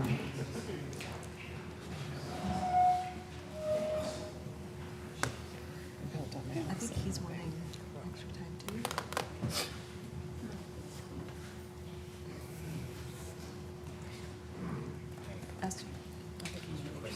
Good evening. Oh, yes. So you'll have 3 minutes to speak. I understand. You just heard the whole routine. Yes. Thank you for the opportunity to address all of the City Council of Asheville. My name's James Barham. I'm a retired physician, and I belong to a local group, Healthcare for All, Western North Carolina. And we believe that all residents of Asheville, as well as all residents of the United States, deserve adequate health care without premiums, co-pays, or deductibles. Everybody in nobody out. We believe that this would be a fundamental right, like fire protection and police protection. We have submitted a proposal to this city council that as our elected representatives, you join with us in supporting a resolution for single-payer, improved Medicare for all. By voting as a group, we hope that you will allow Asheville to stand with other cities in North Carolina, including Greensboro, Durham, and Carrboro, as well as many cities across the country, shining a light on this desperate need of our residents. If passed into law, this resolution would benefit the city and county by decreasing the budget costs of health care for our city employees. In addition, we'd have healthier city employees. Over the past month, I've shared this resolution with all of you by email, and all but 3 of you have responded to me. Looking at my overflowing email inbox, I can only imagine the number of emails from constituents that you have to contend with. It's easy to see how my emails could have gotten lost in the shuffle. I've decided to speak to you in person rather than send another email. Please share our enthusiasm and pass this resolution. Thank you. And if you have any concerns that would prevent you from supporting this measure, please call me after this meeting, not tonight. And if you need my phone number, Ms. Burleson has a few of my cards. Thank you. Thank you. Sandy Aldridge. Good evening, everyone. Pardon? Microphone. Oh, of course. Okay, I'd like to speak on safety on the city transportation. So I know someone's ears are burning tonight because I have to bring them up one more time. That's Santa Claus. He gets on the buses, argues with everyone, starts arguments, talks to people who have no, they don't want to talk to him, okay? He starts arguments with drivers. He got on the bus the other day. I don't know what he said before he got on the bus, but one of our best drivers, he's from the Ukraine. And whatever he told him before, I want to get video of it. Because after he got on the bus, he says, "No, I'm kidding. You're one of the best ones, even though you weren't born in this country." So this person just causes chaos completely, day in, day out, and was trying, well, he did harass me. You know, he would have attacked me, but that wouldn't have been a good idea on his part. But we need to stop people like that from taking over the bus and harassing and threatening and all that stuff. I know we do have rules coming up, but beyond that, for people that think they are above what they're supposed to be doing, that needs to be taken care of. And as far as him being up there on the street in front of the art gallery and asking for money, he's not homeless. He will spit at you, he will curse you, and this is for locals and tourists. Okay? But my main thing is for safety on the buses, because there was really no recourse beyond rules, especially for females. And we shouldn't have to ride the bus and worry about someone trying to talk to us, a guy or whatever, that won't stop or something like that. And then the people that are on there that are violent, they just act like they run the bus and everything. But I guess I'm looking more for us to be able to put harassment charges on someone while we've been riding the bus. Because like I said, otherwise we don't have a recourse. And why should we suffer because of someone else and not have them reprimanded and all that? So that's all I have to say. Thank you all very, very much. Maggie, that's very thorough. Patty Glazer, and there's a few people that wrote down here that they're ceding their time to Patty Glazer. Sandy Conkle. Just like he was sitting next to me, but was dragged on. The other two folks are still not here. Ruth Cooney and Patty Beaver. Patty's there. I see, No, that's okay. different Patty. Oh, different Patty. Yeah. Sorry, this Patty, that Patty. Two So, Patties. well, you don't have 3 people ceding their time, so you can have 3 minutes, but, Did you miss that? You needed Sandy. yeah, this, apparently we need to refresh this rule. We should put, I assume the rule is out there at the table. It is, when you multiple send it. people had She had confusion. I it think we when need to she start saying left, is 4 what she's saying. total, Okay. including the speaker. Yeah. Say 4 I total. mean, there including were the 3 speaker. on here, There 3 in were. addition to Well, Patty Glazer, but he was here that till person left. Really so- recently, and Well, they have to be in, this is, I mean, we, yeah. Well, okay. All right. I'll then email this to you, because it'll be longer than that. This is speaking about the college patent bike lanes. A number of us were under the impression that we were able to speak during the main part of the meeting today, and apparently that's not the case. So since you're going to have a work session on it, maybe you can use this information towards that. And since we have a captive audience, thought I'd take advantage. My name is Patty Glazer. I've lived in Asheville and worked downtown for over 40 years. I'm a property owner and a business owner along the route of the proposed college and patent bike lanes.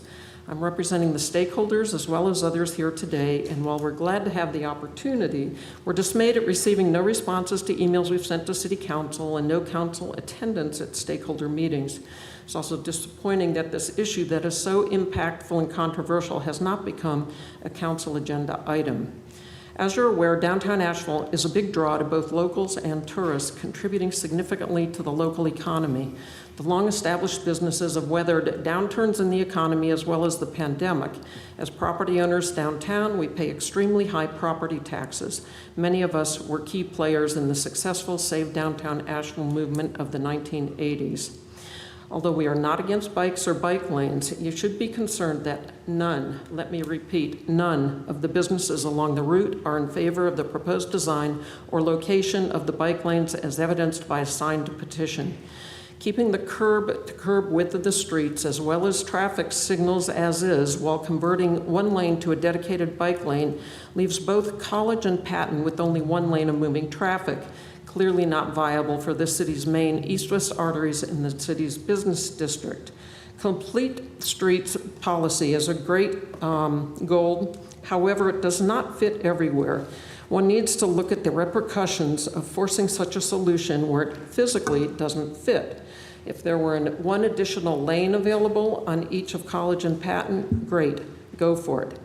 Emergency vehicles. Both College and Patton are used extensively by emergency vehicles as both a through route as well as serving Pritchard Park and businesses. In spite of city staff statements, we have personally heard concerns about increased response time from fire, police, and EMS personnel if the proposed plan is implemented. The city says they can share the bike lanes with cyclists, clearly a disaster waiting to happen. Equity. The city's equity goals are also commendable, that not everyone can afford a car and that this will provide downtown workers an opportunity to ride bikes to work. However, that's also not realistic. Many downtown workers commute from long distances, Swannanoa, Sweeten Creek, Candler, Arden, and at all hours of the day and night. The bicycle alternative also does not take into account bad weather or the elderly. More effective and a better use of resources would be to expand city bus services. Asheville, okay? You'll email Boy, us. well, that's, And I don't know if it's a foregone conclusion that we're having a work session, but that's a work in progress. Okay. Thank you. It's unfortunate that something like this doesn't become a city council item, given how important it is and how much of an impact it's So, had. and just to be clear, This will come to council for a vote, but not until the contract letting, which is why it was on for tonight. So, thank you. That's ridiculous. I mean, for a vote to award a contract for something that's already a done deal, why bother to have public input? Extensive public input. The next person signed up to speak is Paul Howell.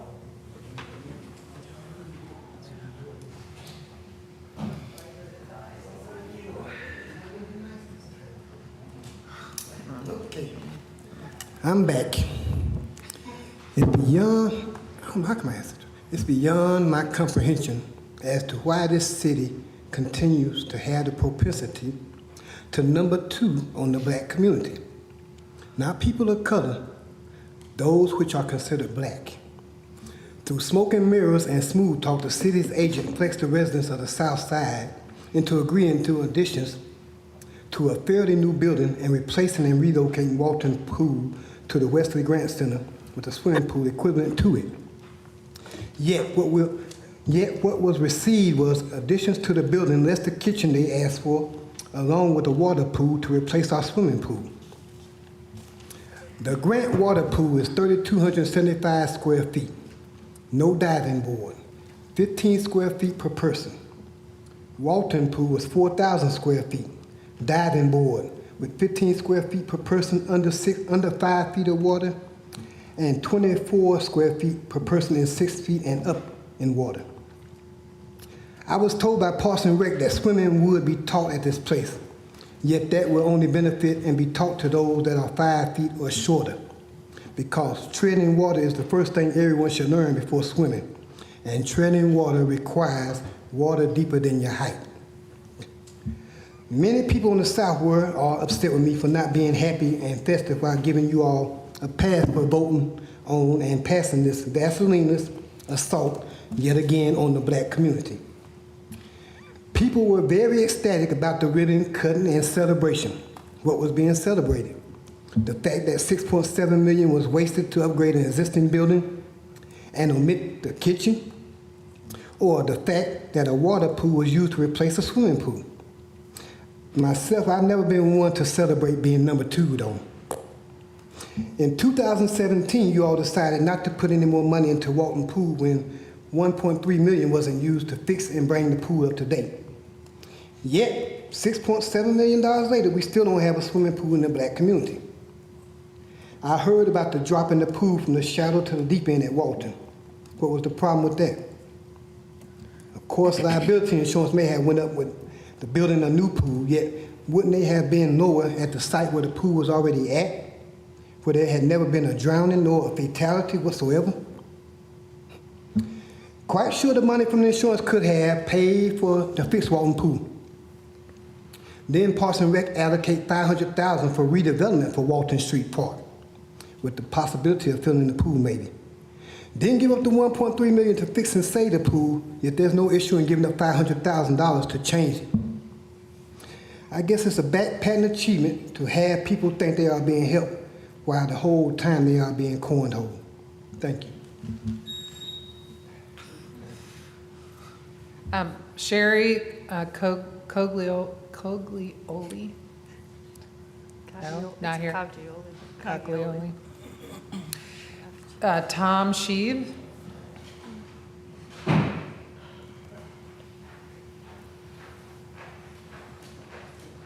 Hi.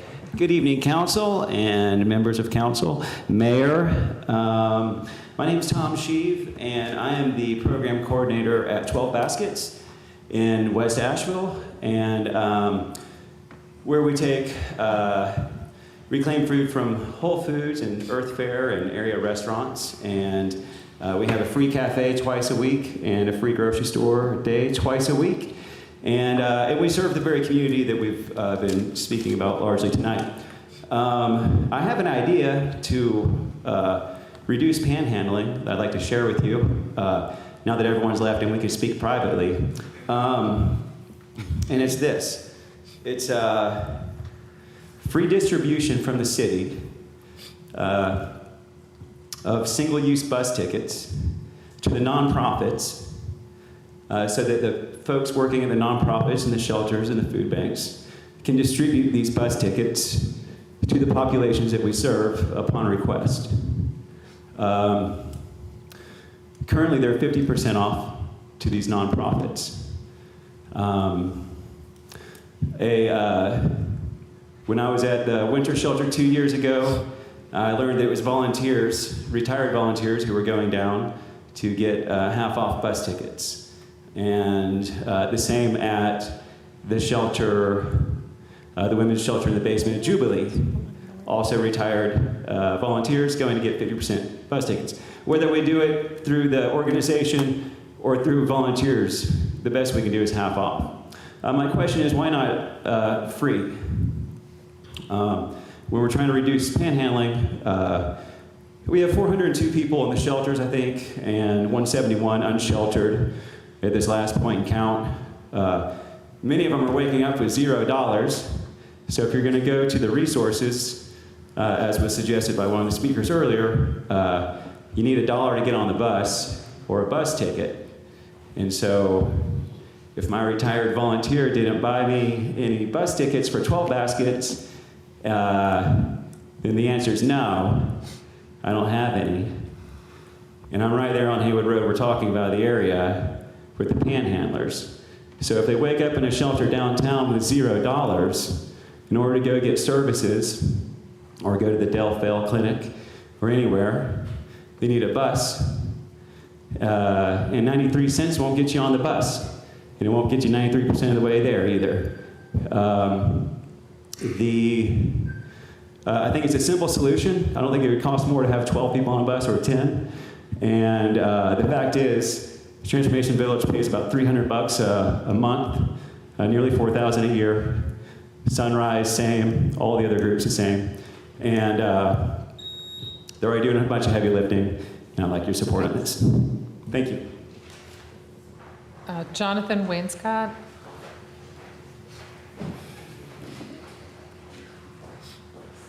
Good evening once again, Historic City Council. So good to see all of you, and I'd just like to extend a little open statement of support for Councilwoman Ullman. I'm really upset over what happened to you. You had somebody come onto your property and damage your car in a pretty significant way. And I certainly hope that that person is caught and charged with all of the crimes that would have been involved with that. I would imagine that criminal trespass coming onto your property would be included, maybe communicating a threat. Now, back in January of 2019, which was quite a long time ago, somebody came onto my property and set my car on fire in my driveway. They set my car on fire on my driveway, and then on March 15th, 2019, a long time ago, a person was arrested for this crime. They weren't charged with criminal trespass onto my property or communicating a threat or damage to my car, all of these things which could have been charged. Was charged with felony burning of personal property, and that person was former lieutenant of the Asheville Fire Department, John Eldrith. Now, he was arrested 4 years, 5 months, and 1 week ago, and this trial is still not on the court calendar. This case has been pending for longer than the term of our district attorney, Todd Williams. Does anybody know if he's still alive? Could somebody please check on Todd Williams to find out why my case has not been heard in 4 years, 5 months, and 1 week, and counting, still not on the calendar. I know this is not something that any of you can address, but just in this public forum of John Q. Public, who is pissed off that this is not getting resolved. This is crazy. I don't know who over there at the Buncombe County Temple of Doom can do something about this. I don't know if anybody else has a ticket with a number longer than mine. Certainly, if anybody's been waiting to have their case dealt with longer than me, please, by all means, go right ahead. But anybody else can just wait. Just wait. It's my turn here. I don't know what kind of justice this looks like. I mean, this is horrible. What an embarrassment for all of these people in the next door over there, the honorables who demand respect from everybody. You're not commanding a whole lot of respect and showing a whole lot of competence over there. This is crazy. This is insane. This is Buncombe County. My name's Jonathan Wainscott, Jonathan Christopher Wainscott, and I'm pissed off. Thank you. The next person signed up to speak is Roe. That's all it says, so I don't know. Did I? Okay.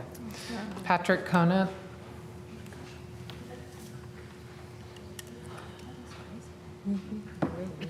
Thank you, City Council. My name is Patrick Conan, and I'm from East West Asheville.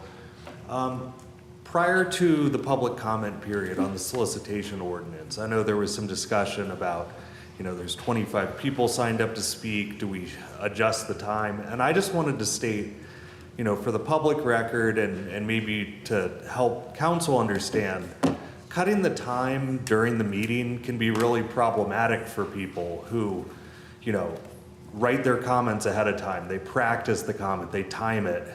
We want to come to council with informed comments that can fit into a 3-minute time slot, which isn't always easy. At the same time, I understand that sometimes these public comment periods can go on really long. So I would just suggest, if there ever is a situation where the city is considering reducing that public comment period, that should really go up with the council agenda so that people can write their comments to fit a 2-minute slot. It just really bothers me. I have a written comment that I time for 3 minutes, and I don't know how I cut that into 2 minutes or 1 minute.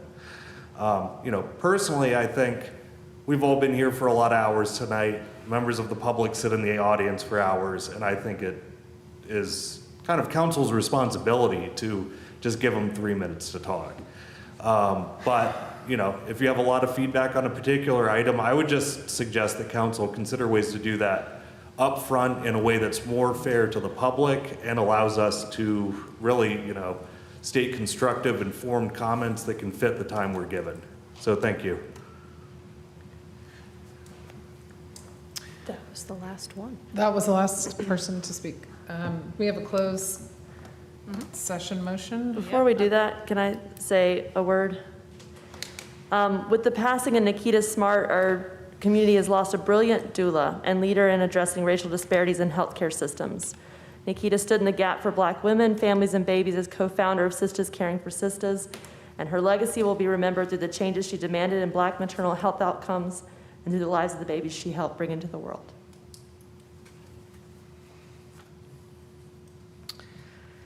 Thank you. I have a closed session motion.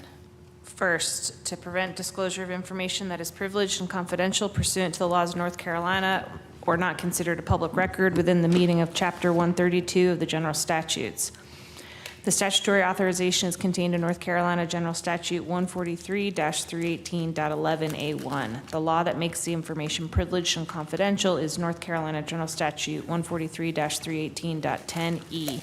132-1.7A and B. The second reason for this closed motion is, I move that the Asheville City Council go into the closed session to consider the qualifications, competence, performance, character, fitness, conditions of appointment, or conditions of initial appointment of an individual public officer or employee or prospective public employee. The statutory authorization is contained in North Carolina General Statute 143-318.11A6. Second? You needed a second, right? Yep. All those in favor, please say aye. Aye. Any opposed? We'll adjourn from the closed session. Thanks, everybody.